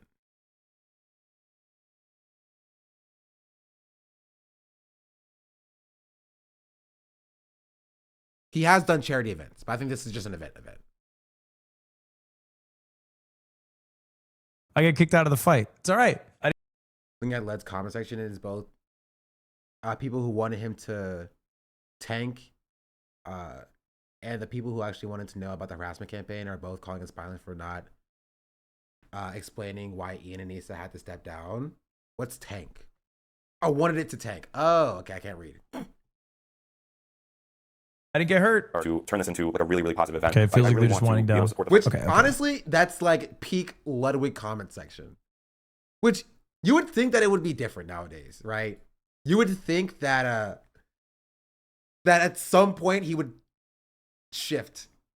But like, this is like the most consistent thing. That is what happens when you're a centrist. Lud was like, I'm talking about the Hassan drama today. and not specifically about Hassan, but around the tangential stuff around it. And they're like, how dare you not defend your friend, Ludwig? And also, how dare you're caping for Hassan? Like, he has you tied around his hand like a little puppet. And that's it. That's kind of what he does. I get it. I feel for you guys, all the fighters. Hope the delayed event is a huge success. 34%. Okay, where is this number from? It's in the FAQ. Okay, that's in this. Literally on your second tab. Okay, first off, I'm not a fucking weirdo for watching a video and reading a comment that has nothing to do with the video. The commenter is weird. Clearly, these people knew about the 34% thing, clicked the video, and wanted to talk about it. But it's not in the video. It has nothing to do with the video because it has nothing to do with Creator Clash 3. They're just really upset about what used to happen. They're sending him H3 Productions links. Like, these people aren't normal. These people aren't normal. They're not normal. They're not normal. Yo, because it has nothing to do with Creator Clash 3. They're just really upset about what used to happen that isn't happening from people that don't operate or have any control over the event. I'm not the weird one, bro. They're the weird ones. These people are making zero money. Zero. It has because the video's about the event. Look, call me old fashioned. I think comments should pertain to the content of the video. Call me old fashioned. I'm just an old school YouTube viewer, bro. I watch the video and then I comment something about it. Call me a fucking old fashioned fuck, man. Okay, well, don't call me an old. Like, I think, hear me out. Let me get my take. He's not wrong, but like, you kind of got to talk about where it comes from a little bit. You know what I mean? Why are people talking about the YouTube comments about this thing that's not in the video?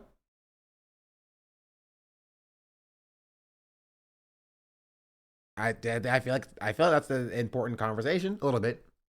Old fuck. I mean, bro, these are all, okay. We can just call a spade a spade. These are drama frogs. These are all drama frogs who are very mad at Ian and Anissa. But like, I think the wind is out of the sails because unless they're lying, they have nothing to do with this. They won't be a part of it. They own none of it. They stand to gain nothing from it. So it's like, what are we yelling at? Go to their Twitter or some shit. I think drama frogs just aren't what they used to be. Go to iDubbbz's Twitter and yell at them, bro. That's what you're supposed to be doing. Why is the event moved to LA? LA made the most sense as much. I don't know why he's not acknowledging the fact that like we've only gotten to this point. Like they only have nothing to do with it because of the drama frogs. Right? He's not incorrect, but it kind of feels like he's snipped the Premiere Pro timeline before any of the important stuff. You know what I mean? Like what he's talking about and describing has already happened, and that's how we got here in the first place. Like, and I feel like that's kind of important. Larger market, it's home to a lot of creators and helped us keep the event production costs down. That means we can focus more on what matters, making the show great, raising money for charity, and giving the fans the best experience possible. You know what's impressive is how quickly they got approval from California Athletics Association or USA Boxing to sanction the event. That's usually why people go to Florida, is because sanctioning is so easy to do. It's kind of hard in California. Obviously, it's easier for I'm sorry to hear that, chatter. Straight up boxing event, but will all the original fighters be competing? Not all fighters will be available for the new date. An updated fight card will be announced in July. That'll also include some fresh faces. Drama. These people don't realize or don't care. The audience are largely occupied by racist assholes. No, it's drama. It is drama. It's racists and Nazis and a bunch of bigoted people weaponizing drama for their own purposes, but it's still drama. That doesn't change the fact that it's like the medium of drama. Right?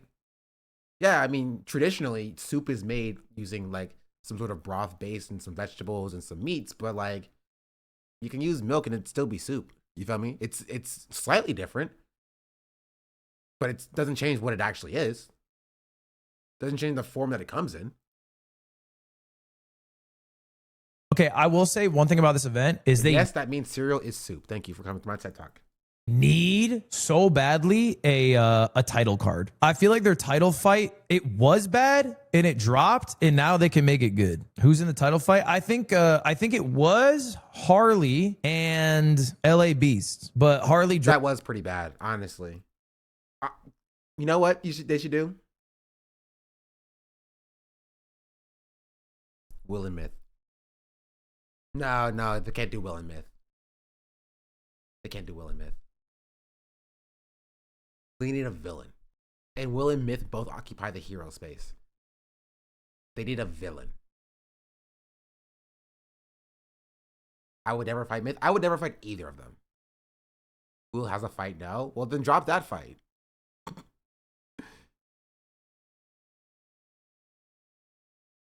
Tectone? I would watch that. Jake Paul.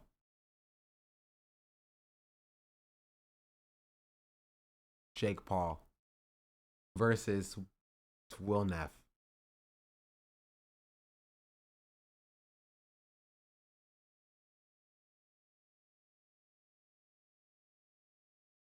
Dropped. I mean, to be honest, I think Odd One's out and Will Neff is my title fight. LA Beast dropped too. Wait. No.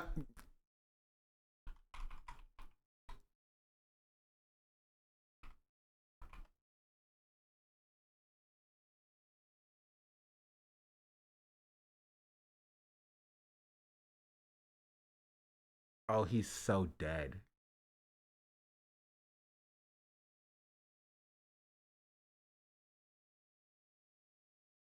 Oh, he's insanely dead.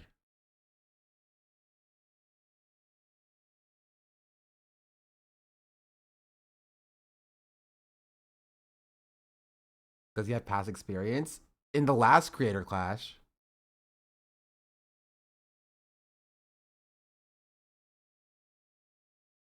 Will said he's been training since Creator Clash 1 basically constantly, so it could be a good fight.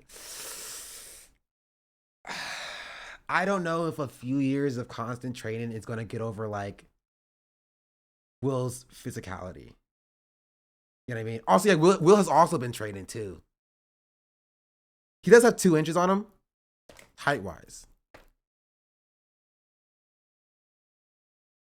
I don't know. I think the Odd One's out needs a few more years to be put in the ring with Will.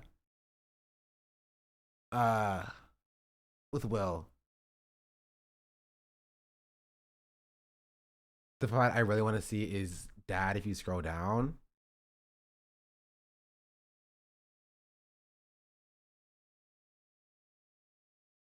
Dad keeps fighting. He stay fighting. I think it's 50-50. You think it's 50-50? Nah, I give it like an 85. 15. 85 for Will. I don't want to discount his training. Right?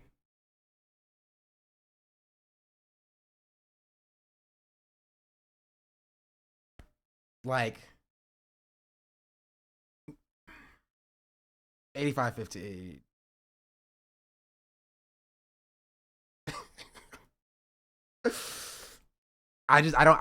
Yeah. Ooh. This is not a fight that I would have set up. The clips of Odd fighting. You can check Google.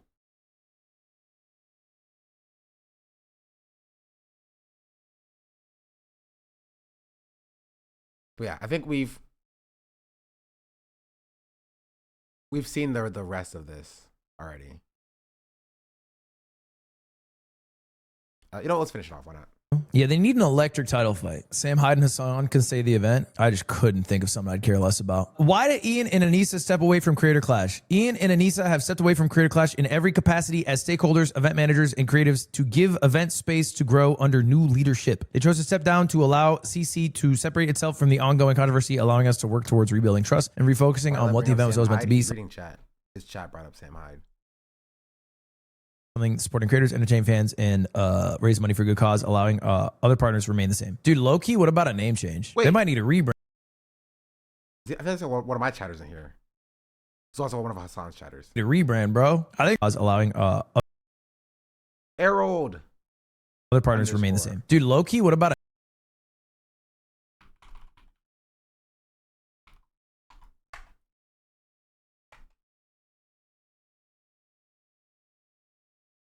Yeah, 3 months sub. They've been in here before. Was in here earlier. Not a name change. I They recognize might all of you chatters. need a rebrand, bro. I think there's too much connection with Creator Clash and Ian to really separate it. Do fighters get paid? Yes, each fighter gets a guaranteed purse to help cover training and preparation expenses. In addition, 20% of profits from the event will be split evenly amongst fighters. I don't think it would change anything. Maybe I get the rebrand, but it would only work if the Nazis moved on. Right? But if the Nazis are like, this is still Creator Clash, we're still going to tank it because you wouldn't let our father Sam Hyde in, it won't matter because it'll just happen again. It'll just happen again, and it'll happen again until the space itself is like, okay, these Nazis are stupid. You know what I mean? Ian isn't the problem. There's a horde trying to take the event down. Yeah. Because the event wronged Sam Hyde. That's how it started. Creator Clash 1 was very successful. Creator Clash 2 was less successful because the Nazis got mad. The Nazis and the right-wingers and the bigots all got mad that they wouldn't be like, man, we love Sam Hyde or whatever. And they came back for Creator Clash 3. Ethan Klein was, again, unwittingly used as by the Nazis once again. Pretty consistent thing if you think about it. Right?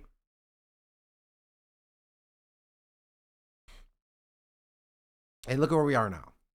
This is why alt-right creators should not be given no quarter. Centrists ruin everything by letting Nazis into the party. Yeah, but the problem is that, yes, this is correct, but the problem started, so they did not let Sam Hyde in the first event. That's why Nazis got mad. No, they didn't let Sam Hyde coach a fighter in the second event. That's why they got mad.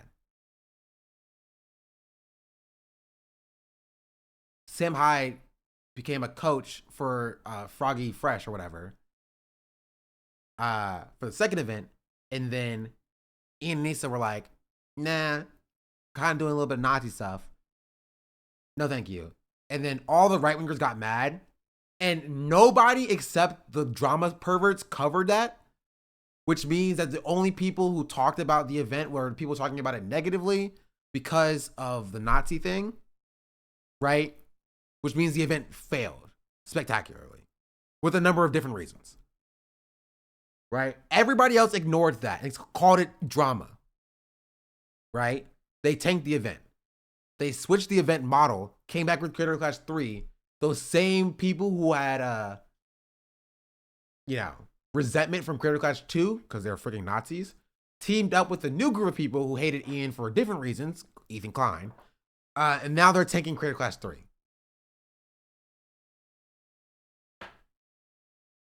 Further, 34% profit share originally allocated to Ian and Anissa is also being redistributed among the fighters following their departure. What's the difference between a profit share and a net profit, chat? Net profit would be income minus costs, right? That's net profit. What's profit on Maya share? Is that just the same thing after loss? Isn't that what net is? That's the same thing then. Bro, you know what it means? I'm not the dumb one for using a different word for the same thing. Just to be clear, this is what net profit means. Net profit is you take how much an event makes, you minus the costs, there's your net. So 46 goes to the charity. Okay, what the fuck is the math to get 46 as your number? How the hell did that happen? Because you're adding the 20 for the fighters. I see. So initially they had 20% for the fighters, 34% for Ian and Anissa, and 46% for charity. And people are pissed off because they were taking profit on a charity event. So the implication is if they raised $1.3 million for charity, then they made, I don't know what the math is, $950,000 year one, which means they made $0 last year. Yeah, 34% is crazy. It is ugly, isn't it? And I think this is the issue when you are the middle. No. So what Lubbing is describing is he's describing Creator Clash 2 and Creator Clash 1 and what's going on here, but then applying the 34% from Creator Clash 3 to what happened with Creator Clash 2. These are different profit systems. He's just wrong. No, I don't think he's disingenuous. I think he's just wrong. I think he's just incorrect about this. Right? There was no 34% of Creator Clash 1 or 2. They took 0%. Right? Charities got 0%. Right? Ian and Nisa got 0%. Nobody made any money. The event happened. The event lost a shit ton of money. Charities got 0%. Ian and Nisa got 0%. Right? For Creator Clash 2. There was no profit share. There was nothing there. They just lost money. I'm in Reddit and the Creator Clash 3 sub is talking about you. Ugh. Unless it's good things, in which case, yay. Right? The 34%, it's only for Creator Clash 3. Right? Where the charity and the event are completely separate. They're two separate things. Right? So the charity makes what the charity makes. What Creator Clash 1, didn't they also take 0%? Yeah, they didn't have there was no profit sharing for Creator Clash 1. Right? I don't know about I don't know if they did take any money.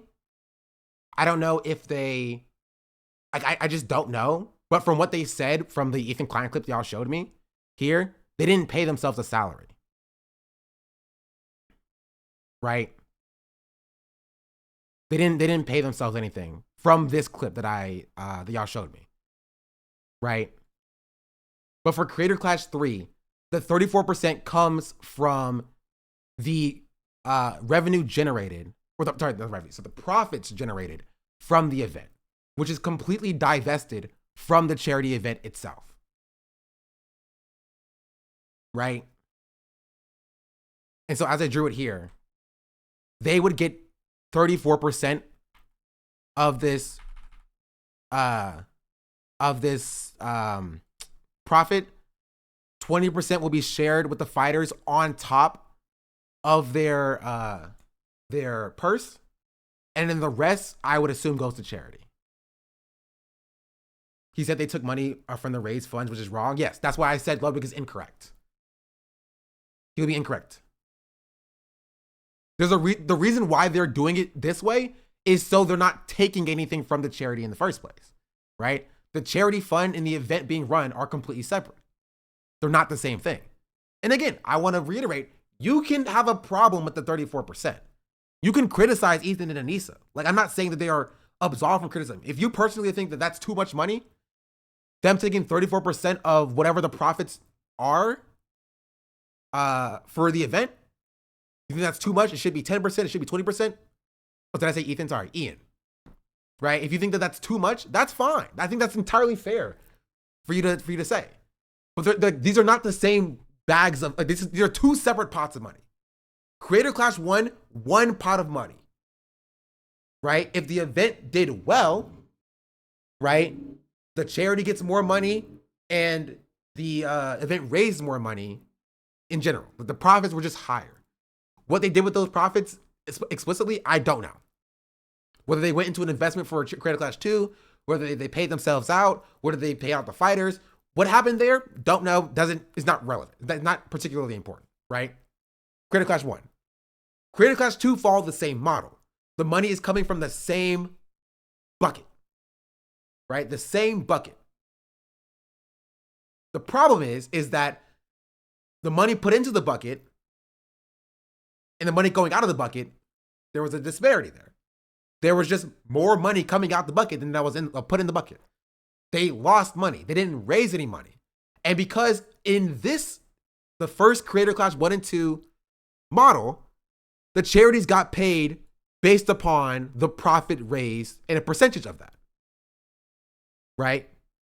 Let's just say 50, I don't have the numbers. Let's just say 50%. So if here, I can actually do this. We're going to add another one for Creator Clash 1. Boom. This is Creator Clash 1. Whoop, that's 1. Boom, boom. And we'll say charity plus event, right? It spent this amount of money and it raised this amount of money, right? It did very well. And so this is the profit. And charities got, we'll say 50% or a portion a percentage of the profits go to charity. Right? And then they did something else with the other percentage. Right? This is how Creator Clash 1 operated. Because it was a tied, shared pool of money. Right? Creator Clash 2 was the same thing. A tied, shared pool of money, a tied, shared pool of money, but instead of making money, they lost money. Their costs exceeded their revenue. There was no profit. And because there was no profit, when they tried to take a percentage of the profit to give to charity, there is no profit, so charity got nothing. Charity got nothing, and the event raised nothing. There was no profits. Right? There's nothing. And so in order to combat that, for Creator Clash 3, they go to a new model. There is now 2 separate buckets. One bucket for the charity and one bucket for the event. The event is funded by ticket sales, pay-per-view sales, things of that nature, sponsors. That is how the event is funded over here. And then you have a donation bucket that people give into, and that money goes directly to charity. So if you're taking money outside of the event bucket, right, it does not change the money in the donation bucket, right? So the event bucket can make 0 money. They could lose money on the event for Creator Clash 3, right? It won't change the fact that the donation money is still going to charity regardless. You know what I mean? But the event can make money. And in the event that the event makes money, right, there is a position, or there's a amount of money that the event profits, right? 34% of that profit goes to Ian and Nisa. 20% is shared to fighters on top of the person they already get. And then I would assume that the other 46% of the profits go to charity. Or invested somewhere. I don't know. It doesn't say what happens to that. But that's Creator Clash 3. Right? You can think 34% is too high. Totally fair. Totally valid. You can think that a Creator Clash 1 and 2 model was better. I don't know why you would think that, but you could think that. Right? You could want the percentage for the fighters to be higher. You can think all of those things. Right? But you cannot say that they are taking out of the charity bucket, because that bucket is a separate bucket. It is a different bucket for this reason, right? It is a separate bucket for this reason. Let's continue. The problem is that Ludwig seems to be taking Ethan's framing of the situation at face value, just running with it. I honestly don't think he even cares to delve into details as much as you are right now, because he's obviously filled in by some right-wing commentator. I think you're incorrect. I think you're wrong. He's not filled in by anybody. He's just, I think he's aware and he just cares more to talk about like this aspect. I don't think a right-wing commentator is filling him in or whatever. He's only focused on drama aspect, or at least he has right-wing takes himself. I really think Ludwig is perpetually psycho slop. There's no problem with Creator Clash 3 if we can pick the percentage that keeps the event ongoing without the cost, costing a ton of money out of pocket. Problem is you can't predict that number, and that is a risk to streamers and discourages the event. It works if you know a fair share percentage ahead of time. You should DM Ludwig and explain it to him. I don't think he'll read it. 2, I don't think he cares. 3, I don't know if I care that much. And 4, it wouldn't be productive. If Ludwig for some reason cares about what my takes are in the situation, I can talk to him privately about it. But like, for what I just explained, I don't think it's gonna happen.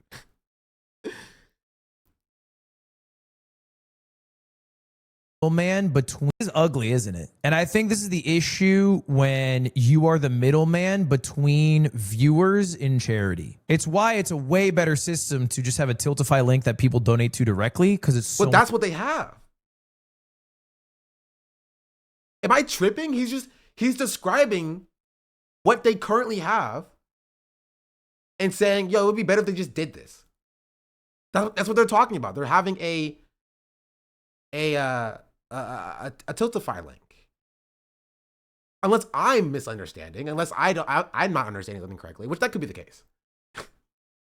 I'm not infallible. But like they're doing it in the way that I described here.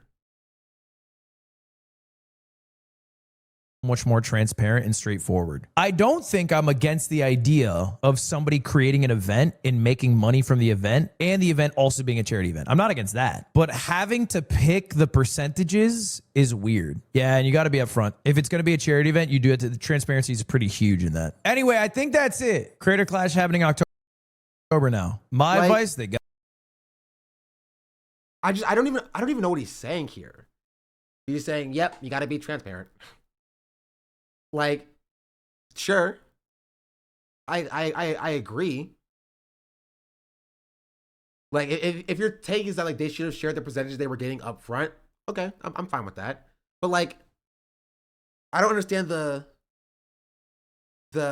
beef with the percentage specifically. Like, does he think the percentage should be lower? Does he think that there shouldn't be a percentage at all and it should just be a flat rate? Like, that's kind of my problem. I don't know what he thinks. Right? I think either of those is fine. I think if it was either, you know, they have a flat rate, they're getting paid, they're paying themselves a salary, they're paying themselves $100,000 a year or whatever, cool. Or if they think the percentage should be like 10%, cool. But he's not saying either of those, which is why I am confused. Right?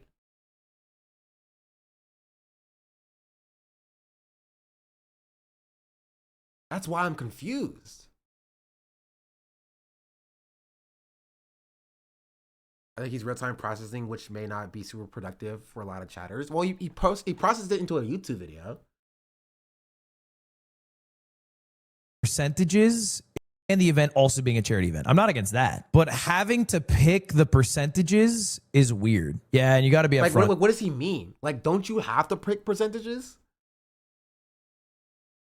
Like, isn't that the entire point of percentages is that you don't know what it's going to come out to? Because, okay, here's the problem. If Ian and Nisa say we're going to pay ourselves $100,000 for this event, and the event made $100 or $99,000, right? They're just taking all the money anyway. And then people would also have a problem with that. You know what I mean? So percentage makes sense when you don't know how much you're going to make from the event. And again, you can think the percentage is too high. That's fine. There's a conversation to be had there. Right? You can think the conversation is too high. Or the conversation. That the percentage is too high. But like, I don't know what he means by like, you can't pick the percentages. It's that. But having to pick the percentages is weird. Yeah. Like, what does he mean by having to pick the percentages is weird?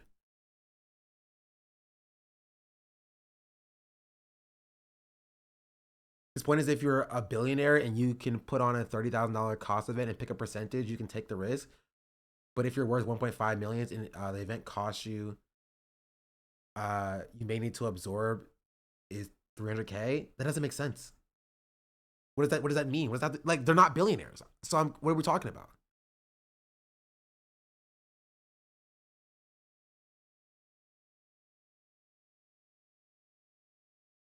Like I'm confused.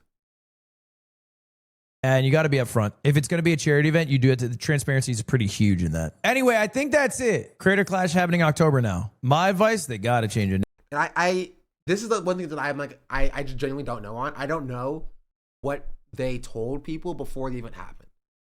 I didn't keep up to date with like the intricate news of Creator Clash. So I just don't know. They could have very well have been transparent about like, they are getting a percentage of the profits. They may not have said what the percentage is. Or not. I don't know if that's the case. I think it's fair to be like, they should have told people the percentage up front. I just don't know. So I can't speak to that directly.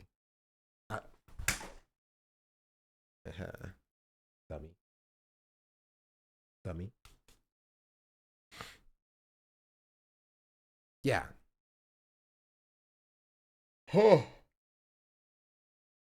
That's my take on the Creator Clash 3 thing once again. The point is, he's saying because Ian doesn't have infinite money, the net loss always goes to Ian and Anissa in either model because they aren't infinitely rich and the costs are big. They want to keep the event on without taking personal losses over and over. They need to predict a fair percentage. That's not what he's saying. Not at all. That's like the exact opposite of what he's saying.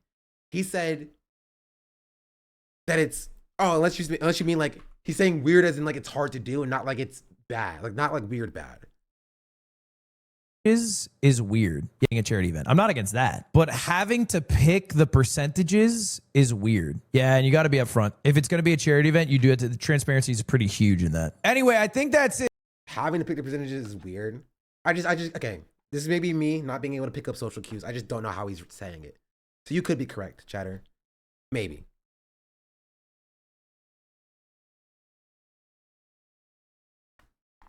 Maybe.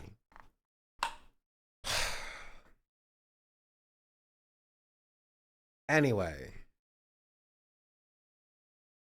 I don't know if there's anything more to say about this. I'm being entirely real. He watches as a palate cleanser? No.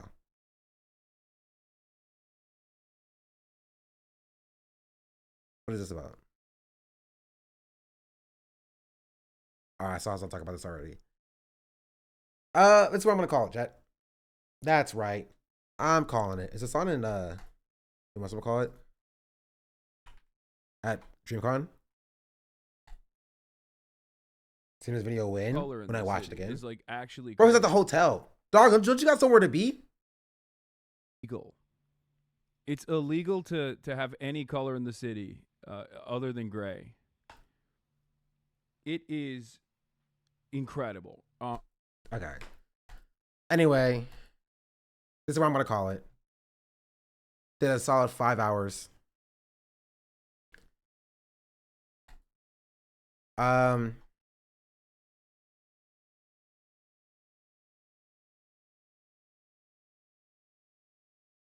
Yeah. Oh, that's my code.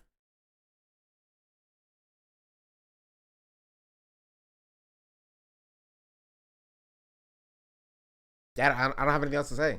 I mean, I could talk about what else is there to talk about. Did y'all see? I was meaning to talk about my former coworker.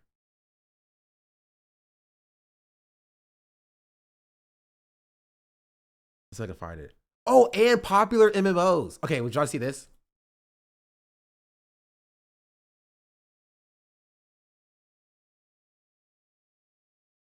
I just watched the whole body camera footage, and despite how ever you feel about popular MMO, the cops treating him in an unbelievable shitty way. Like, is this true? Chad, is this real? There's also this, which I was supposed to watch, and that is freaking Micah and Olivia talking about how the Dems win back young men. And who doesn't want to know what Olivia has to say about how the Dems win back young men? You know what I mean? They're giving her millions of dollars anyway. Let's see. Writes a Substack, which probably, statistically speaking, like 89% of y'all read already. She has 72,000 subscribers. I don't know how much I believe that. But Olivia, I want you to talk about that Substack, and I also want you to talk about one of the newer articles that you wrote about why men drifted right in the previous election. I consider myself a resident expert on this because I am a man, so I feel like we could have an interesting conversation on the conclusions you reached in that article. Yeah, so my Substack it's called A New Perspective, oliviajuliana.substack.com, and we're actually very close to hitting 100,000 subscribers on Substack. I'm very excited. But I write a lot about politics, and I hate that all these newsletters are the same. There's so many. Also, does anybody have a link to the Foreign Man video about streaming university? I also want to put that on the docket too. Also, what's up, YouTube chat? I have not been ignoring you because I accidentally closed your tab. How are y'all doing?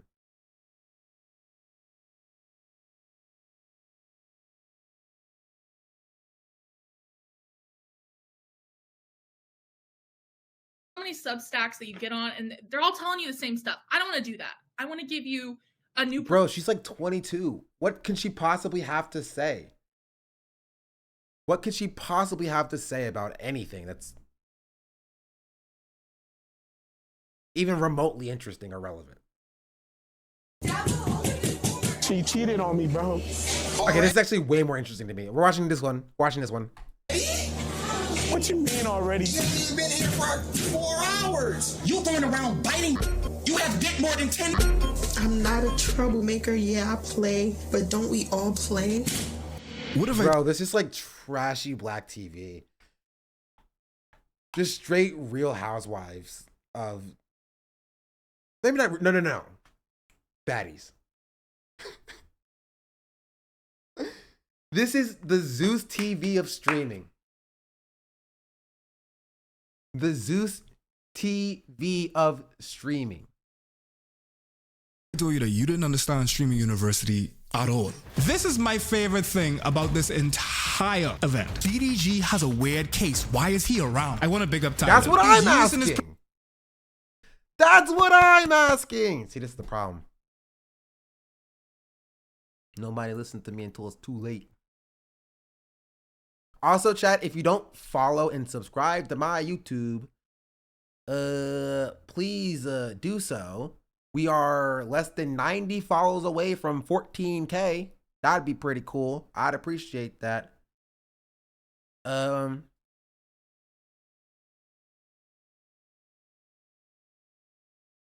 yeah.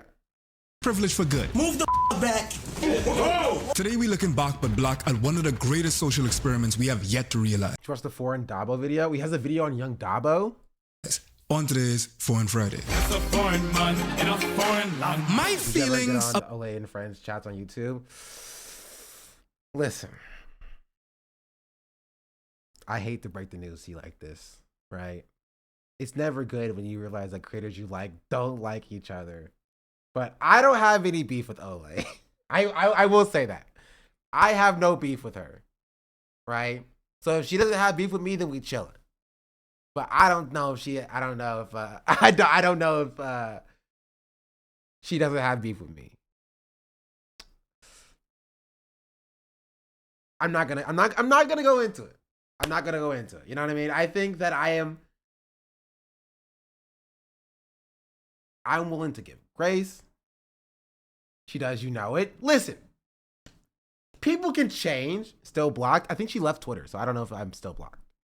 Right? People can change, and I think that people can grow, and I think that she does good work, right? And on certain things, she has good perspectives on. I just have slight disagreements, and she is not a fan of me having slight disagreements, I guess. That's what I'll say. And we're not gonna get into her being a shit lib or whatever. It's not important. Okay. Not important. I disagree with her on a few things. It's fine. It's fine. It's fine.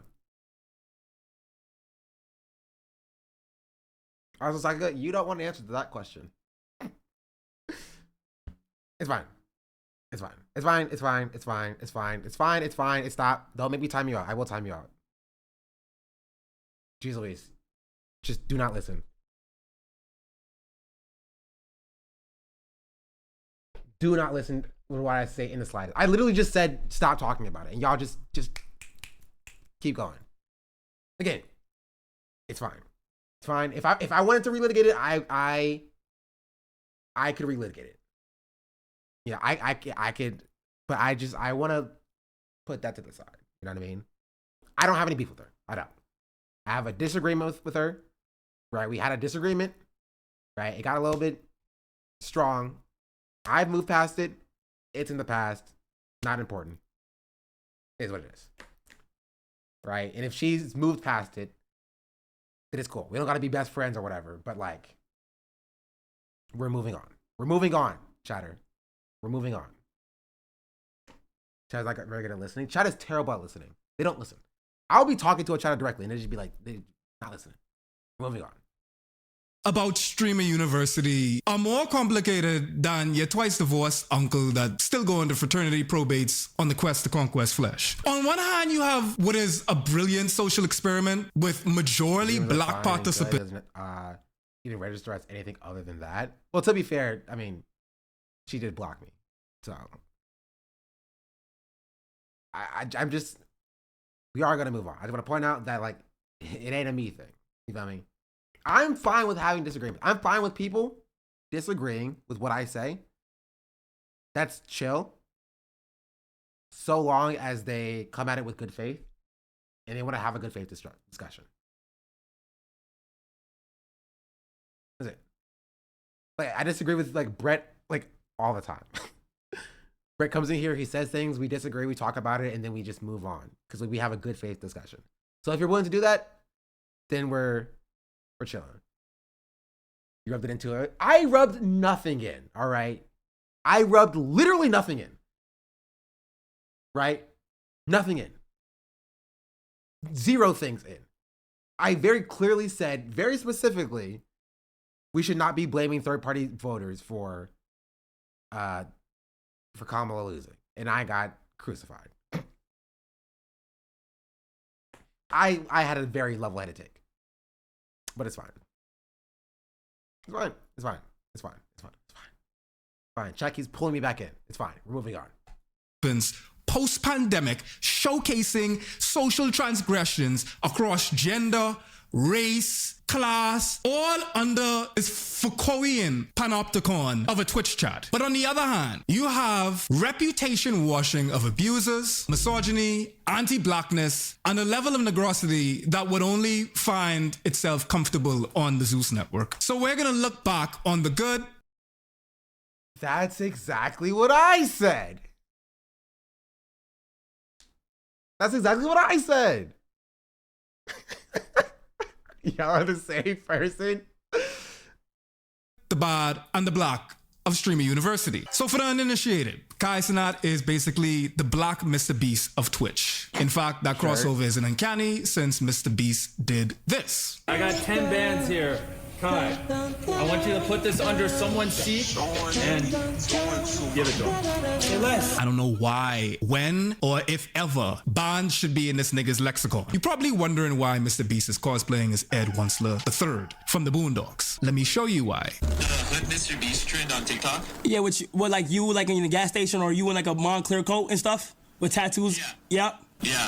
So there's like thousands of them going up like every hour. People keep asking me to do it. Do you have any advice how I could be hood? Oh God. This is the biggest YouTuber on the platform who is as white as the days are long, asking one of the biggest Twitch streamers, which is a black man in this case, how to be more hood. Is Kai Cenat even hood? Definitely not right now. It's just wild to ask the only black person that you probably know, because this is Jimothy Beast from the Carolinas. This is the type of shit that make my ass hurt. Okay. Chill on the Carolinas. Wait, hold on. Chill on the Carolinas. You know what I mean? Mr. Beast from Greenville. I stayed in 704. We in different circles, right? But we gotta chill on the Carolinas. All right? Ain't that where J. Cole from? First of all, watch your mouth. Second of all, no. J. Cole from Fayetteville. I got family in Fayetteville. Chill on the Carolinas. Come on. Shaq from Carolina. Steph? Excuse me? Come on. This will set the tone for the anti-blackness that is yet to come. But much like Jimothy Beast, Kai does these expensive spectacle events, and the only difference is Ohio. He went to school at Davidson College, which is in North Carolina. I don't want to hear this from you. We claim him. He's one of us. He's one of us.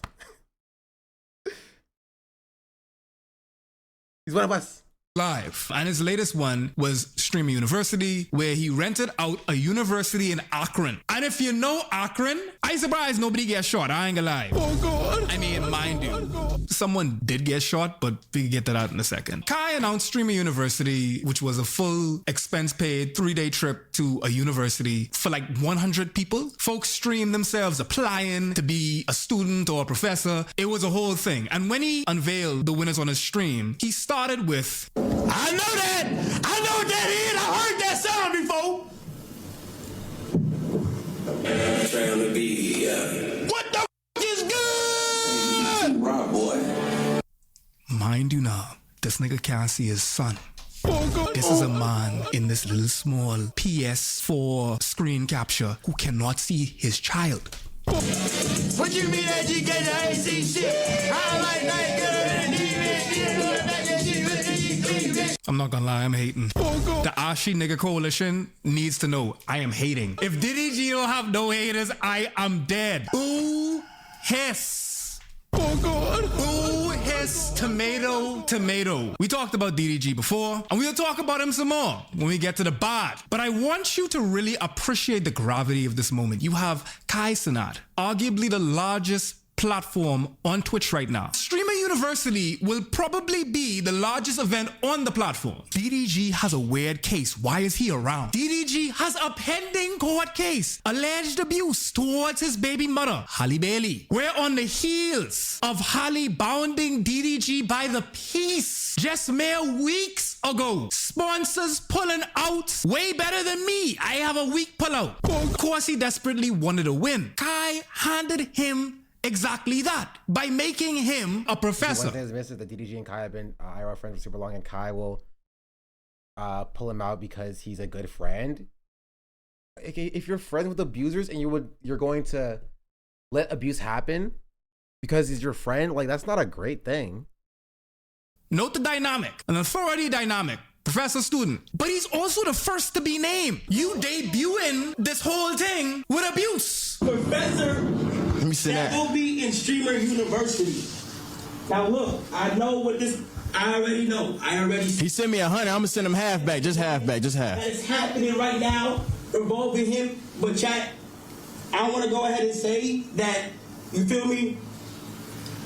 Me personally, bro, I want to wait. DDG, that's what a 50 gift. Appreciate it, DDG. I'm sorry, that takes me out every time. Listen, I want to be impartial here. I don't want to take a side. We gotta wait for all the information to come out. You know, things that happen and things always be happening, and we gotta wait to jump to some conclusion. DDG 50 gifted. Thanks, bro. Man, I love you. Much love. And again, I'm neutral with this. I thought you were joking when you said it. No, I literally was not joking. He literally did that. That is exactly what he did. I was not joking at all. I know there's a lot of crazy things going on, but y'all gotta understand, bro. Crazy things going on. That's what we call an abuse now. Appreciate DDG for the 50 gifted. Literally the abuser sponsoring it. It's a choice. There's so many other representatives of the Cocoa Butter Coalition. You had a mixture of large creators like Extra Emily. I don't think she said the N-word. I think she said Nick. Her friend is named Nick. She was talking to Nick and she said, you could imagine. I should be able to find it. There it is. Big up Reddit. I can't believe I'm saying it, but big up Reddit. Here's where she's alleged to have said the N-word. Can you name 3 streamers you will never do a stream with again? I think she said the N-word. I don't think she said the N-word. I'll say it. I don't think she said it. I think she plays into it a little bit. Well, let's not get mistaken. Let's not get mistaken. I think for sure she plays into it a little bit. I think in this situation, she did not say the N-word. Extra Emily. That's not true. Emily. Extra. That's 3. Russell, that's not even true. Bro, you see a massage in the nose? Blood, I genuinely don't think this gal said it. After this happened and people were calling for a cancellation, she did teeter like around it. But I'm not gonna manufacture her saying things and doing skullduggery when she literally does skullduggery right here. To see all the pink. Yes, yes.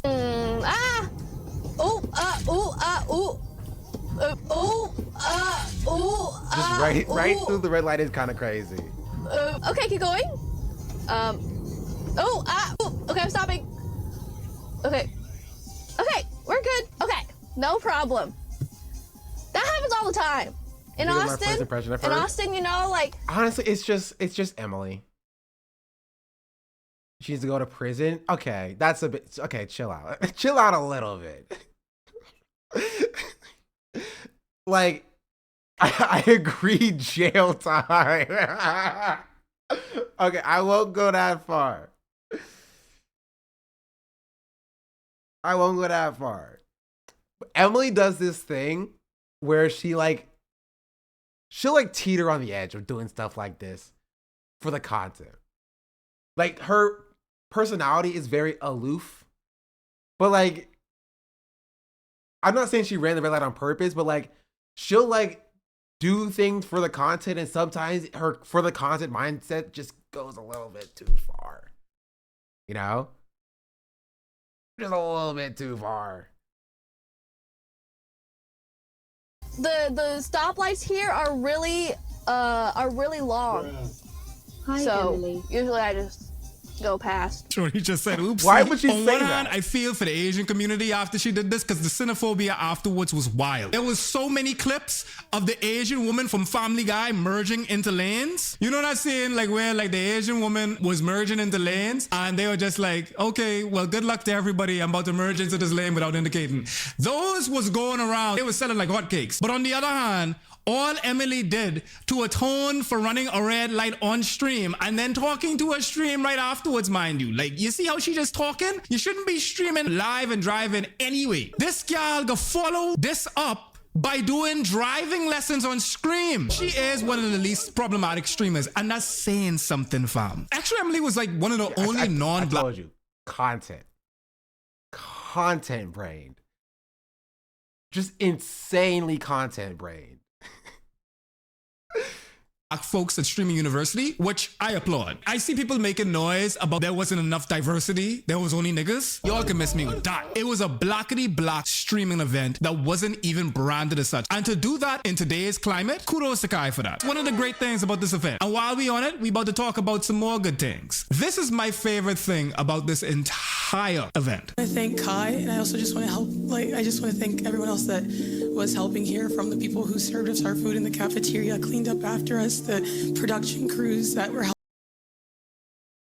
helping us, the tech team that were trying to help us go live. She's a small streamer whose whole trajectory was changed by being here. A dark-skinned black woman, she gained tens of thousands of followers in 3 days. That being said, it's unfortunate what had to happen in order for her to get to this point. Here's Tyler, a rather larger creator, confronting the creator named Avery, who bullied Kawhias. No, I just think what you did was just kind of fucked up, and being that, no, about the situation. You feel what I'm saying? No, listen. What she Fell did in the pool by accident was bully Kawhias. She called her unattractive, she called her ugly, and essentially sent her chat to bully Kawhias in her chat. I want to big up Tyler. He was raiding smaller streamers who at the event. He sometimes flooded them. This is true. Tyler was probably one of the I think Tyler, Agent. There were like some standout creators from the event. Like, I'm not trying to sit here and be like, oh, the entire Stream University was bad or whatever. Like, there were some standout creators that were just good. Remind me of college, right? There were like some shitty people in college, right? I've been to HBCUs and PWIs. This felt like my experience at HBCU, and there were some bad people, mean-spirited people when I was in college. But like, there were also some super chill and down-to-earth nice people that like will like try to bring people in and like just up the vibes for everybody. There was a few of those in this space, but there were also like some bad people. Like, to bully somebody at Streamer University as a smaller streamer well, everything is on camera is kind of insane. And the fact that she was allowed to stay is also not great. Right? Like, I feel like that would be like I feel like the dangerous stuff and like the going out to party and stuff like that, I think that's fine to like stay for the content, but I feel like you cross a line when you're just like become a bad person to the other people who are there. You know what I mean? That's my personal perspective. Like, if you make things genuinely unsafe, you gotta go, and if you are like being a bully, like a genuine bully, then like you gotta go. Like, not like a content bully, but an actual bully. Stream with thousands of people at a time. He actively tried to engage streamers who were intimidated, like especially smaller streamers, but he's using his privilege for good. In a landscape like Twitch streaming, and most notably the niche that Kai Cenat, Blackboy Max, and DDG are in, where they make content out of women, Tyler went out of his way to empower and foster a space, not only by comforting Kaiwas, because he did that too, but also actively telling the bully, maybe not as like directly or as eloquently, telling the bully that that's not what he's for. Not only did he tell the bully that, but he also told everybody watching that. Brings me to the sociological part of this thing. Let's look at this from a meta level. These are 100 majorly black 20-somethings who we are witnessing in real time behave under the panopticon. Panopticism, it's a Foucaultian term, Michael Foucault, and essentially it states that people internalize surveillance and they adjust their behavior when they believe that they're constantly being watched. That goes from being randomly selected by TSA, from being followed at Best Buy because you're a big black man with a beard. Yeah, that has happened to me quite a bit. And then you act suspicious because you know you're being watched. Even this right here, if I wasn't on stream, I'd probably be picking my nose. Shirt would probably be off. We walk around in our boxes. It's hot outside. It could be extrapolated and applied to pretty much everyone. But you also have situations here where, because these creators are aware of their surveillance, they're behooved to act in ways that they might not act unsurveilled. That's for better or for worse. One could say people who subscribe to an omnipresent God behave virtuously because they think God watching them. This is similar to the Hawthorne experiment, where, you know, you had factory workers being observed to see if they would change their productivity by virtue of being observed. Another experiment that I saw at this event bear witness to was the Stanford prison experiment. I can see how old y'all is in my chat. Who know India Love? Y'all don't know, bruh. Let me just play this and then like I'll explain it afterwards. Sweetheart, I don't want you to be rude to my cousin. Like, he's just getting my footage, but I get your tone just seems a little off. So I understand, but I can see and read your attitude. He looked at me like, how he's my I don't want to be. Stand down. It's okay. Come on, go ahead. Oh, she be tripping? She be tripping. They keep on doing this music. A lot is going on here. India Love is one of the original baddies. If you was online mid-2010, like, Mari was the person that she kicked out? To late 2010s, you saw India Love. She was ubiquitous with Tumblr. She was an IG model before IG model was a thing. Those park photos with the game. She was groomed by the game. Let's start there. She was 18 and the game was like 30-something. In his late 30s. Fondling this gal in the bad that I genuinely didn't know who India Love was. Park and making us smell it. Not like to like, you know, belittle her. I just didn't know. Yes, but Mari just left because she was upset. She's also relatively older. Do you have a link of or a clip of Mari talking about that? I'm curious about that. You're youngish though. Aren't you like 18? All right, hop off. Than most of the streamers, most notably the women, given that she's 29 right now. This level of like seniority that she has, coupled with her perceived online prestige as well as desirability, all of that is on display throughout this event. Throughout this entire event, you see India Love traversing the realms of desirability, colorism, a little bit of race because she's mixed with Mexican, I think. She's Mexican and black. But what was most interesting was this right here, because she wasn't given the gravity of respect she felt like she deserved, given not only her position to quote-unquote fame, but also in the event, because she's a professor and the other person that was talking to her was a student. So Kai enlisted India Love as a professor and she took that role seriously. So you see this class dynamic between professor and student, much like you would have between bourgeois and proletariat. Whether Kai indirectly or directly did this, he conducted a social experiment, almost like Big Brother, but like it's live and on Twitch. And I don't think that's ever been really done before. And you could scroll through different perspectives and see in the same time different perspectives of the same situation being perceived depending on the lens that you're looking through, depending on who you're watching at that time. Ooh, okay. You know what they should have done? Which they kind of did with giving it a category. What they should have done is they should have had a website with all of the streams up, but like, hear me out. Let me cook.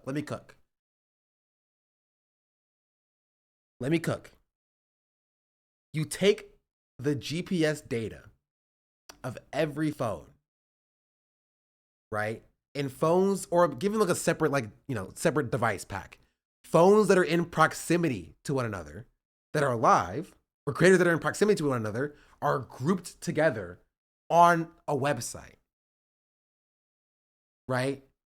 And so you can like click through the school and you go to a class, and so you click on one classroom, and the classroom opens up, and it's a bunch of different perspectives of that same classroom.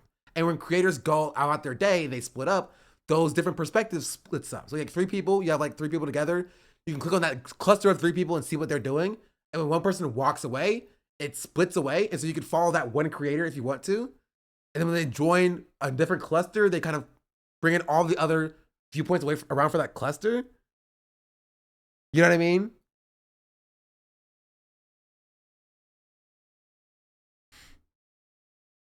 That'd be pretty cool. Kind of pretty much that, but there's only 3 things going on at once. Not really, because you have like, I saw people have like their own separate side streams. You know what I mean?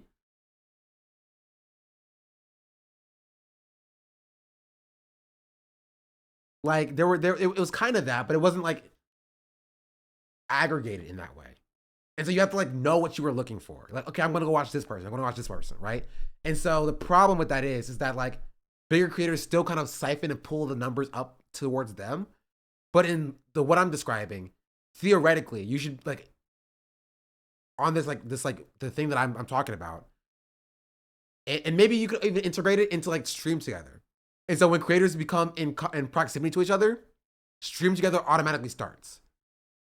So if you come and sit down at somebody's lunch table, your like little like Twitch pack connects to their Twitch pack, right? And then boom, you automatically start streaming together, combines the chats, and you are and your viewership like automatically combines. There's something there. There's something there. I think the nice thing is tech makes that pretty doable nowadays. Then add a sentiment filter. You have in real time. Okay, I'm gonna leave, and then stream pops up with anger. I make good points though, because you can watch Rakai being crazy and hype, and then go to India and she's acting turned off by Rakai screaming. We're trying to do a multiplayer video streaming dynamic split screening. It's possible. It can be done. I could, you know what? Not even it could be done. I could do it. Give me $100,000, like $100,000 budget. I can get it done.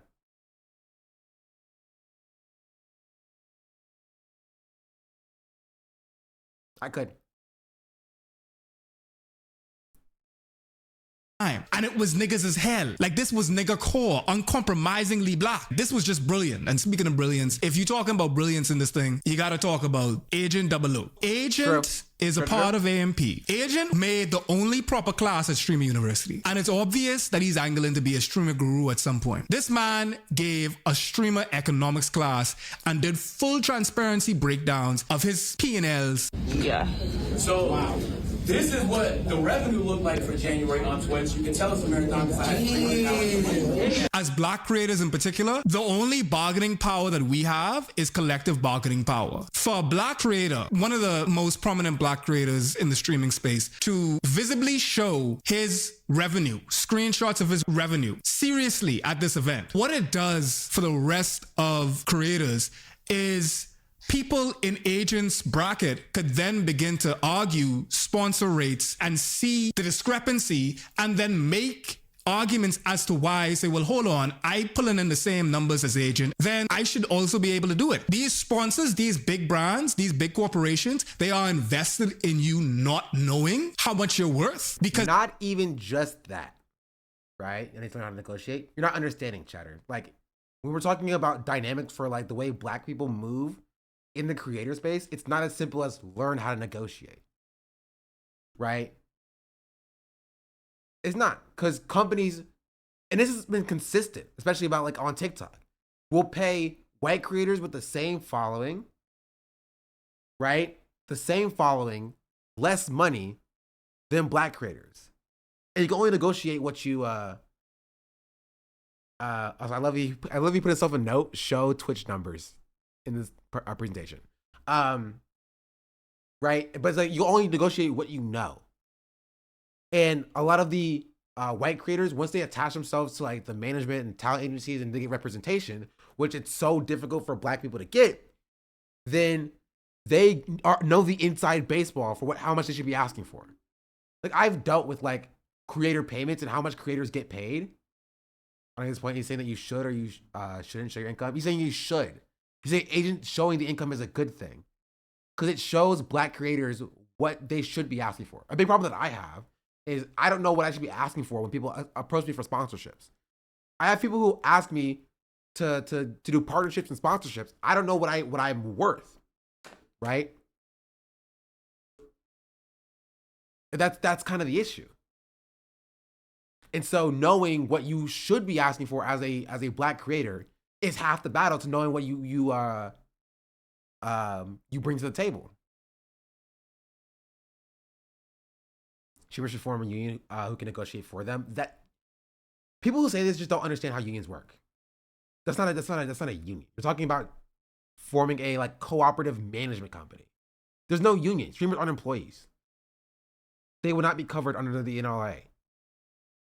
You can only unionize if you are an employee, and even then, only in certain states, in certain situations, in certain jobs. Streamers can't unionize. It's not a union. You're talking about doing a cooperative streamer management company or something like that.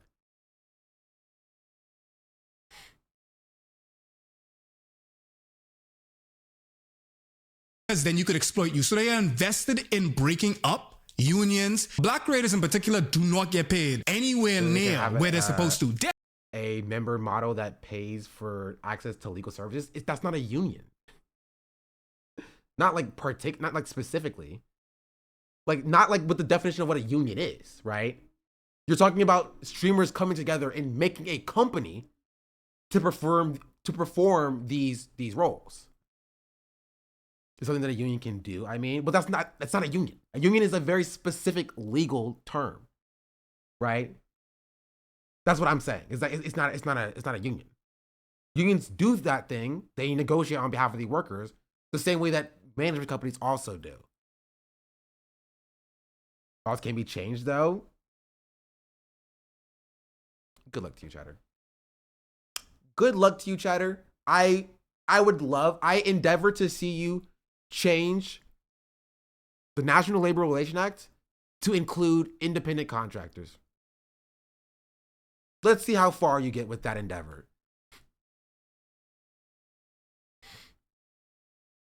How do the actor unions work? Are they employees? They are employees, yes.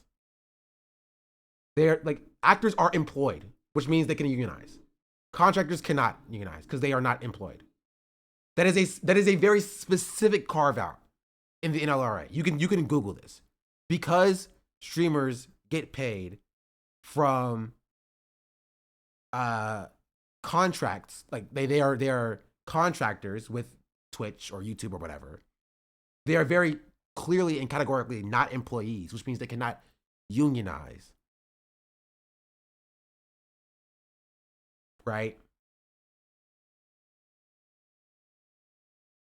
Definitely not near their white counterparts. And the reason why a lot of a cooperative forum that can fulfill the functions on a membership basis, good luck.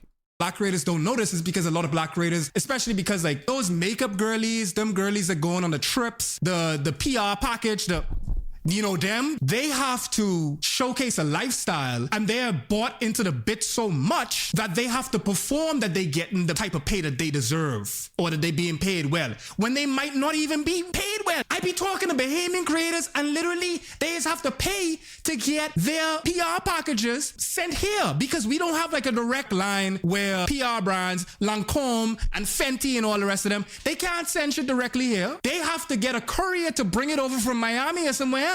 So they have to pay for PR packages. He might not even realize that he is making an argument for collective bargaining. If more creators do that, especially black creators, then you could begin to put pressure on these brands. This was generally inspiring. Collective for streamers, you have to have weight behind your demands. And like voice actors, there are a lot of people who want the job. Streaming is a little bit different because it's a personality-driven campaign. The issue is like who you're not petitioning Twitch because of a streaming collective. You're just not gonna do it. Twitch will just move on, right? All they need to do is put different people on the front page and you're chilling, right? But doing so to like companies is a different story, right? Which is what talent agencies do, right? We're describing talent management agencies, which is why I said you don't want a union, you want a streamer-led co-op talent agency, right? That streamers join and then talk to at the behest of the streamers involved in the collective, right? Which is different than a union, because those companies don't employ the streamers either. Not like specifically.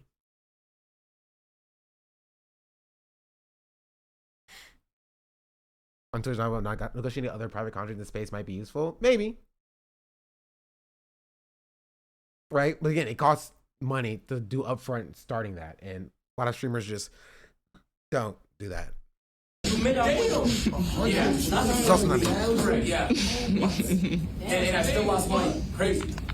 So I made $120,000. So I really want y'all to focus in on this though. This is why I'm saying ads are really underrated. Yo. Hey, listen. Not all the time focused. I don't do that for real. Section here. Yeah. Those are ads. A lot of these streamers may not have even gone to college. And here you have them willingly sign up to go to college. Now we're about to get to the bad. But before I do, it's not lost on me that this could have gone far worse. What you're about to see could have gone far worse with everything considered. I mean, they were literally in Akron. And I'm genuinely happy it didn't, because there would never be another niggathon again. And Kai would have been scapegoated, which would have made it harder for black creators, not only on Twitch, but anywhere and everywhere. I want niggas to win. I have no investment in niggas losing. When they win, I win. This is symbiotic. If I even want to look at it selfishly, Kai winning is a great thing, but I won't celebrate their wins when it's made on the backs of more marginalized communities, like black women. I'm not going to celebrate your wins, black or not, if it's building on the backs of established bigotry. If your whole bit is putting on a wig or making fun of gal them, then what are we celebrating? You're Tyler Perry. That brings me to the bad of the event. Okay. Do y'all think Foreign saw my video? I literally made the Tyler Perry comparison as well. This is the second time. Strike number 2. Starting with these mandem. I stepped away for a sec. Why is this guy in a robe? I assume that you're talking about Diddy G. Don't ball me. That's my ball, bro. Nigga, you need to say that. All I care about is my ball. I don't care about nothing else, bro. I don't want to fight with these niggas. I don't care about nothing. All I care about is my India. I know Duke is with my old ball. Y'all don't have to keep spamming it. That's my ball, Duke. You know that's my ball, bro. I told you that on another nigga stream. I wouldn't even stream it until and it's disrespectful because we have the best chef in LA right here and you speaking about another ball. What are you talking about? Right. What? If the ball goes out of bounds, the ball goes out of bounds. It's the other person's possession. That's how the game go, right? Y'all won't see me around India tomorrow or the next day. We done. That's not my ball no more. Me, when I view women as objects, these are whole people. Oh God. He's talking about a person, blood. These niggas in 3 days have reduced the gal them to balls. Dog said possession ain't really going back to their roots with the whole 2K skullduggery. Now they're applying it to the gal them. How did y'all let this happen? In 3 days, we have people. Okay. This kind of reminds me a little bit of, it gives a tiny bit of Lord of the Flies a little bit. You know what I mean? You put a bunch of 20-something-year-olds, content creators with a bunch of money into one space, and immediately they just start redoing misogyny. They're like, they like devolve back down to their base elements and then evolve back up to doing misogyny again. Calling each other balls, blood. CIA is on cruise control. It's like Tesla with the self-drive. He made ball merch. And he's gonna send booty shorts with my ball to the gals. Oh, we at freakniks levels of misogyny. Dog made misogynoir merch. Oh God. The foundation and focal point of this entire event was misogyny. Whether it was Duke and DDG going to war over India love, Cooking with Kaya literally got sexually assaulted at the club. Cooking with Kaya was there and she got her ass unconsensually slapped at the club after DDG snuck them off campus. These are things that happen in real life, on stream, documented. You had extra Emily throwing ass in a circle and getting sturdy. Ben the Dawn was there. The only time I've ever seen Ben the Dawn was him being creepy. No shot. Okay. Why? Why would they? I don't know, because I think. Oh no, he has my middle name. I disavow. I disavow. He is not a part of the Duff family. Disavow.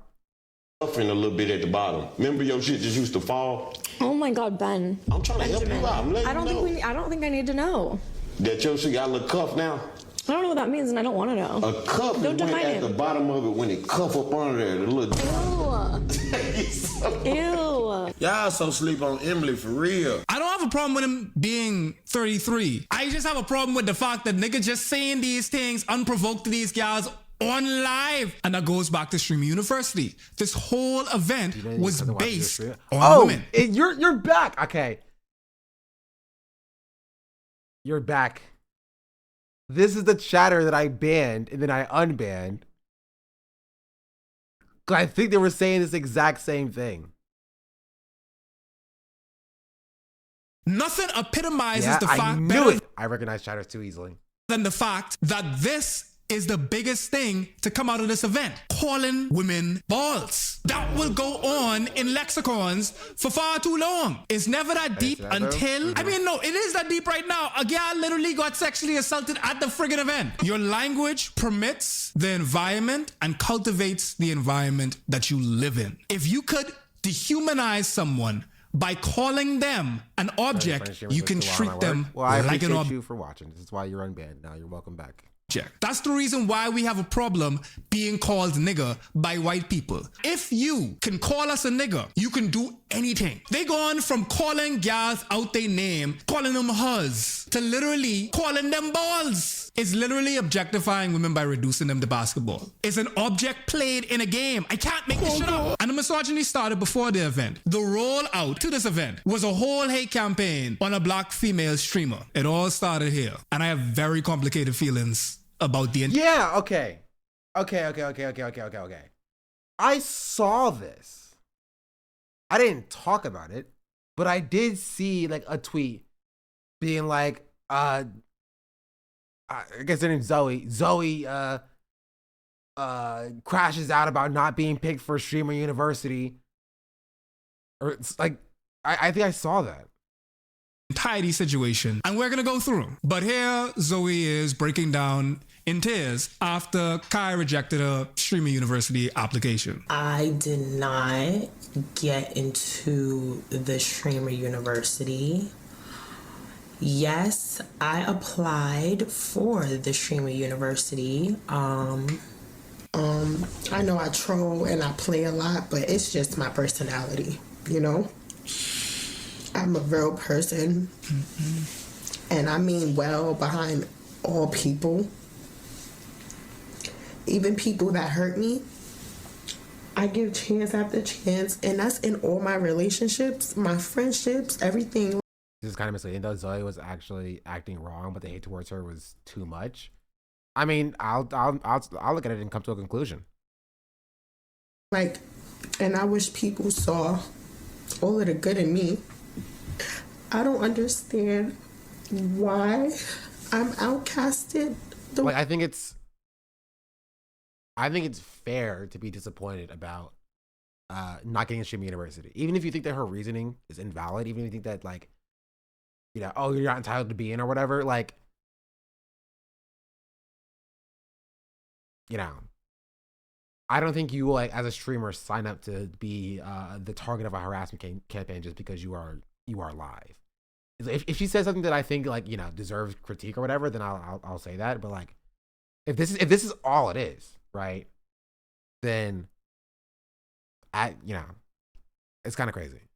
The way I am, I'm not a troublemaker. Yeah, I play, but don't we all play? Zoe Spencer has been collaborating with AMP from time. So when it came time to announce who would be invited to Streaming University, Zoe seemed surprised that she wasn't included. And there was speculation that Kai's girlfriend weighed in on the situation, and some other people were saying that she just wasn't gonna be a good fit for it. But after some time passed, Kai would clear the air on his decision making. And not in some private correspondence, not even by like a carrier pigeon sent to Zoe. This boy found it fit to air out why she didn't get chosen in front of tens of thousands of people on his stream. We gonna get to this. She said there's like this narrative of me not with her, or like there's some type of weird shit going on.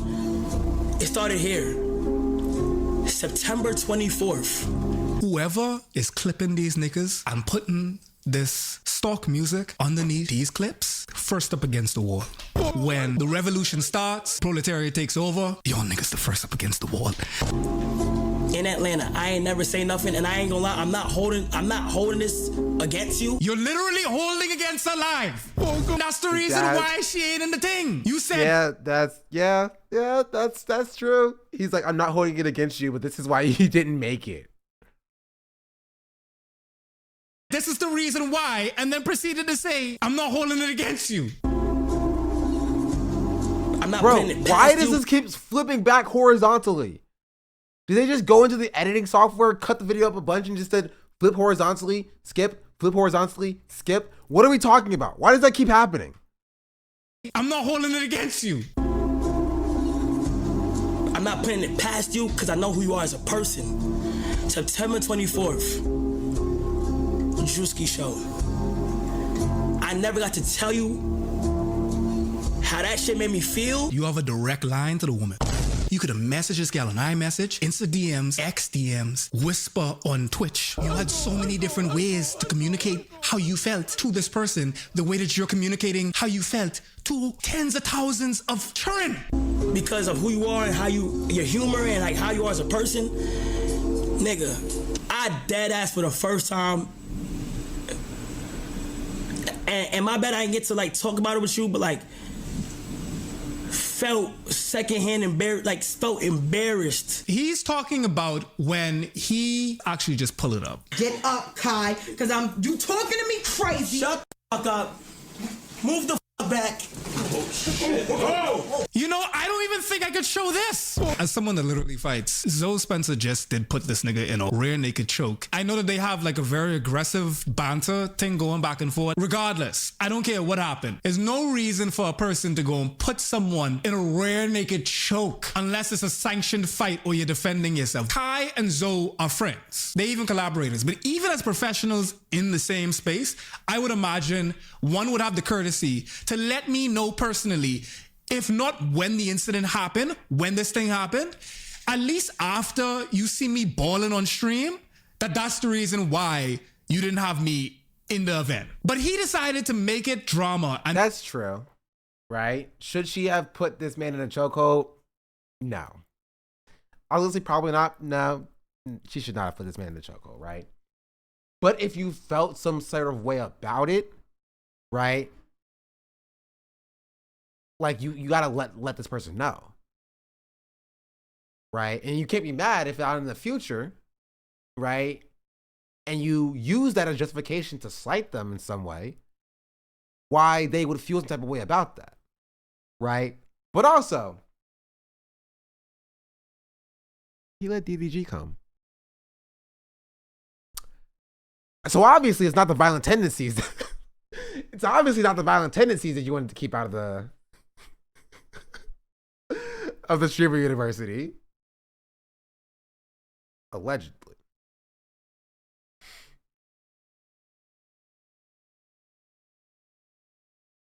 And make content out of the situation. So also, he could have just messaged her and been like, yo, that wasn't cool. I don't want to hang around you no more or whatever, but like, that's what an adult would do. But then to like hold on to that to sometime in the future, then use that as justification to like slight her by his own admission, it's a bit strange. Spencer to Kai was a plot device in this moment. Even worse, by Kai doing it in this manner, it cultivated a space for others to dogpile on Zoe Spencer. Because when you see one of the largest on the platform creating a safe space with two of the crew and they got weird around her, I don't care about that, chatter.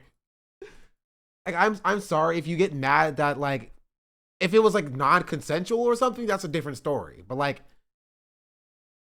we're getting into like puritanical politics at this point. Like, oh, she hooked up with two of the crew and then they got weird, so therefore I have to take it out on the woman, even though they made the decision to hook up with her as consensual adults. I just tell you, I'm telling you that that's kind of dumb. Space for misogynoir. People gonna replicate it. Kai doing it, that's how you get clout. If I want to get clout, I'm not even saying that Kai had to go let Zoe or Zoe, I don't know her name is, sorry. Like at the streaming university. I'm not even saying that. I'm just saying that like if you're gonna deny her for this, I mean there are definitely other people. Two will do what he's doing. And one of those people that did what he was doing was OG Black YouTube royalty. Oh, haven't seen what the fuck I seen. This dude. As someone that like does the high-pitched voice too when I gets excited, I really had hope for this thing because I didn't know him. And then as soon as I began watching this shit, he get banned saying the T-slur. That's why I start going and do my research because I'm like, damn, she lit. She looks like she got potential. What do she really be doing?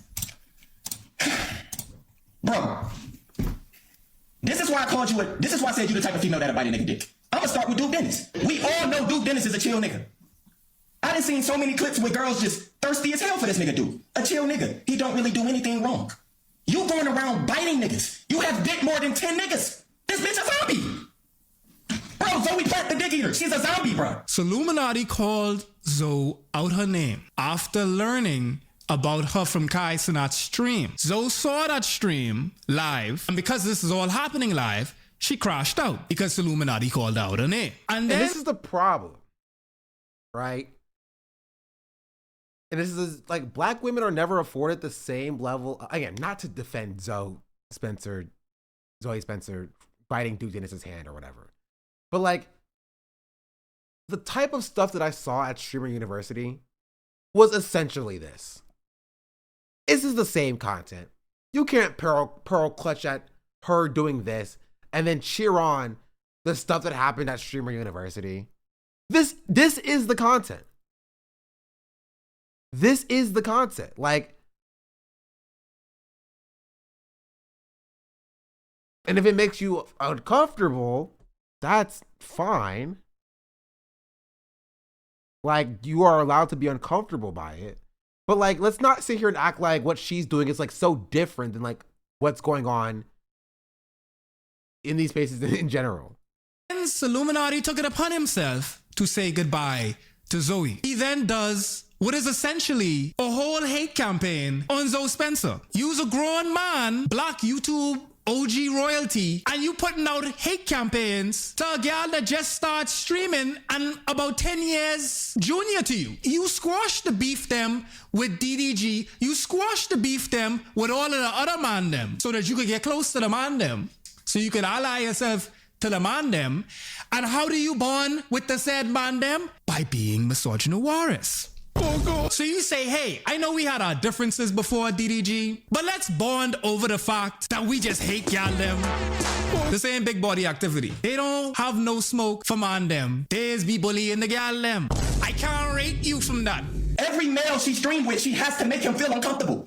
Bro, can you do content without humiliating niggas? Like, DDG was hiding in India's closet. Again, you are allowed to feel uncomfortable by the things that she's doing, but to sit here and act like this is unique is kind of crazy. DDG was hiding in India's closet.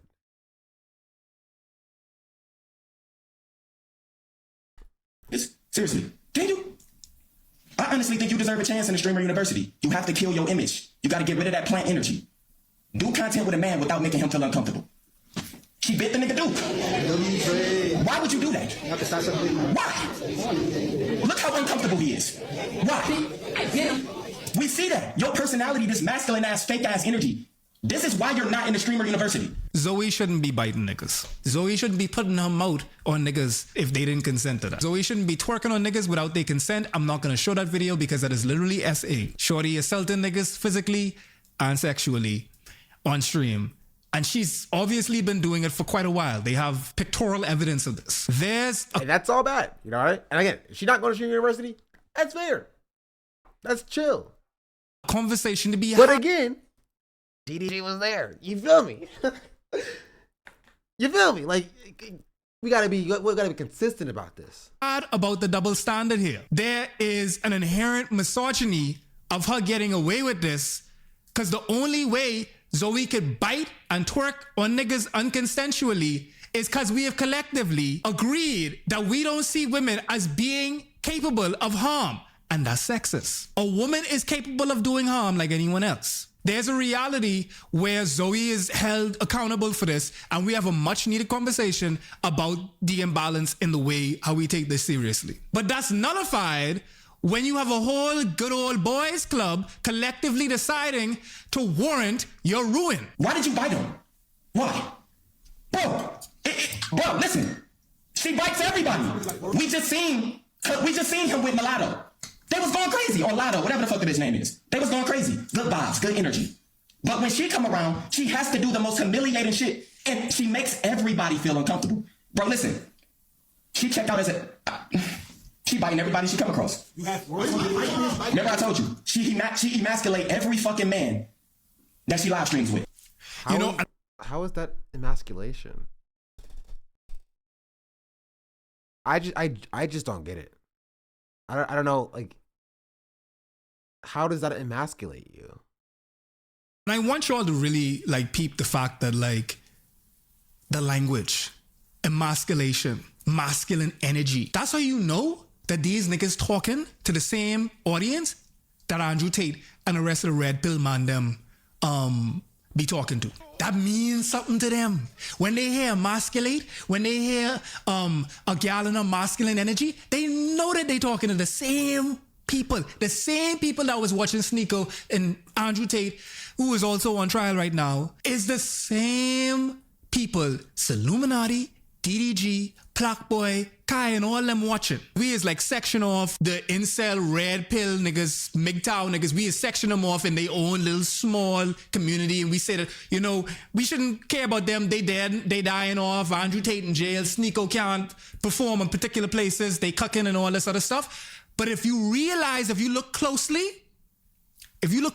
at it, red pill and all the rest of them things ain't just Andrew Tate and Sneeko. It's these niggas. And when you include them into the Venn diagram, you realize that red pill shit big. When you include the rest of these streamers and everything into these red pill conversations, and when you realize it, all the Abba and Preach them, all of them fellas, all the DJ Academics and all them, when you realize that, you realize, oh, this manosphere shit ain't just Kevin Samuels and people that saying it quietly, that kind of parsing it, that kind of translating it through like a little bit of a filter, a little bit of an auto-tune, that to us sound You know, not too offensive. But to the rest of them, they singing their song.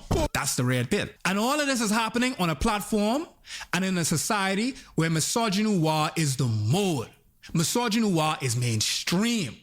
Black women and making mockery of black women is one of the oldest forms of entertainment in the world. It's the mechanism that makes things popular.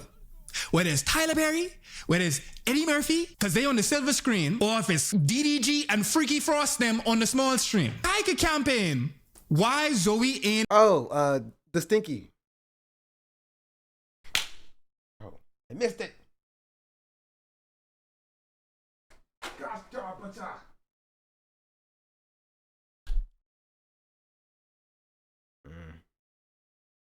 Okay, it's fine. In the event, right after... Okay, I have to call it. All right, chat. I'm calling Maya. I didn't even kill it, okay? I was going to safely usher it outside once I grabbed it in my hands forcefully. Anyway.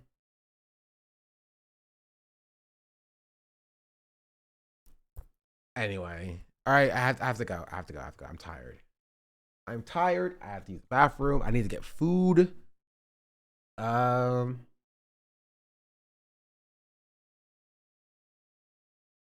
Yeah. If that's all, chat.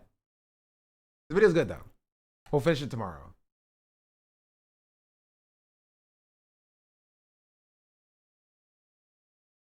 Wait, why is okay. Some viewers might... I get that there are things wrong with Streamers University. Why is everybody calling it a scam?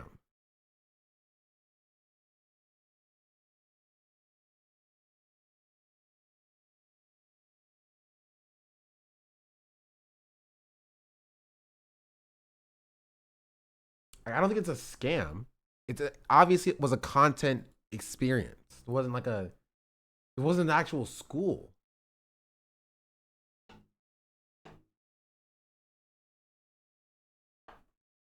So like I'm confused. I'm confusion. Anyway, I gotta let you go. Okay. Bye YouTube chat. Adios. Goodbye. Okay, YouTube chat's gone.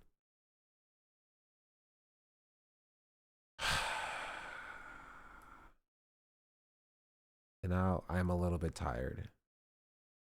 Just slightly.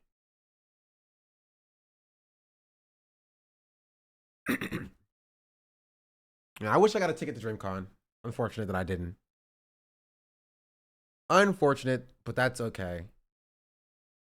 Anything else, chat?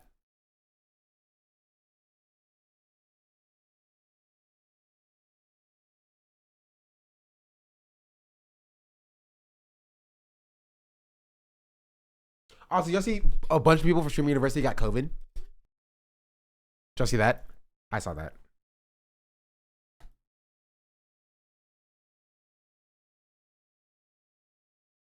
Bro, why is Hassan covering the news? Don't he have like... Bro is not even enjoying DreamCon. He's like, F it. We're talking about the news today. You know what? This is... I will give him reverse reparations for being around black people today. Bro has an addition? I think he spelled that wrong.